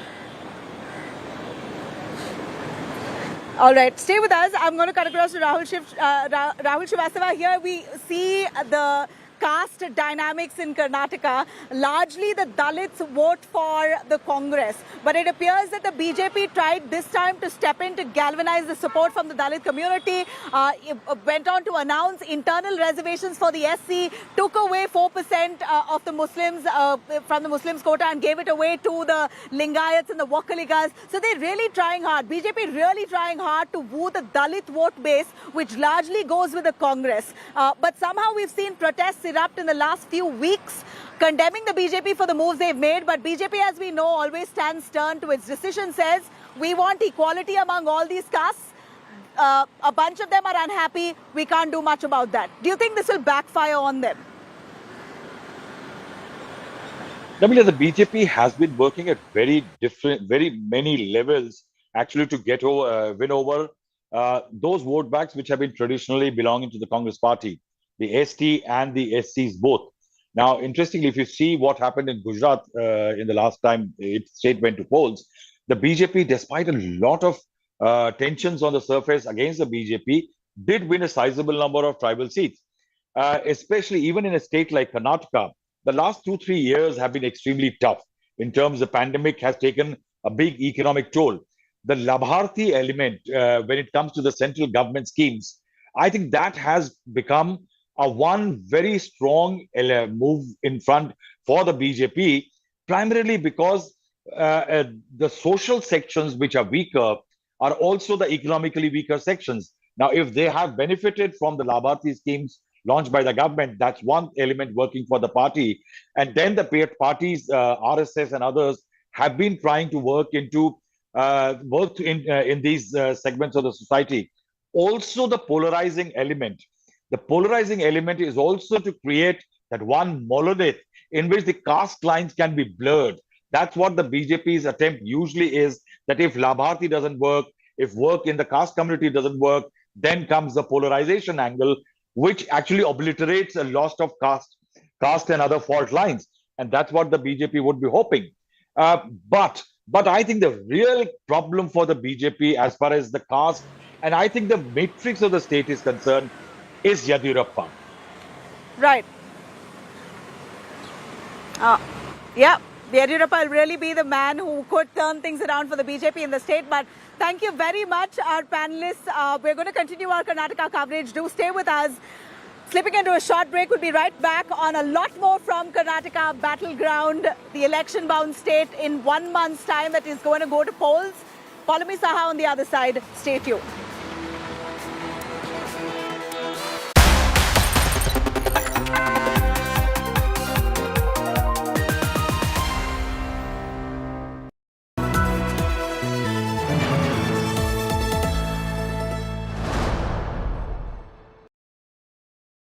ED, CBI, income tax जैसी एजेंसियों का दुरुपयोग हो रहा है और लगातार विपक्ष के नेताओं को इस पर निशाना बनाया जा रहा है। इस पर आप क्या कहना चाहेंगे? ये सारी एजेंसियां, कोई एजेंसी कोर्ट के ऊपर नहीं है। किसी भी नोटिस को भी आप कोर्ट में चैलेंज कर सकते हैं। एक, किसी भी एफआईआर को कोर्ट में चैलेंज कर सकते हैं। 2, और किसी भी चार्जशीट को भी कोर्ट में चैलेंज कर रहे हैं। 3, भाई कोर्ट में जाने की जगह यहाँ पर हो हल्ला कर क्या होगा?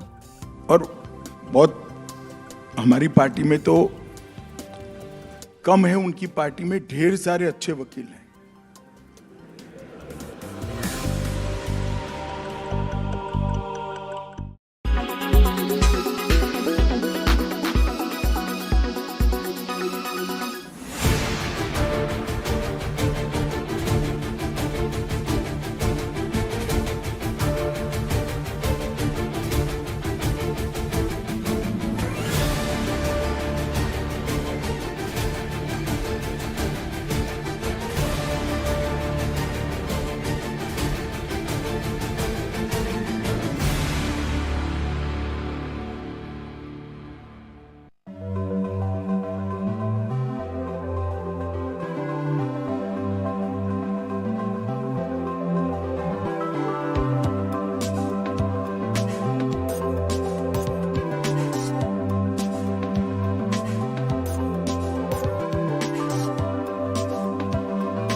Arnab, after Jio's telecom price wars, what's the Reliance game plan in the FMCG space? Given the kind of action that is happening in the market, because Reliance has already invested over $1.1 billion in acquisition of brands and partnerships as per a recent report, and it is expected by Morgan Stanley and JP Morgan that it is going to invest another $4 billion in over the next 3 to 5 years, which is equivalent to 33,000 crore in today's currency terms. So that is a significant investment that they are making, and market competitors in the market, like other leading players, FMCG players, are obviously taking note. Like for example, very recently, Mr. Varun Bedi has said that he is closely watching the development that Reliance and the new products that are coming up from the behemoth.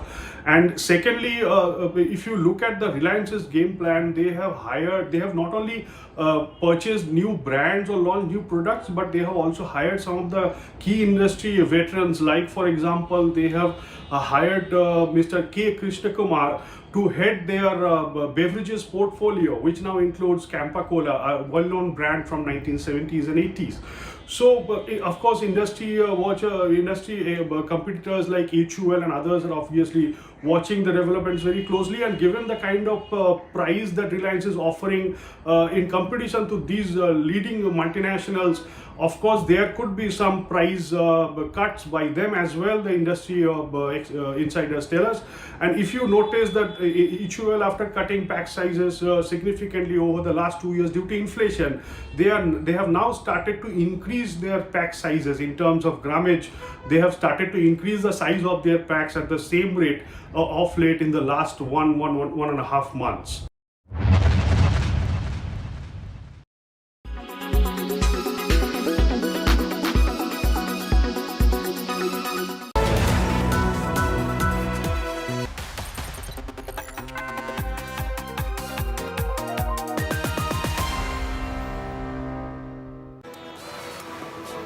Good afternoon and a warm welcome to India Today. I'm Paulami Saha. These are the headlines we're tracking at the top of this hour.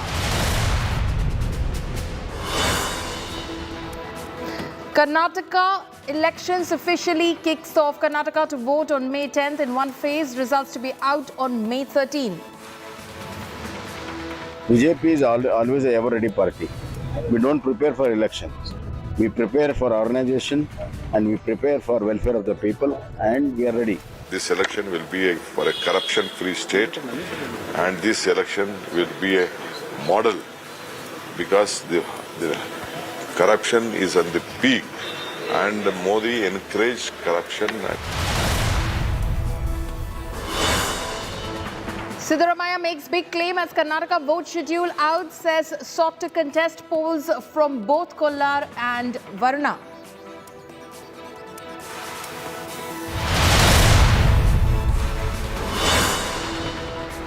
Modi's ferocious attack on the Congress, says Congress is equal to dynasty, dangai and dishonesty. Accuses the Congress of Bhrashtachar Bachao Abhiyan. Congress's Kharge hits back.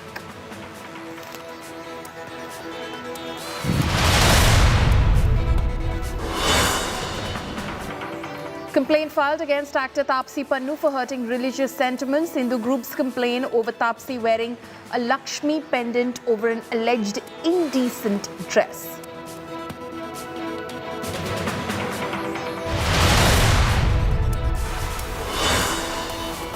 Day after Nashville school firing killed 6 people, Biden calls for ban on assault weapons in the United States.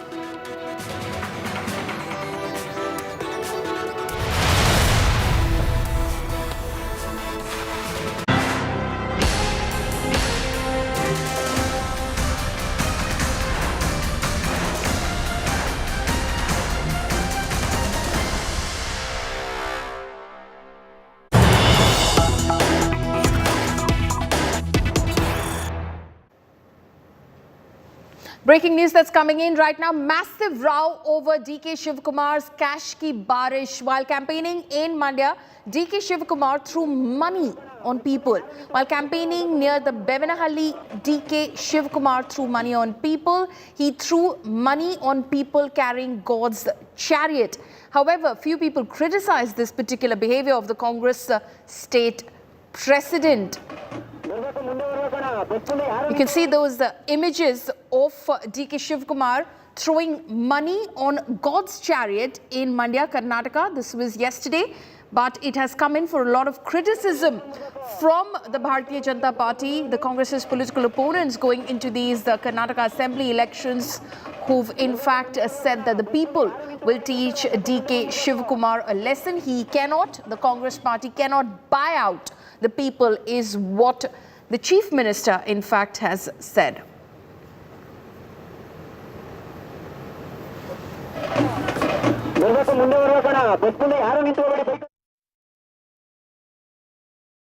See, he does everything. He blatantly misuses all kind of powers, and he does everything, and he blames us. That has been his system. What to do? I mean, he is like that. People know. That's why they are going to reject him. Shiv Kumar क्या, तो शिव कुमार ये जो कांग्रेस का बहुत बड़े बड़े नेता है उनको करप्शन में फॉलो कर रहे हैं। इसमें तो मुझे बहुत आश्चर्य नहीं हुआ है। तो पार्टी ही करप्ट है, उसमें भी शिव कुमार बहुत करप्ट है। Sagai Raj, my colleague, is now joining me live. This is, of course, going to be an issue as far as the BJP is concerned. They'll pick it up in a big way. Those images of DK Shivkumar showering money on people in Mandya, Karnataka. Sagai, has an explanation come in from the Congress or DK Shivkumar himself?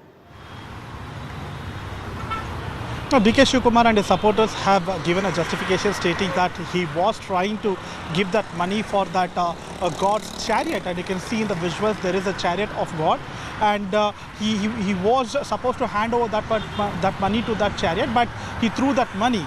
And throwing that money has not gone well with the people. Well, people have criticized, saying that if you have money, you cannot just throw just because you have to offer it for the God.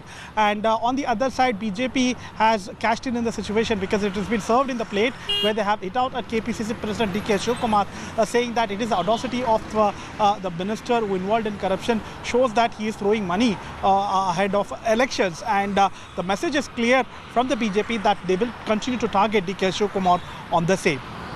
Okay, so they will of course continue to target DK Shivkumar on the same. DK Shivkumar, has he spoken out on this issue yet? Saga, you did say, of course, that the Congress has tried to justify it, saying that he was only showering money on the God's chariot at that point of time. And DK Shivkumar himself says that he has seen a God, because if he had to throw money, he will throw everywhere. Why he need to throw only at one particular point, and that too where there is a chariot of God which was being kept at that place. And he said that I was trying to offer that money, and he wanted to give it to the people, but he threw the money, and that has not gone well with the people.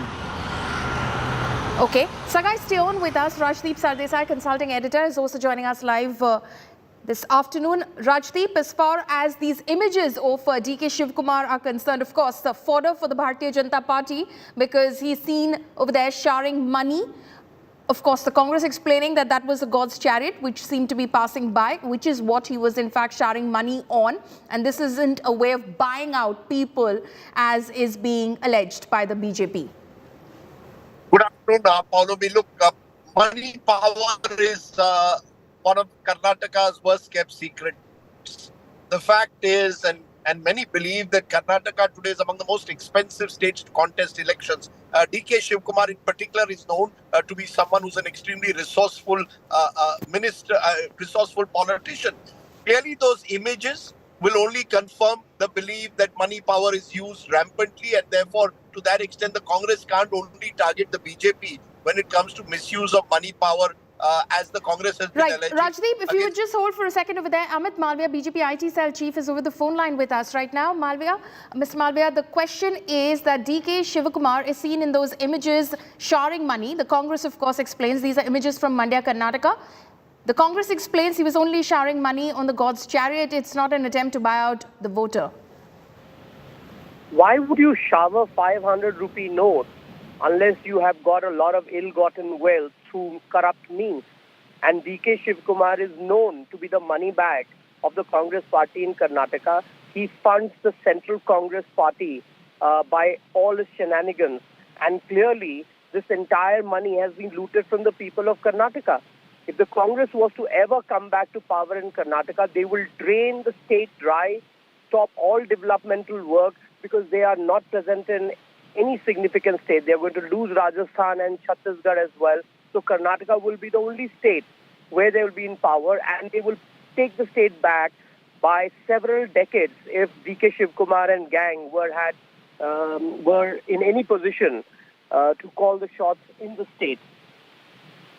Okay, so you're saying that this is, of course, because the D.K. Shivkumar is considered to be the money bags as far as the state of Karnataka is concerned. But the Congress's allegation, of course, has been a counter to what you're saying. Throughout, they've been campaigning on the 40% Commission Sarkar in Karnataka, the Pay CM campaign, so to say. So their allegation has been that as far as BJP and its government in Karnataka is concerned, if you want work done there, all you have to do is pay 40% commission. We all can see who has the money. It's D.K. Shivkumar and the Congress. When they were in power for a brief 2.5 years, they ran a government that drained every possible resource of the state, and that is why D.K. Shivkumar today is in a position to throw 500 rupee notes at people at passerby. Will any honest politician have this kind of money like D.K. Shivkumar has? So this allegation of 40% CM is basically... Mr. Malviya, just stay on the phone line. Just stay on the phone line. Mr. D.K. Shivkumar is over the phone line right now. Sir, how do you explain those pictures from Mandya? You showering money at that point of time. The BJP is saying this is you trying to buy out the voter in Karnataka, sir. I did not shower any money. They were artists. They had come all the way. I just gave them 2,000 rupees. I think... I was in a very top rate. I just tried to drop that vote that was being showered. That's all. Nothing. There's not buying money or not giving. They were the artists who have been doing this one. So lot of artists were there. I just gave them 2,000 rupees. What is that? What is wrong in it? I was in the top of this. Alleging. The BJP, of course, is alleging right now, sir, that you are the money bags. You're considered to be the money bags of Karnataka Congress, and money is going to flow in these elections because of the Congress. Entire country know who is the money bag, where they found the money, where the money was there, how much they have got donations, how much they got bonds, everything. Entire country knows. Okay, Mr. Malviya, Mr. Amit Malviya of the BJP is over the phone line. Mr. Malviya, would you like to respond? He was only showering money on the artists over there. Well, the fact is that he has been caught on camera throwing wads of 500 rupee notes. And if he was giving it to the artist as he's claiming, this is not the way you treat artists. This is even worse than saying that you were trying to buy votes. If you're throwing money at artists, these are people who earn honest living. They don't need ill-gotten wealth from the Congress and Mr. Shivkumar to be thrown from the bus rooftop. This is insulting the people of Karnataka. And I repeat again, this is corruption money. He is trying to buy out votes. He's looting he has looted the state while they were in power. This is ill-gotten wealth. He's under several investigations by the agencies. And clearly the money is being used to swing the Karnataka elections in Congress's favor. But that will not happen because people will vote for development, for the big highways, for the airport, for the expressway. For okay, those are serious charges you're making, Mr. Malviya. Mr. Shivkumar, will you respond to that? This is ill-gotten wealth, is what the BJP is saying. I don't want to respond to this 40% commission fellows. They are 40%. They have looted the state. Double engine Sarkar failed, the most corrupt capital of this country. The people will throw them out, throw them out, throw them out. Okay, the people will throw you out, Mr. Malviya, is what Mr. D.K. Shivkumar is saying. Throw BJP out. Throw BJP out. Well, right now, it is quite clear that who has looted the state and who is throwing money at people and insulting the people of Karnataka, insulting the artists of Karnataka, insulting the hardworking people of Karnataka who want development, who want a progressive government at the center. And Mr. Shivkumar and Siddaramaiah and gang will know very soon what the people's verdict is going to be. Mr. Shivkumar, the CM has made a very serious allegation as well that you are poaching away BJP MLAs because Congress doesn't have enough good candidates, Mr. Shivkumar. That's the CM's allegation. You're poaching the MLAs. Pardon? You're poaching MLAs is what Mr. Bomai is saying because Congress doesn't have good enough candidates. BJP MLAs are coming to our doorstep. They want to join the BJP, join us. They feel that they will not win back in BJP. That is why all MLCs, MLAs are coming to us. It shows that the BJP is on the losing ground. I think they will not cross more than 56 seats. and it will be rooted out in Karnataka. Thank Mr. you. Malviya, your MLAs are just walking over to the Congress? Yes, You know, yes, yes. people who know that they will not get tickets from the BJP are rushing to the Congress, and the Congress, sure of not being able to find candidates, is announcing their list even before the BJP is doing so. The losing party is the one which usually announces candidates first. That is the simple rule of politics. And the ones who are going to be on the winning side wait for the winning party to announce their candidates much later. I think anybody who watches politics will tell you that the Congress is desperate. They know they will not even get candidates after BJP announces this list. That's why they're rushing into announcing their candidates and their list. And secondly, I want to know which candidate is Mr. Siddaramaia's candidate, which candidate is Mr. Shiv Kumar's candidate, which candidate is Mr. B.K. Hariprasad's candidate, because the Congress is so fractured that if they were ever to get anywhere close to power, they will not be able to decide who the chief minister is, and then they will start stealing from the state. Before the candidates, please let the Congress announce who their chief ministerial candidate is. Is it Mr. Shiv Kumar, who's spending all his ill-gotten wealth, or is it Mr. Siddaramaiah? They should first make up their mind on that first big issue. Okay, who is your the... house in order? Your house is a broken house between Yediyurappa and Mr. Basuraj Bommai. There is a lot of difference. You are just harassing them. You are harassing Mr. Yediyurappa. You just threw him out unceremoniously. You are just dividing the caste. You are dividing the community.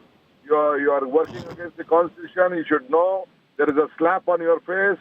The people who supported you just went to Yediyurappa house. They threw his flag. You could not see. I don't know where you are. So you are speaking somewhere. You just come and see at the land of Karnataka. All are spitting at your faces. Okay, we have a sitting chief minister. The BJP has a sitting chief minister, and we are completely confident of winning this election. I ask again, who is the chief minister of Congress in Karnataka? Is it Mr. D.K. Shiv Kumar, who's spending all the money, or is it Mr. Siddaramaiah?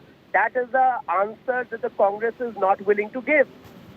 Okay, we seem to have lost Mr. D.K. Shiv Kumar, but Mr. Malviya, thank you so much for joining us, and thank you also to Mr. Shiv Kumar for joining us on this fierce battle. You just got a glimpse of that fierce battle, which is, of course, to take place on the 10th of May in Karnataka. Rajdeep Sardesai continues to be live with us. Rajdeep, you must have heard that exchange between Mr. D.K. Shiv Kumar and Amit Malviya, each asking the other, who's your CM face?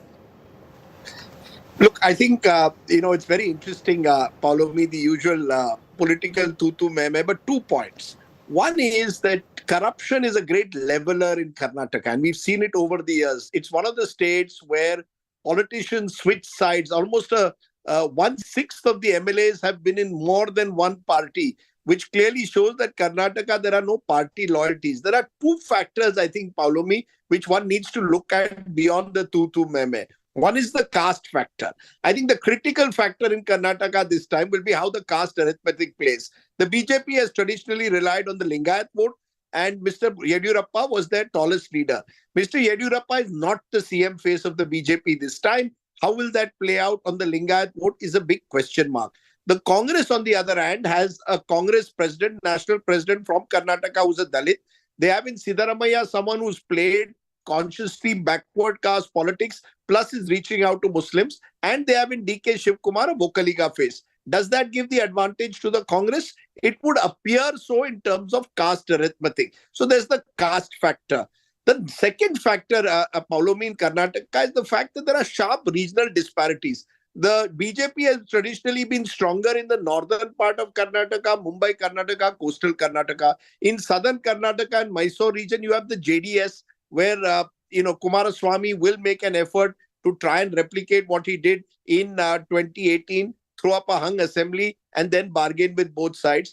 And you have the Congress, which appears to be stronger in central Karnataka, Hyderabad, Karnataka, and to some extent in urban Karnataka, where, yes, corruption could be a factor. So I think you're looking at a very complex, complicated, competitive state, which is why I think Karnataka is one of those states where in the last 5 elections, Paulomi, 3 of them have thrown up hung assemblies. And that's what makes Karnataka so fascinating. The one factor, though, which the BJP will be wary of is anti-incumbency, which we've seen play out in Karnataka in 2004, in 2008, 2013 and 18. In each of these elections, the party which was in power lost support in terms of seats compared to the previous election. So the BJP therefore will have to be wary of local anti-incumbency and the caste arithmetic. The Congress will have to be wary of the fact that, as we saw in the Lok Sabha elections of 2019, the Modi factor was very powerful in a state like Karnataka. Will it have the same impact in a state election? Is uncertain. Karnataka tends to vote very differently in Vidhan Sabha and Lok Sabha. So you're heading for a fascinating election. And on top of it, Paulomi, this election comes on the backdrop of Rahul Gandhi's disqualification, which again has become a national issue. Will the Congress use it at a local level, or will they focus on local factors? The poaching that you spoke about is not really poaching. It shows, if anything, that the Congress has the momentum, because, you know, MLAs, MLCs tend to go in the direction of the party which has the momentum in Karnataka. As I said, party loyalties don't seem to exist on the ground in Karnataka like in other states. So all in all, I would say at the start of the race, advantage Congress. But given the BJP's election machine, nothing can be taken for granted. And remember, father and son, Devagowda and Kumaraswamy, waiting in the wings. Waiting in the wings.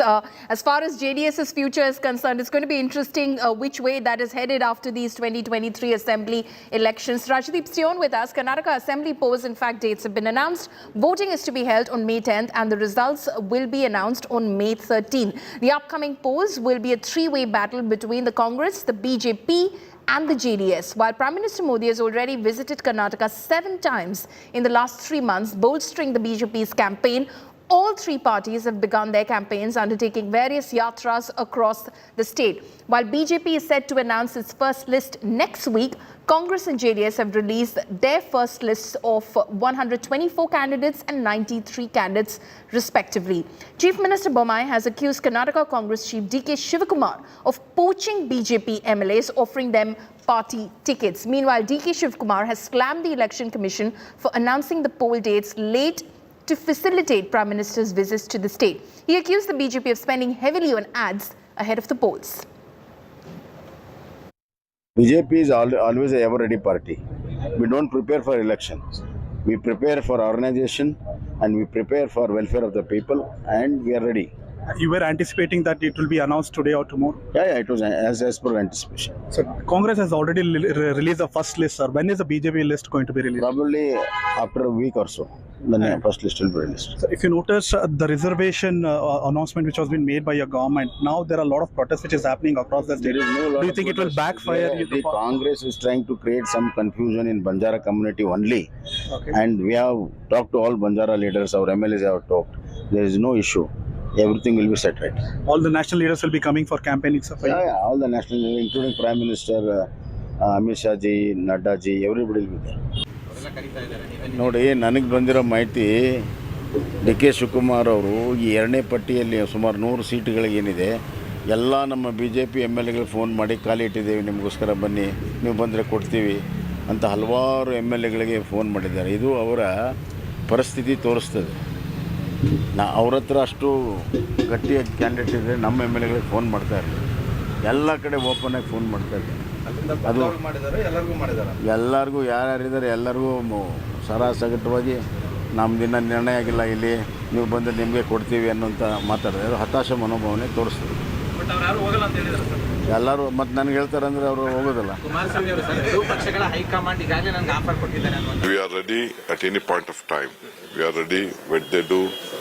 They took their own time for the Prime Minister, Home Minister come to do and give advertisement to all the media with a lot of advertisement. Ever in the history of Indian politics, such money was not being spent for any advertisement. But they have done. But it is their prerogative and their this one. We are Congress is prepared for this. Congress is well prepared for it. We have already cleared 124 names, and still almost 50% we have just discussed in the length. And I think tomorrow we are having a screening committee. We will take a call on it. अरे वहाँ तो 40% की government है और वो खुद ही उनको मालूम है. एक MLA के पास 8-8 करोड़ रुपए मिलते हैं, इन्हों एक्शन नहीं लेते हैं. कॉन्ट्रैक्टर खुद बोल रहे हैं, प्राइम मिनिस्टर को लिखे हैं, देखिए हमारे पास इतने पैसे मांग रहे हैं. खुला लेटर लिखे. अरे खुला लेटर लिखे तो भी आपको तुम्हारी गवर्नमेंट करप्ट है, ये मान रहे नहीं। इसीलिए हमको ये कहना है, ये गवर्नमेंट अपने को खुद ही करप्ट है और दूसरों को करप्ट बोल रहे। कितनी बड़ी चुनौती है फिर से सत्ता में वापसी करना, और क्या चीजें आपके लिए चुनौती है, क्या चीजें आपकी फेवरेट है? कर्नाटक में कांग्रेस सरकार आना निश्चित है। क्यों? कर्नाटक में 40% सरकार चल रही है। राहुल गांधी जी के साथ किस तरीके के इन लोगों ने जो व्यवहार किया, जिसको सारे जवाब वोट डालने के समय में देगा। 140 सीट कांग्रेस की जिताएगा। चैलेंज कितना बड़ा है? बहुत मीन्स क्यों? संविधान को बचाना है, इस देश को एक मैसेज देना है सड़क पे, वो कर्नाटक चुनाव है। कांग्रेस कह रही है 40% की सरकार है, कांग्रेस कह रही है 40% कमीशन की सरकार। यह कांग्रेस का बहुत पुराना जुमला है और कांग्रेस कई महीने से कर रही है।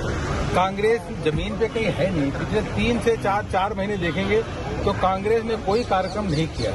आपस में डीके कुमार और सिद्धरमैया की जो झगड़ा है, एक दूसरे को देखते नहीं है, उसके कारण कांग्रेस में भी काफी अपना सिर्फ टवल हो रहा है। भारतीय जनता पार्टी गए हुए 3-4 महीने से जो इलेक्शन के लिए तैयारी करना था, वो तैयारी पूरा हो चुका है।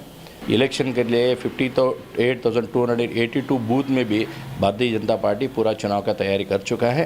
आने वाले इलेक्शन में भारतीय जनता पार्टी क्लियर बहुमत हासिल करेगा। 40% कमीशन भ्रष्टाचार की कहानी मुख्यमंत्री को बदल नहीं सकते, क्योंकि जोड़ तोड़ करके भ्रष्टाचार ढंग से सरकार बनाई गई है। वहां जिस दिन चुनाव होंगे 40% कमीशन लेने वाली सरकार का पतन तो सुनिश्चित है।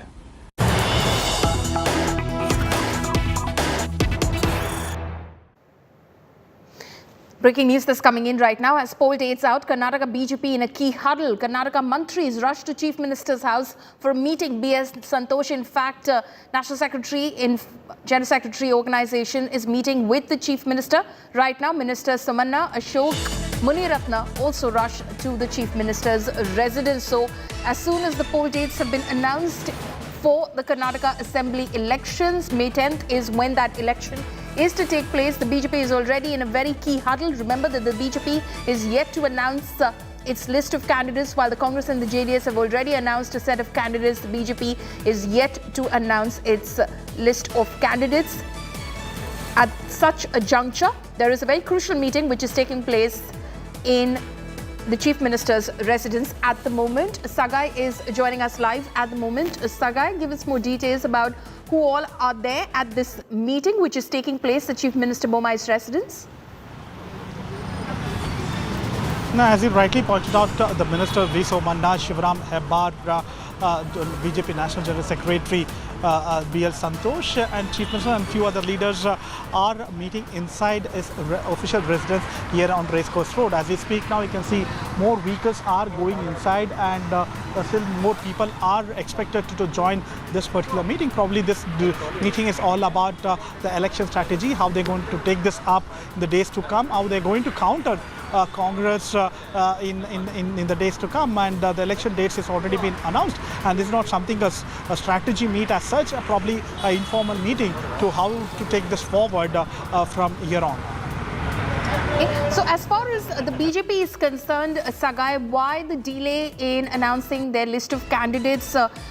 Is there a lot of thinking and mulling over that's going on in terms of the candidates? See, Karnataka Chief Minister Basavaraj Bommai had to say that there are several layers of screening which has been done by the BJP. First, the internal survey done by the central leadership. Two, there is a survey which was being done by the Karnataka BJP. And three, they are also seeking the public opinion whether to go ahead with the same list or a different list, because they have to see age criteria, they have to see the popularity, and they should also see the performance of all these MLAs. We have heard B.S. Yediyurappa talking to media last month, where he said that a few sitting MLAs might not get ticket. and there are several youths who will be getting a ticket in this particular election. So there are several layers of screening which has been done by BJP, and probably that might be one of the reasons why there is a delay in the announcement. And if you notice that Congress is targeting BJP, stating that they are not confident, and that is the reason they are taking so much time to even announce the candidate, because they are already aware that they are losing in Karnataka. Okay, Sagai, they're reporting from outside the Chief Minister's residence. Thank you so much for joining us with all of those details. So that is, of course, what the BJP is up to, as in fact they prepare for these very crucial assembly elections. Now, ahead of the elections, Karnataka Chief Minister seems to be seeking divine intervention. The construction of a majestic Ram temple in Ramanagara is in full swing. The announcement has triggered a political war of words. Here's a report.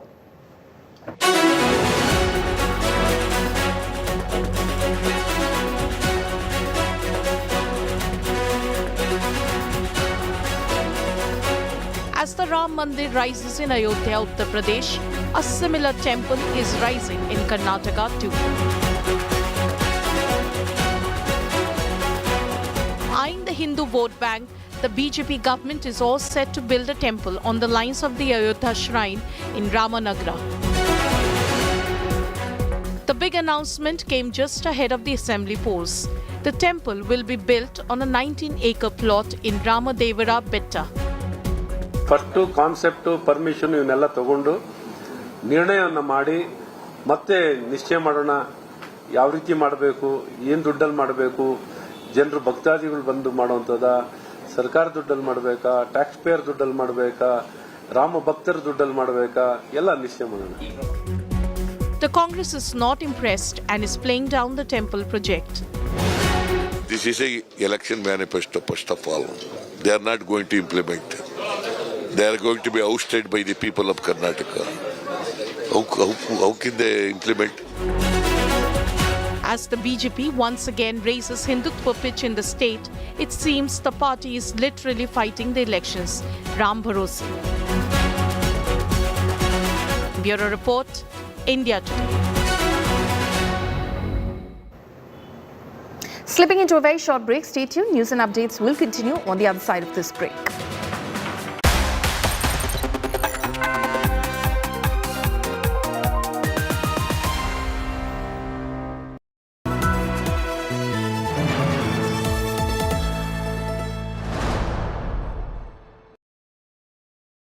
Timing की बात करते हैं तो बहुत सारे लोग timing, किसी भी एक्शन को टाइमिंग से जोड़ते हैं कि ये फेयर था या नहीं फेयर था। जैसे मान लीजिए बीबीसी ने सरकार के खिलाफ कोई डॉक्यूमेंट्री दिखा दी तो कुछ हफ्तों के बाद उनके ऊपर आईटी की कार्रवाई हो गई। नहीं, मैं तो डॉक्यूमेंट्री के टाइमिंग पर सवाल उठाता हूँ। ये पूरी घटना 2002 की है, चुनाव है 2024 में, आप 2023 में देखा, तो आप इसके टाइमिंग की क्यों बात नहीं कर रहे हो भाई? और जहां तक ये इनकम टैक्स के टाइमिंग की बात है, मैंने भी पूछा किसी को, ये 3 साल से इनके साथ कॉरेस्पॉन्डेंस हो रहा है। अब कोई अपने आप को कानून से ऊपर मानेगा तो कोई नहीं है कानून के ऊपर, सबने कानून के हिसाब से चलना पड़ेगा और आगे बढ़ना पड़ेगा।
मेरे लिए मोटिवेशन थी कि मैं इस देश के लिए वर्ल्ड कप जीतना चाहता था. Cricket heals India. सबने यही कहा, just go out there and lift this cup.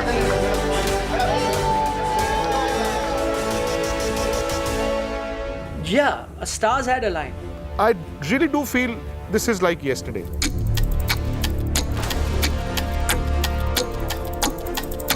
We had this confidence, that we can lift the cup. We always had that belief. This was the moment when it came together. They were the children of destiny, the men of destiny. Nothing could pin them down.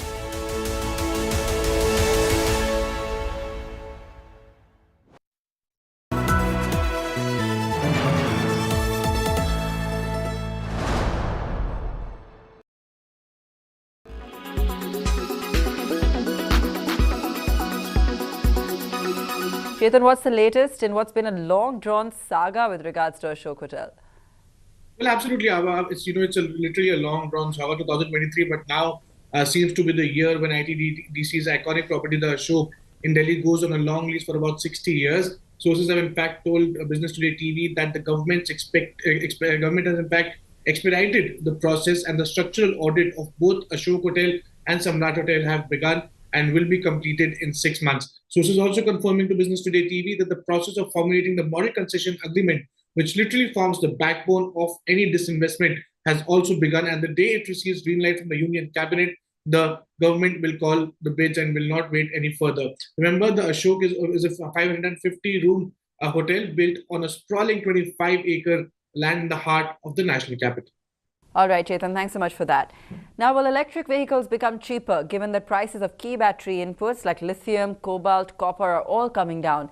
Chetan also sat down with Akshay Singhal, founder and CEO at Log9 Materials, on future EV price trends. Listen in. We've been observing that as the benchmark minerals, in fact, there has been a fall in lithium prices by nearly 20%. We are seeing cobalt prices more than down by 50% and copper prices down by 18%. What does it entail for India's electric vehicle manufacturing story, and especially the batteries, who form the most critical part for these three items? See, the point is, in particularly, and always a pleasure talking to you, Chetan. But if you look at these fall in prices, right, I don't think it impacts significantly in a very short term as far as the Indian market is concerned, right? Because we typically in India procure cells which are manufactured outside, and we procure them as an extra inventory which the various cell manufacturers have, right? We are not at a scale in the Indian ecosystem where we have dedicated orders with the cell manufacturers so that the recent drop in price or change in prices gets affected into the cell procurement cost.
It's a mega India Today exclusive news break. Sources have told India Today that Amritpal Singh is planning to surrender. Sources have told India Today that Amritpal is in Punjab to surrender himself before the police. He is in fact planning to surrender, is what our sources are telling us. They say that he's come to Punjab with the only purpose of surrendering himself. He wants to play the victim card, is what is being suggested. Punjab police in fact is currently engaged in arresting him. Manjeet Sehgal, my colleague, is joining me live at the moment. Manjeet, that's a big piece of news that's coming in right now. The Punjab police has been on the chase as far as Amritpal Singh is concerned for several days now. But now it appears that Amritpal Singh may want to surrender himself. Yes, indeed, Polami, Amritpal Singh is now trying to surrender as he was under immense pressure from various religious organizations, including the Akal Takht, which happens to be the highest Sikh temporal authority. Its chief, Gyani Harpreet Singh, had also asked Amritpal Singh to surrender and not to run away from the law, saying that this will be sending a wrong message among the masses, as he had hundreds of supporters who were behind him and they paid the price for supporting him. They were booked by the police in various police thanas of the Punjab. Many of them were arrested as well. This was a preventive arrest, as the police officials told us. But as far as Amritpal Singh is concerned, he is now playing a victim card. Sources also say that he may also go to Amritsar and may enter the Golden Temple complex to get a mileage from the Golden Temple authorities, and besides other elements. All we know is this, that he has a huge fan following in and around Amritsar as well. So Amritpal at the moment is playing a victim card. Sources also say that he had come to Punjab in connection with an interview which was planned with an international television channel. But it's not known whether the interview was true or not. But Amritpal is believed to have been hiding anywhere in Hoshiarpur district or so. Punjab police had launched a massive combing operation to arrest Amritpal Singh and his close aide Papalpreet Singh. Sources also say there were 3 people in the suspicious Innova vehicle which was found abandoned near Gurudwara. This car has now been seized by the Punjab police. And, okay, so while the Punjab police is already trying, of course, to arrest Amritpal Singh, reports now suggest that he might just be in Punjab and he possibly wants to surrender and play the victim card. Manjeet, thank you so much for joining us with those details.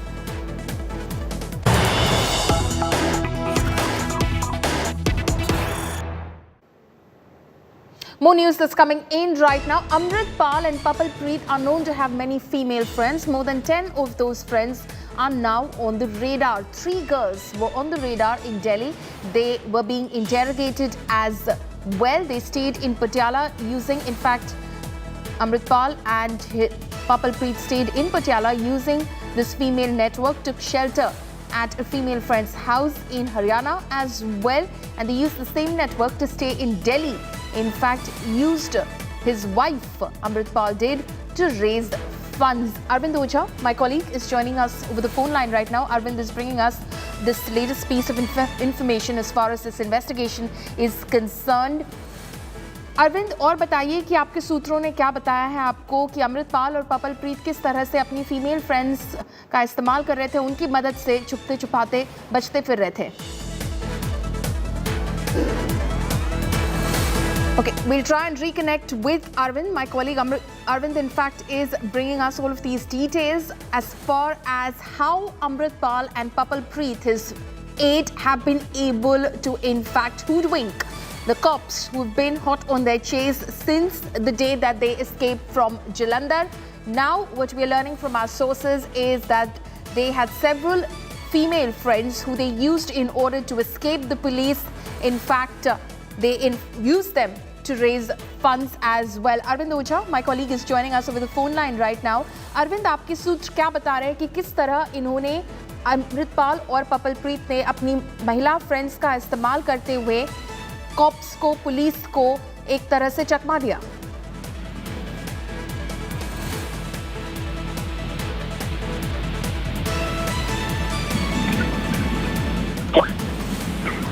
Arvind, आपको मेरी आवाज आ रही है?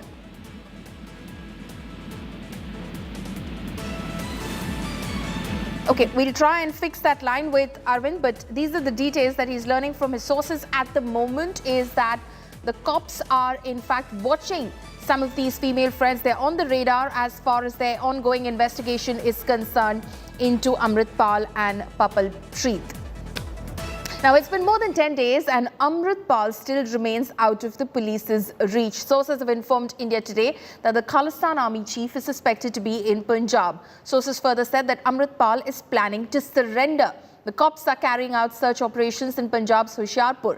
Now, this comes after Amritpal was seen in Delhi. CCTV footage said to be from March 21st, in which it can be seen he is wearing a mask and no turban. Meanwhile, an undated picture of Amritpal and his aide Papal Preet have gone viral on the net, in which both can be seen enjoying an energy drink. Now shifting focus, the health emergency situation intensifies in Rajasthan as doctors stage protests all over the state against the Right to Health bill passed by the government on March 20th. In between the government and the doctors' friction, patients are suffering as they are not able to get treatment. Let's take a look at this detailed report.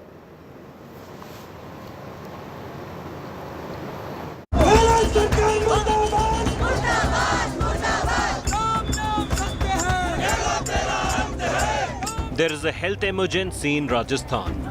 Over 20,000 doctors, mostly from the private sector, are on the road against the Right to Health bill passed by the Assembly recently.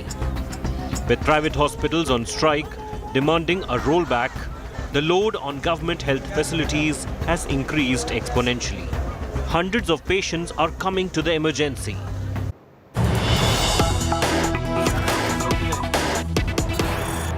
Bharatiya Janata Paksha Cutting across to Karnataka, incumbent CM Bommai speaking. ಅತಿ ಹೆಚ್ಚು membership ಇರುವಂಥ ಪಕ್ಷ, strong cadre ಇರುವಂಥ ಪಕ್ಷ, ನಿರಂತರವಾಗಿ ಪಕ್ಷದ ಸಂಘಟನೆಯನ್ನು ಮಾಡಿಕೊಂಡು ಬಂದಿದ್ದೇವೆ. ಈಗಾಗಲೇ ಹಲವಾರು ಅಭಿಯಾನಗಳನ್ನು ಮಾಡಿದ್ದೇವೆ. ಬೂತ್ ಮಟ್ಟದ ಸಂಘಟನೆ ಅಭಿಯಾನ, ಬೂತ್ ಮಟ್ಟದ ವಿಜಯ ಅಭಿಯಾನ, ಅದಾದಮೇಲೆ ವಿಜಯ ಸಂಕಲ್ಪ ಯಾತ್ರೆ ಮತ್ತು 4 ದಿಕ್ಕಿನಿಂದ ರಥಯಾತ್ರೆ, ಹಲವಾರು, ಆಮೇಲೆ ಎಲ್ಲ ನಮ್ಮ ಮೋರ್ಚಾಗಳ ಸಮ್ಮೇಳನ. ಒಂದು ರೀತಿಯಲ್ಲಿ ಭಾರತೀಯ ಜನತಾ ಪಕ್ಷ ಚುನಾವಣೆಯನ್ನು ಎದುರಿಸಲು ಎಲ್ಲ ತಯಾರಿಯನ್ನು ಮಾಡಿಕೊಂಡಿದೆ, ಸನ್ನದ್ಧಾಗಿದೆ ಅನ್ನೋದನ್ನು ಹೇಳಕ್ಕೆ ಇಚ್ಛೆಪಡ್ತೀನಿ. ಕೇಂದ್ರದಲ್ಲಿರುವಂಥ ಬಿಜೆಪಿಯ ನರೇಂದ್ರ ಮೋದಿಜಿಯವರ ನೇತೃತ್ವದ ಸರ್ಕಾರ ರಾಜ್ಯಕ್ಕೆ ಕೊಟ್ಟಿರುವಂಥ ಹಲವಾರು ಯೋಜನೆಗಳು, ರಾಜ್ಯದ ಮೂಲಭೂತ ಸೌಕರ್ಯ ಇನ್ಫ್ರಾಸ್ಟ್ರಕ್ಚರ್ಗೆ ಕೊಟ್ಟಿರುವಂಥ ಅನುದಾನ, ಅದಲ್ಲದೆ ರಾಜ್ಯ ಸರ್ಕಾರ ನಾವು ತೆಗೆದುಕೊಂಡಿರುವಂಥ ಹಲವಾರು ಜನ ಉಪಯೋಗಿ ಕಾರ್ಯಕ್ರಮಗಳು, ಅದು ರೈತಾಪಿ ವರ್ಗಕ್ಕಿರ್ಬೋದು, ಕಾರ್ಮಿಕ ವರ್ಗಕ್ಕಿರ್ಬೋದು, ಮಹಿಳೆಯರಿಗಿರ್ಬೋದು, ಯುವಕರಿಗಿರ್ಬೋದು, SC, ST, lot of infrastructure development projects have been undertaken. ಸಾಮಾಜಿಕವಾಗಿ, ಆರ್ಥಿಕವಾಗಿ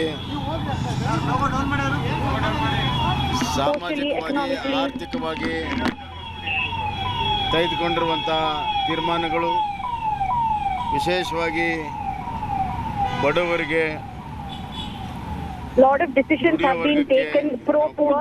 ಪ್ರೋತ್ಸಾಹ, ಗ್ರಾಮೀಣ ಪ್ರದೇಶದಲ್ಲಿ ದೊಡ್ಡ ಪ್ರಮಾಣದ ಕೊಟ್ಟಿರುವಂಥ ಕುಡಿಯುವ ನೀರಿನ ಯೋಜನೆಗಳು ಮತ್ತು ಕೋವಿಡ್ ಸಂದರ್ಭದಲ್ಲಿ 10 kg ಅಕ್ಕಿಯನ್ನು ಕೊಟ್ಟಿರುವಂಥದ್ದು. Even during COVID, a lot of pro poor measures were undertaken by the current dispensation.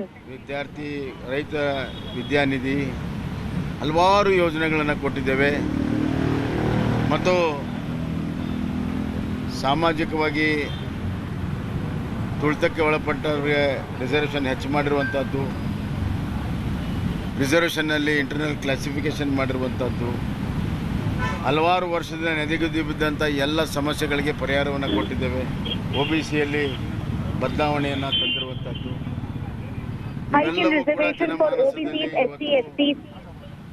ನಮ್ಮ ಪಕ್ಷದ ಪರವಾಗಿ, ನಮ್ಮ ಸರ್ಕಾರದ ಪರವಾಗಿ ಜನಸಮೂಹ, ಜನತಾ ಜನಾರ್ದನ ನಮ್ಮ ಪರವಾಗಿದೆ. ಈ ಬಾರಿ ನಮ್ಮ ಪಾಸಿಟಿವ್ ಮ್ಯಾಂಡೇಟ್ ಅನ್ನು ಕೇಳ್ತಾ ಇದ್ದೇವೆ. ಸಕಾರಾತ್ಮಕವಾದಂಥ ಬಹುಮತ ಕೊಡಿ ಅಂತ ಜನರ ಮುಂದೆ ನಾವು ಹೋಗ್ತಾ ಇದ್ದೇವೆ. I am requesting the people of Karnataka to give us full majority. ಹಲವಾರು ಪ್ರಯತ್ನಗಳು, ಇಲ್ಲ ಸಲ್ಲದ ಆರೋಪ ಮಾಡುವಂಥದ್ದು ಯಾವುದೂ ಕೂಡ ಯಶಸ್ವಿ ಆಗಿಲ್ಲ. ಜನರ ಮಧ್ಯೆ ನಿಂತಿಲ್ಲ. ಮತ್ತೆ ಅವರು ಪ್ರಯತ್ನಗಳನ್ನು ಮಾಡ್ಬೋದು. ಎಲ್ಲವೂ ಕೂಡ ಅವ್ರಿಗೆ ತಿರುಗುಬಾಣ ಆಗಿದೆ, including corruption issue. Opposition tried their best to create some sort of discontent among the people of Karnataka, but it just backfired. ಅವು ಯಾವ ಯಶಸ್ವಿಯಾಗಿಲ್ಲ. ಲೋಕಾಯುಕ್ತ ನಮ್ಮ ಶಾಸಕರ ಮೇಲೆ ರೇಡ್ ಮಾಡಿರುವಂಥದ್ದು, ಅದು ನಾವು ಲೋಕಾಯುಕ್ತಕ್ಕೆ Lokayukta raided our MLAs. ಪಾರದರ್ಶಕವಾಗಿ ನ್ಯಾಯಸಮ್ಮತವಾಗಿ ಅವ್ರಿಗೆ ಅಧಿಕಾರವನ್ನು ಕೊಟ್ಟ ಹಿನ್ನೆಲೆಯಲ್ಲಿ ಆಗಿದೆ ಹೊರತಾಗಿ The law will take its own course and the guilty will be punished. ಇಂಥವು 100 ಕೇಸ್ಗಳಾಗ್ತದೆ. ಹೀಗಾಗಿ ನಾವು ಯಾವುದೇ ವಿಚಾರ ಬಗ್ಗೆ ಹಿಂಜರಿತ ಪ್ರಶ್ನೆನೇ ಇಲ್ಲ. ನಾವು ಮಾಡಿರುವಂಥ ಕಾರ್ಯಕ್ರಮಗಳನ್ನು ಜನರ ಮುಂದೆ ಇಟ್ಕೊಳ್ತೇವೆ. ಎಲ್ಲ ವರ್ಗದ ಬೆಂಬಲ ಇವತ್ತು ಸಿಗ್ತಾ ಇದೆ. ಕಾಂಗ್ರೆಸ್ಸಿನ ಟ್ರೆಡಿಷನಲ್ ವೋಟ್ ಬ್ಯಾಂಕ್ ಇವತ್ತು ಛಿದ್ರ ಆಗಿದೆ, ಸಂಪೂರ್ಣ ಛಿದ್ರ ಆಗಿದೆ. ಹೀಗಾಗಿ ಅವರು ಬಹಳಷ್ಟು ಹತಾಶದಿಂದ ಕೀಳುಮಟ್ಟದ ಹೇಳಿಕೆಗಳನ್ನು ಕೊಡ್ತಾ ಇದ್ದಾರೆ. ಅವರು ಕೀಳುಮಟ್ಟದ ಭಾಷೆನೇ ಅವರ ಹತಾಶಕ್ಕೆ ಕಾರಣ ಅನ್ನೋದು ಸಂಪೂರ್ಣ ಗೊತ್ತಾಗಿದೆ. ನಮ್ಮ ಪ್ರಧಾನಮಂತ್ರಿ ನರೇಂದ್ರ ಮೋದಿಜಿಯವರು, ಅಮಿತ್ ಶಾ ಅವರು, ನಡ್ಡಾಜಿಯವರು ಕಳೆದ 3 ತಿಂಗಳಿಂದ ಮಾಡಿರುವಂಥ ಪ್ರವಾಸವೂ ಕೂಡ ಇವತ್ತು ಬಹಳ ದೊಡ್ಡ ಪುಷ್ಟಿಯನ್ನು ಜನಮಾನಸ. ಹೀಗಾಗಿ ಮೇ 13ಕ್ಕೆ ಫಲಿತಾಂಶ ಬಂದ ತಕ್ಷಣವೇ ಸ್ಪಷ್ಟವಾದಂಥ ಬಹುಮತ ಭಾರತೀಯ ಜನತಾ ಪಕ್ಷಕ್ಕೆ ಸಿಗಲಿದೆ. ಮತ್ತೊಮ್ಮೆ ಸ್ಪಷ್ಟ ಬಹುಮತದಿಂದ ಭಾರತೀಯ ಜನತಾ ಪಕ್ಷ ಆಡಳಿತ ಬರೋದರಲ್ಲಿ ಯಾವುದೇ ಸಂಶಯವಿಲ್ಲ. ಜನ ಕಲ್ಯಾಣ ಕೆಲಸ ನಮ್ಮದು. ಈ ಕರ್ನಾಟಕವನ್ನು ಸಮೃದ್ಧಿ ಕರ್ನಾಟಕವನ್ನು ಮಾಡುವಂಥ ಜವಾಬ್ದಾರಿ ನಮ್ಮದಿದೆ. ಆ ನಿಟ್ಟಿನಲ್ಲಿ ನಾವು ವಿಜಯಶಾಲಿ ಆಗ್ತೇವೆ ಅನ್ನೋಂಥ ಸಂಪೂರ್ಣವಾದಂಥ ವಿಶ್ವಾಸ ನನಗೆ.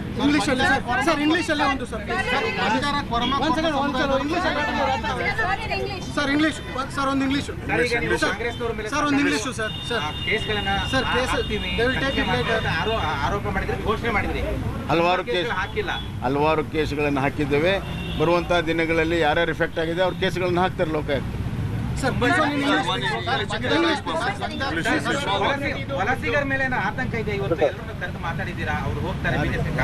ಎಲ್ಲ ನಮ್ಮವ್ರನ್ನೇ ಮಾತಾಡಿರೋದು, ನಮ್ಮವ್ರನ್ನೇ ಕರೆದು ಮಾತಾಡೋದು. ಯಾವ ವಲಸಿಗರ ಪ್ರಶ್ನೆನೇ ಇಲ್ಲ, ಅವರೆಲ್ಲ ನಮ್ಮವರೇ.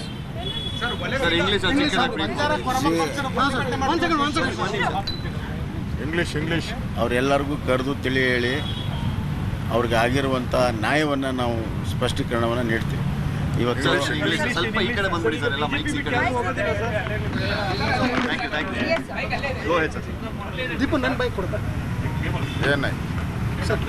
Election Commission has declared the election dates. Election Commission has declared the election dates, and it is very expected lines. Polling will be on May 10th and results will be on May 13th. Cameras are there, sir. Cameras are there, sir.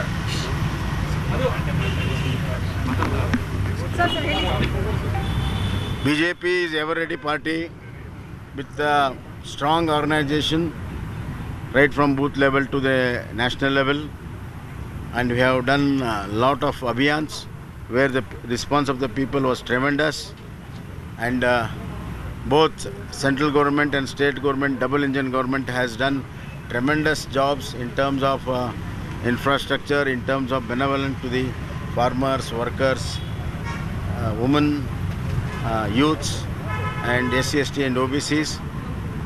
Therefore, the entire Karnataka, cutting across all sections of the people, have showed a great deal of support.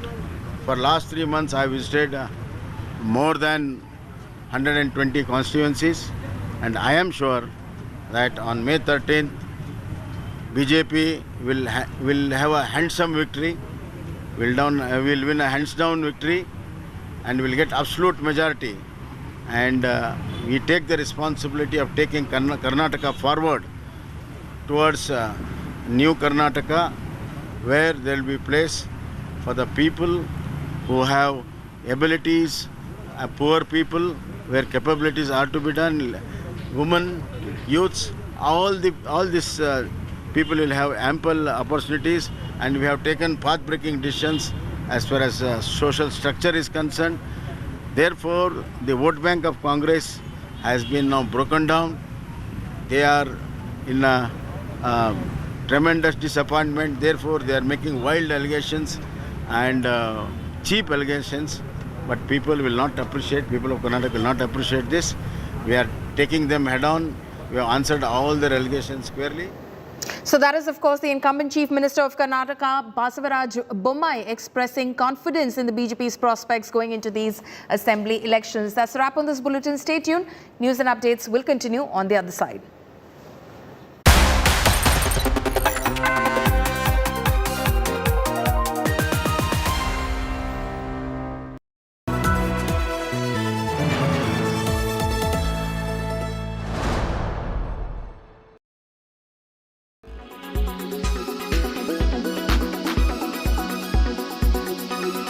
Most important would be to go and consult a dermatologist, because it is not something you can treat on your own. However, what is the basic step and why does it happen? So heat rash happens because of the trapping of the sweat gland or sweat duct, and there is sweat under the skin. So you see, it can be of varied types. It can be red color, or it can be crystal-like, or it can be pustular. So these are the various types of heat rash which can be seen depending upon the level of the sweat duct which is involved. So most important steps which we can do during summers is to wear loose clothing. Don't wear very tight clothing, because that can cause friction, as well as it can lead to mechanical damage because of rubbing, and so the skin barrier could be disrupted. So make sure that your barrier is intact, and you can use moisturizer which will act like a lubricating agent, so it will protect your skin. Tell us about heat burns and how to avoid them.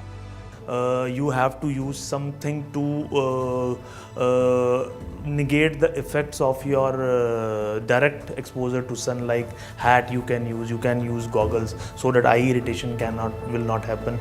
You can cover your arms and your body parts with a soft cotton clothes, so that you will not get sunburns. Why do I keep getting headaches in summers? Is it a sign of dehydration? One of the symptoms of dehydration is lightheadedness and mild headache. Of course, be very clear in your head that this is not the basic sign of dehydration. So there are a lot of headaches which happen in summers, especially those who are prone to migraine. Summers and extreme heat precipitates the headache, and therefore dehydration of course can give you lightheadedness and some headache, but other causes of headache must also be considered.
Hello, my name is Pranav Dikshit and you are watching Tech Today. Realme has been making waves in the Indian smartphone industry for its innovative features and affordable price point.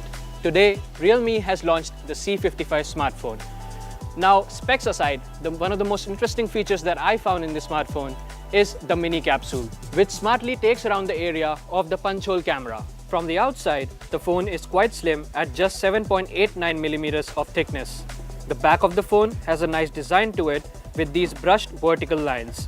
The chassis looks quite modern with flat edges and rounded corners. The phone has a big 6.7-inch display, a 64-megapixel primary camera and a 2-megapixel black and white lens. Now coming to the inside, the Realme C55 is powered by a MediaTek Helio G88 chipset with up to 8 gigs of RAM, which can provide ample performance. Coming to its showstopper feature, which I have not seen in any Android smartphone in the market today, is the mini capsule. It can smartly adapt part of the display around the 8-megapixel punch hole camera for showing things like charging notification, data usage and more.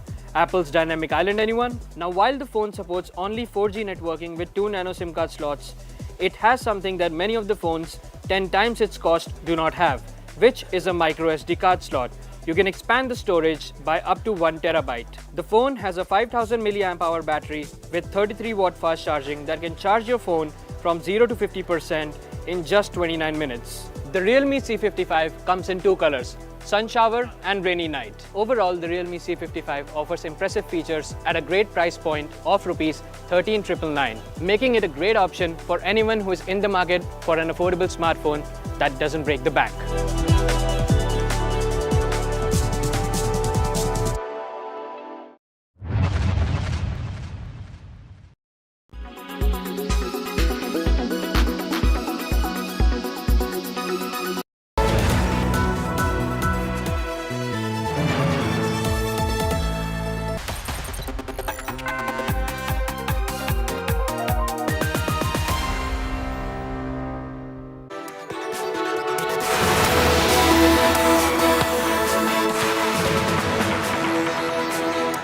Good afternoon and a warm welcome to India Today. I'm Paulami Saha. These are the headlines we're tracking at the top of this hour.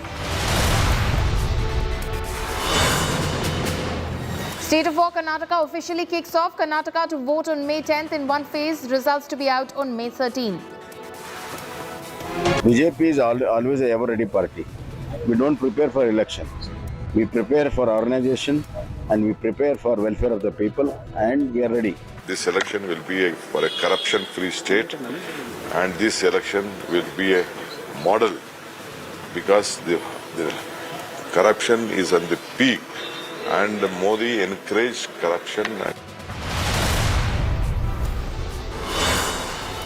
Siddaramaiah makes big claim as Karnataka vote schedule out, says sought to contest polls from both Kollar and Varuna.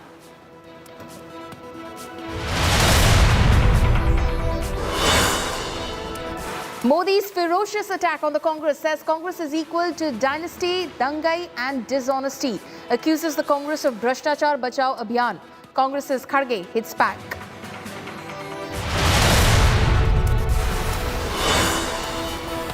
Day after Nashville school firing kills 6 people, Biden calls for ban on assault weapons in the United States.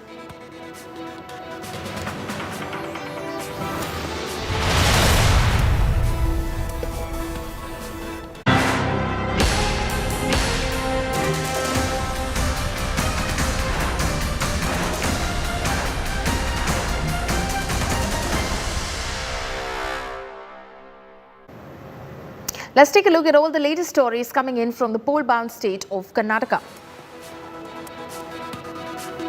The dates for the Karnataka Legislative Assembly polls have been announced by the Election Commission. The state goes to election on the 10th of May and counting of votes to be held on the 13th of May.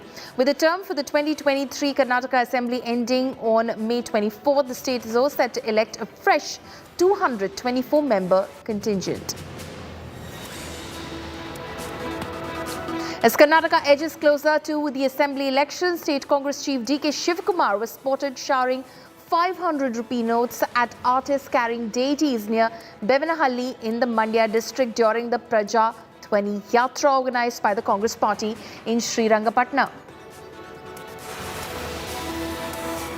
Shortly after the video surfaced of D.K. Shivkumar showering money at artists in Mandya district during the Praja 20 Yatra, Karnataka Chief Minister Basavaraj Bommai lashed out at the Congress chief, accusing him of throwing money at voters.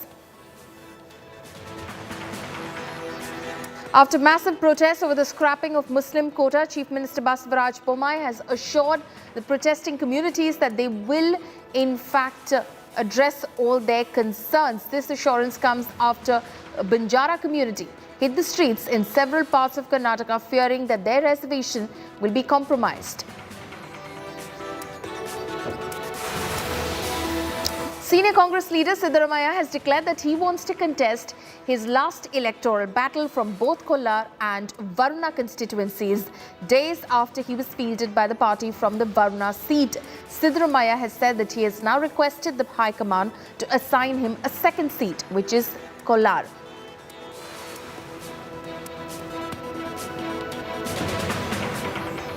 Karnataka Assembly poll dates have been announced. Voting is to be held on May 10th and results will be announced on May 13. The upcoming polls will be a three-way battle between the Congress, the BJP and the JDS. While Prime Minister Modi has already visited Karnataka 7 times in the last 3 months, bolstering the BJP's campaign, all three parties have begun their campaigns undertaking various yatras across the state. While BJP is set to announce its first list next week, Congress and JDS have released their first list of 124 candidates and 93 candidates respectively.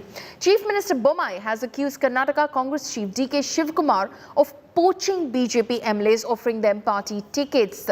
Meanwhile, DK Shivkumar has slammed the Election Commission for announcing the poll dates late to facilitate allegedly Prime Minister Modi's visits to the state. He accused the BJP of spending heavily on ads ahead of polls.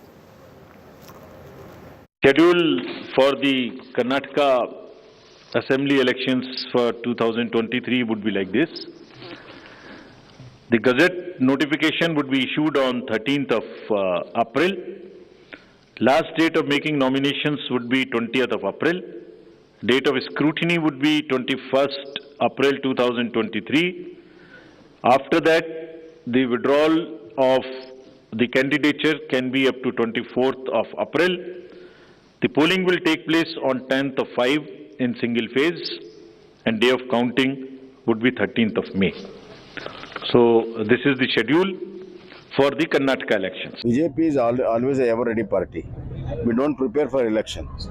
We prepare for organization and we prepare for welfare of the people, and we are ready.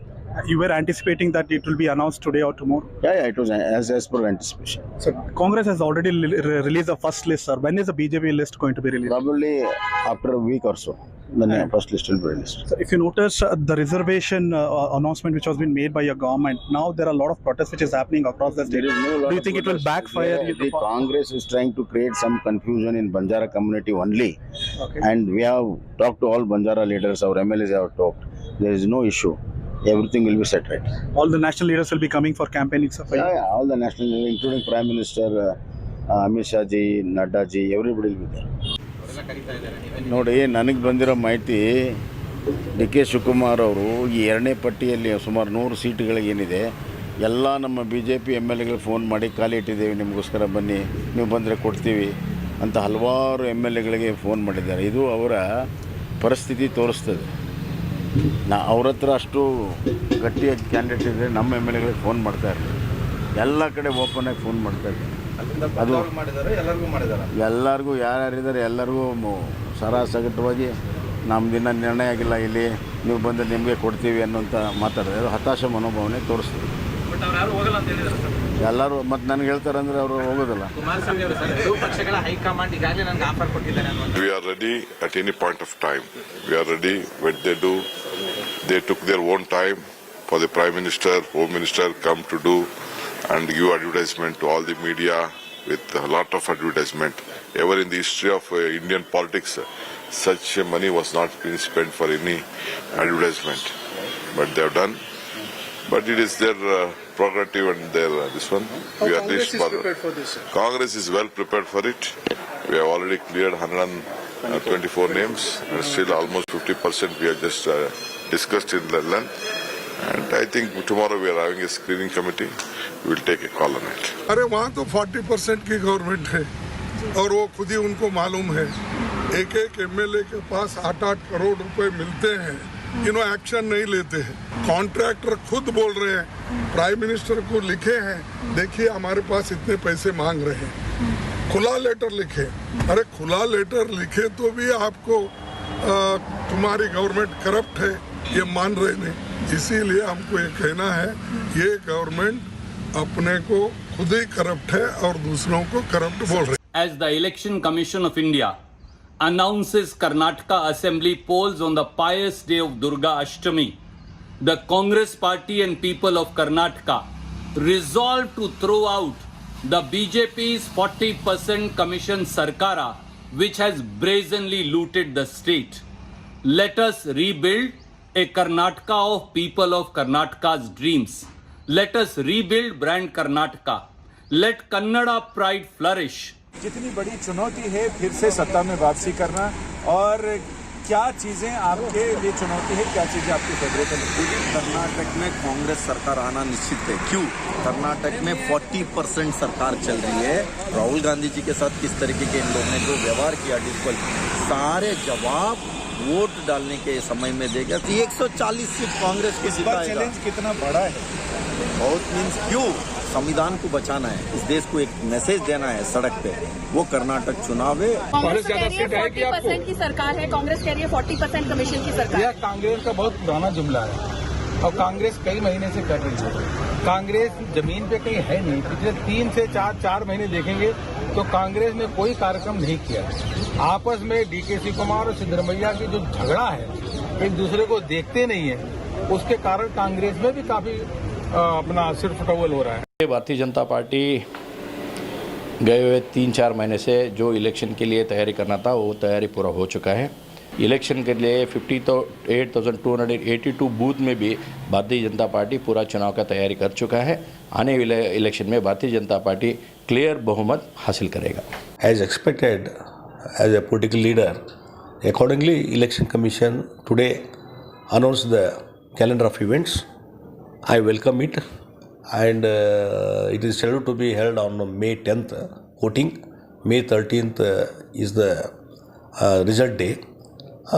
Accordingly, Election Commission has started process, and my request to the Election Commission to maintain the law and order and curb the whatever the money power.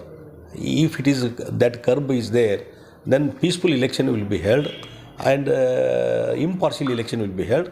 It is only my request to the Election Commission.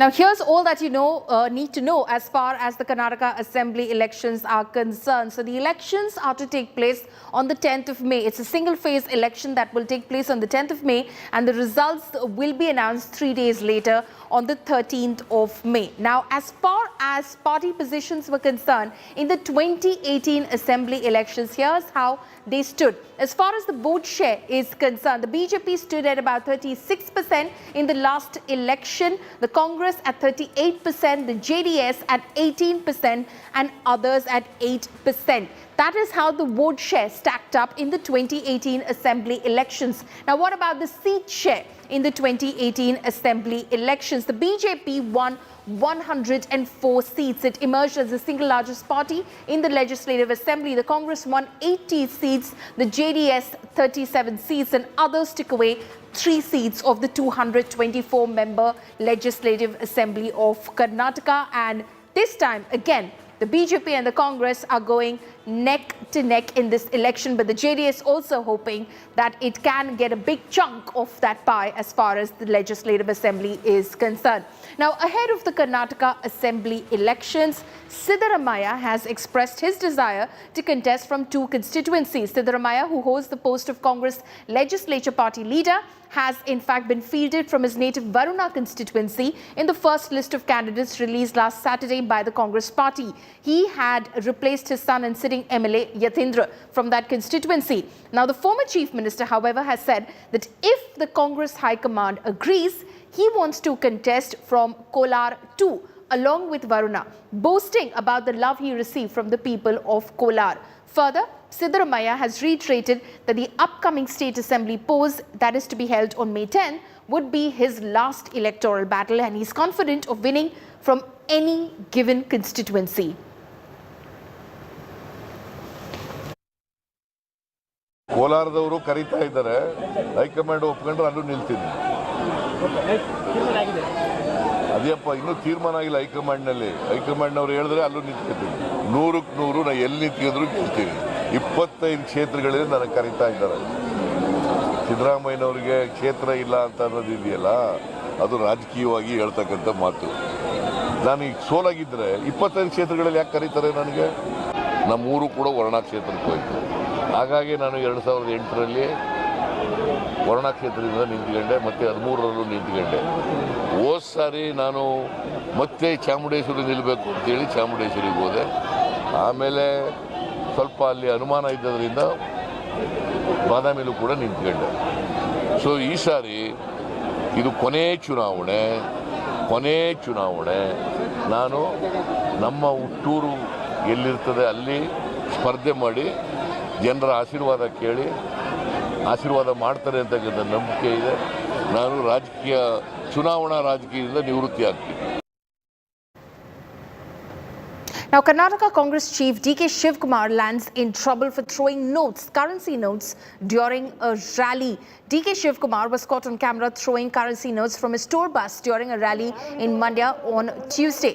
BJP has condemned the incident and has launched a corruption jibe against DK Shivkumar. Karnataka Chief Minister Bommai says that Shivkumar blatantly misused power and the people of Karnataka would reject him and the Congress party. However, Shivkumar has defended his actions, saying he was giving money to artists who had travelled for the event.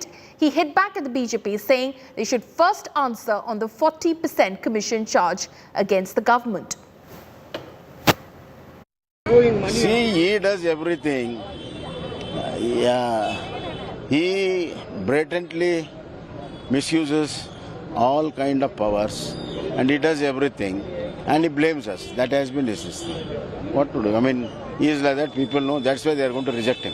Shiv Kumar क्या तो शिव कुमार ये जो कांग्रेस का बहुत बड़े बड़े नेता उनको करप्शन में फॉलो कर रहे हैं. इसमें तो मुझे बहुत आश्चर्य नहीं हुआ है. तो पार्टी ही करप्ट है, उसमें भी शिव कुमार बहुत करप्ट है.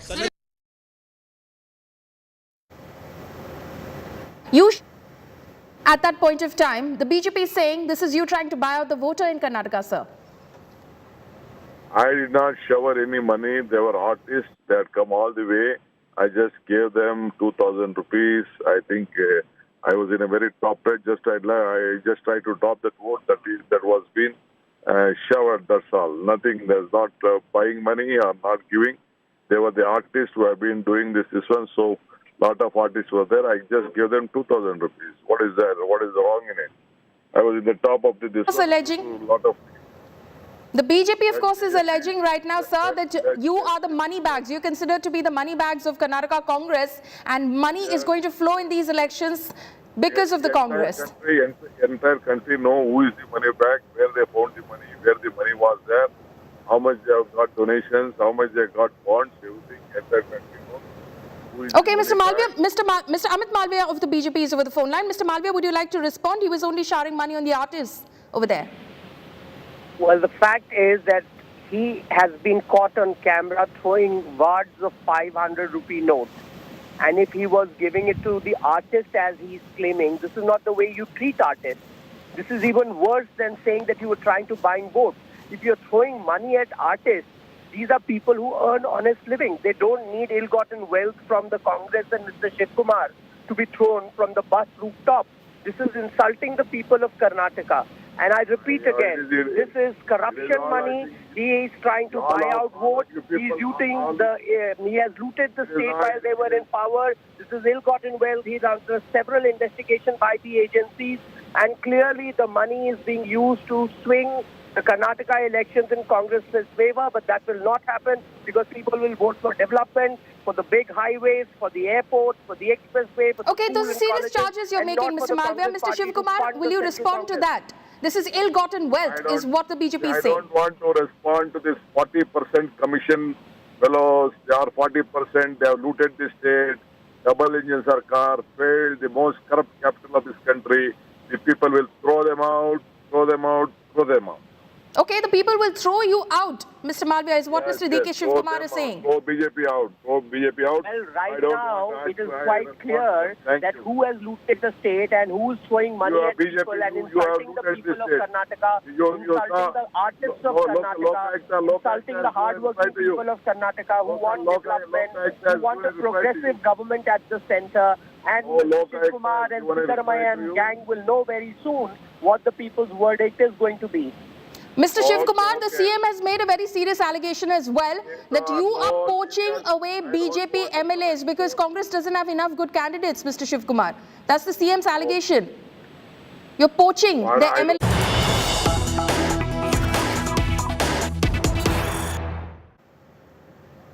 News coming in right now after poll dates out. Big claim by Chief Minister Basavaraj Bommai. He says that the JDS and the Congress have struck a deal in Hyderabad. Bomai has said that there was a meeting between the JDS and the Congress leadership, and he in fact has made this big allegation against the Congress and the JDS. H.D. Kumaraswamy has told India Today that BJP and Congress approached for a tie-up earlier. Remember, in an exclusive conversation, that is the claim that he made.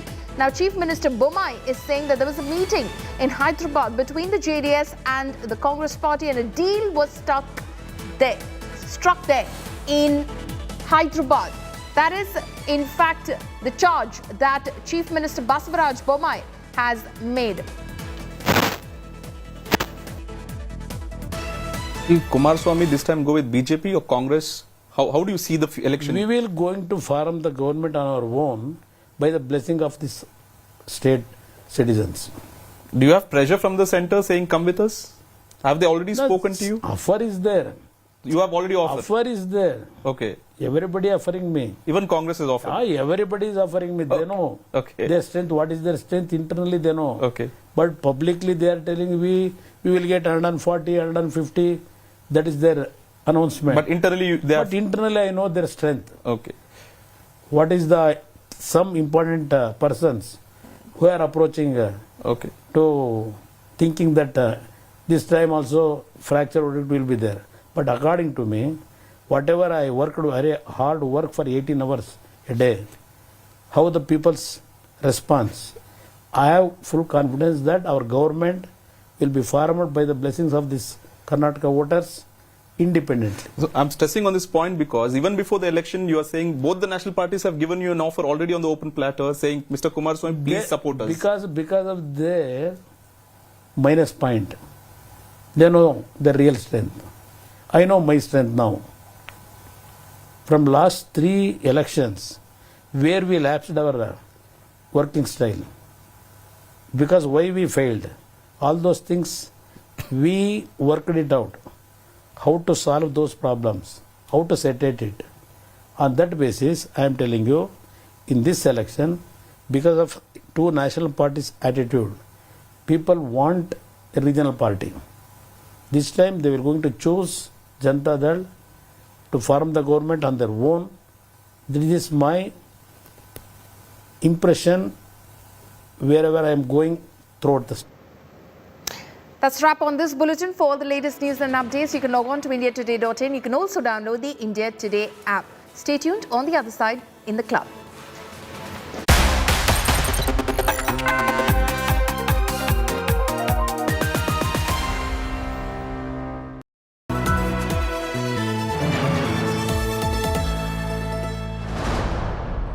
Rahul Gandhi कोई भी security के बगैर गए, उन्होंने खुद कहा है कि देखिए मैंने लाल चौक में झंडा फहरा दिया। उनको ये मालूम नहीं है आपके समय में नहीं फहरा सकते थे, आज फहरा सकते हो। ये मोदी जी के कारण हुआ है।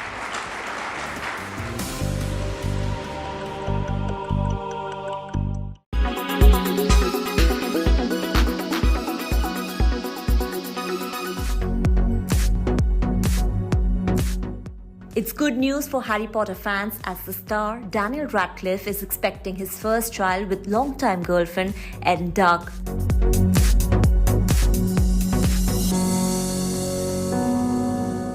The actress also showed off her baby bump as the couple was seen taking a stroll in New York City. What happened? You don't know? He wants my help, and I don't know if I should give For the unversed, the couple first met on the sets of Kill Your Darlings, in which Radcliffe played the role of poet Allen Ginsberg and Dark featured as Gwendolen, his romantic interest. Please don't get involved. That man ruined my son. You wanted him gone too. You sent him to me.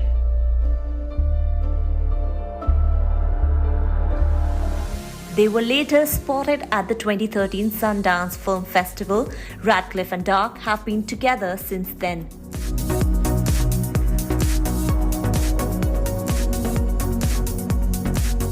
In 2020, he was also seen gushing about how Erin has embraced his geeky side. Wondering if maybe you wanted to go to the ball with me. Mr. Weasley, place your right hand on my waist. Daniel Radcliffe rose to prominence for his role as the titular boy wizard in the Harry Potter film franchise. It's blood moody. Avada Kedavra. The killing curse. Only one person is known to have survived it, and he's sitting in this room. People die in this tournament. The devils are inside the walls. Something's coming closer. I can feel it. We're all here for a purpose. In the universe picks its time. I need you to help me get home. Okay, buddy? His other notable works include Swiss Army Man, The Lost City, and The Woman in Black.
Been a very eventful last weekend for you, and I'm sure especially for you, your phone wouldn't have stopped ringing. For a whole lot of people would have been wanting to understand from you the impact of all of this. So I wanted to take first your reaction. What was your first thought when you heard about this amendment in the finance bill, and as per your understanding, how will this really change life for AMCs at large, and what will be the impact of this on the total assets under management for AMCs?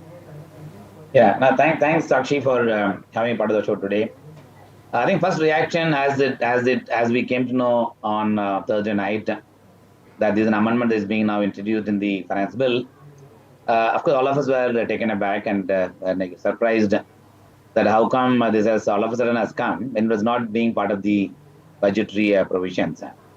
And then of course we try to understand what is the background from which it has come, and is there anything that can be done by way of making representation through AMFI as well as SAB. While that's an effort that we are immediately getting into action in terms of what we can do. But having said that, then as the amendment got passed in the parliament, then naturally we have to make an assumption that that the amendment has now become final, and therefore we have to live with for the time being what has been presented. I think what came as a surprise is given the fact that Indian mutual fund industry have been growing at a very steady state of growth, and having close to about 16 lakh crores coming in the fixed income out of the 40 lakh crore that Indian industry has been managing.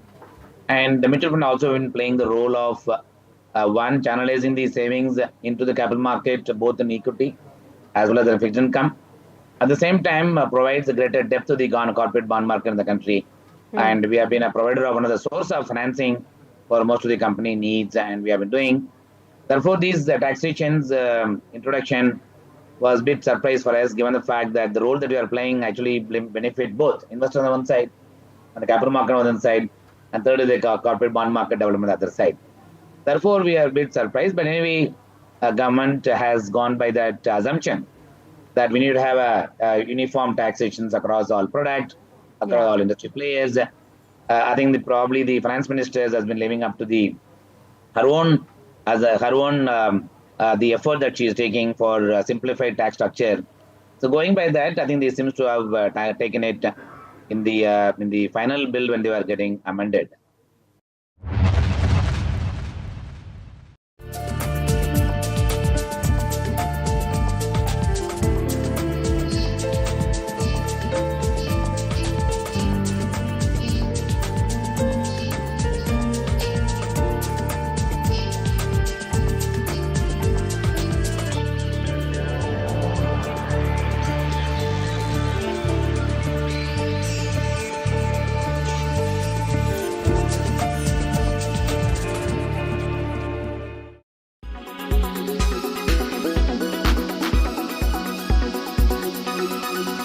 Make your media plan smarter with India Today Live TV on your connected devices.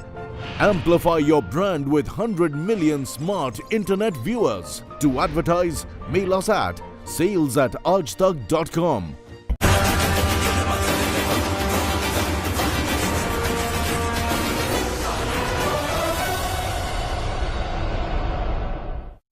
Hello and welcome. You're watching our special broadcast, Return of the Cholas. I'm Dipali Patel, and in the next 30 minutes, I'm going to take you back in time to revisit the history of the dynasty, which is known for its grandeur and rich culture. After a gap of 6 months, Mani Ratnam is back with the second installment of Ponniyin Selvan. The grand trailer and audio launch is being held at Nehru Indoor Stadium in Chennai. Interestingly, both the parts of this historical drama was shot simultaneously, and now the story of Ponniyin Selvan Part 2 will get started from where Ponniyin Selvan Part 1 ended. Here's everything you need to know.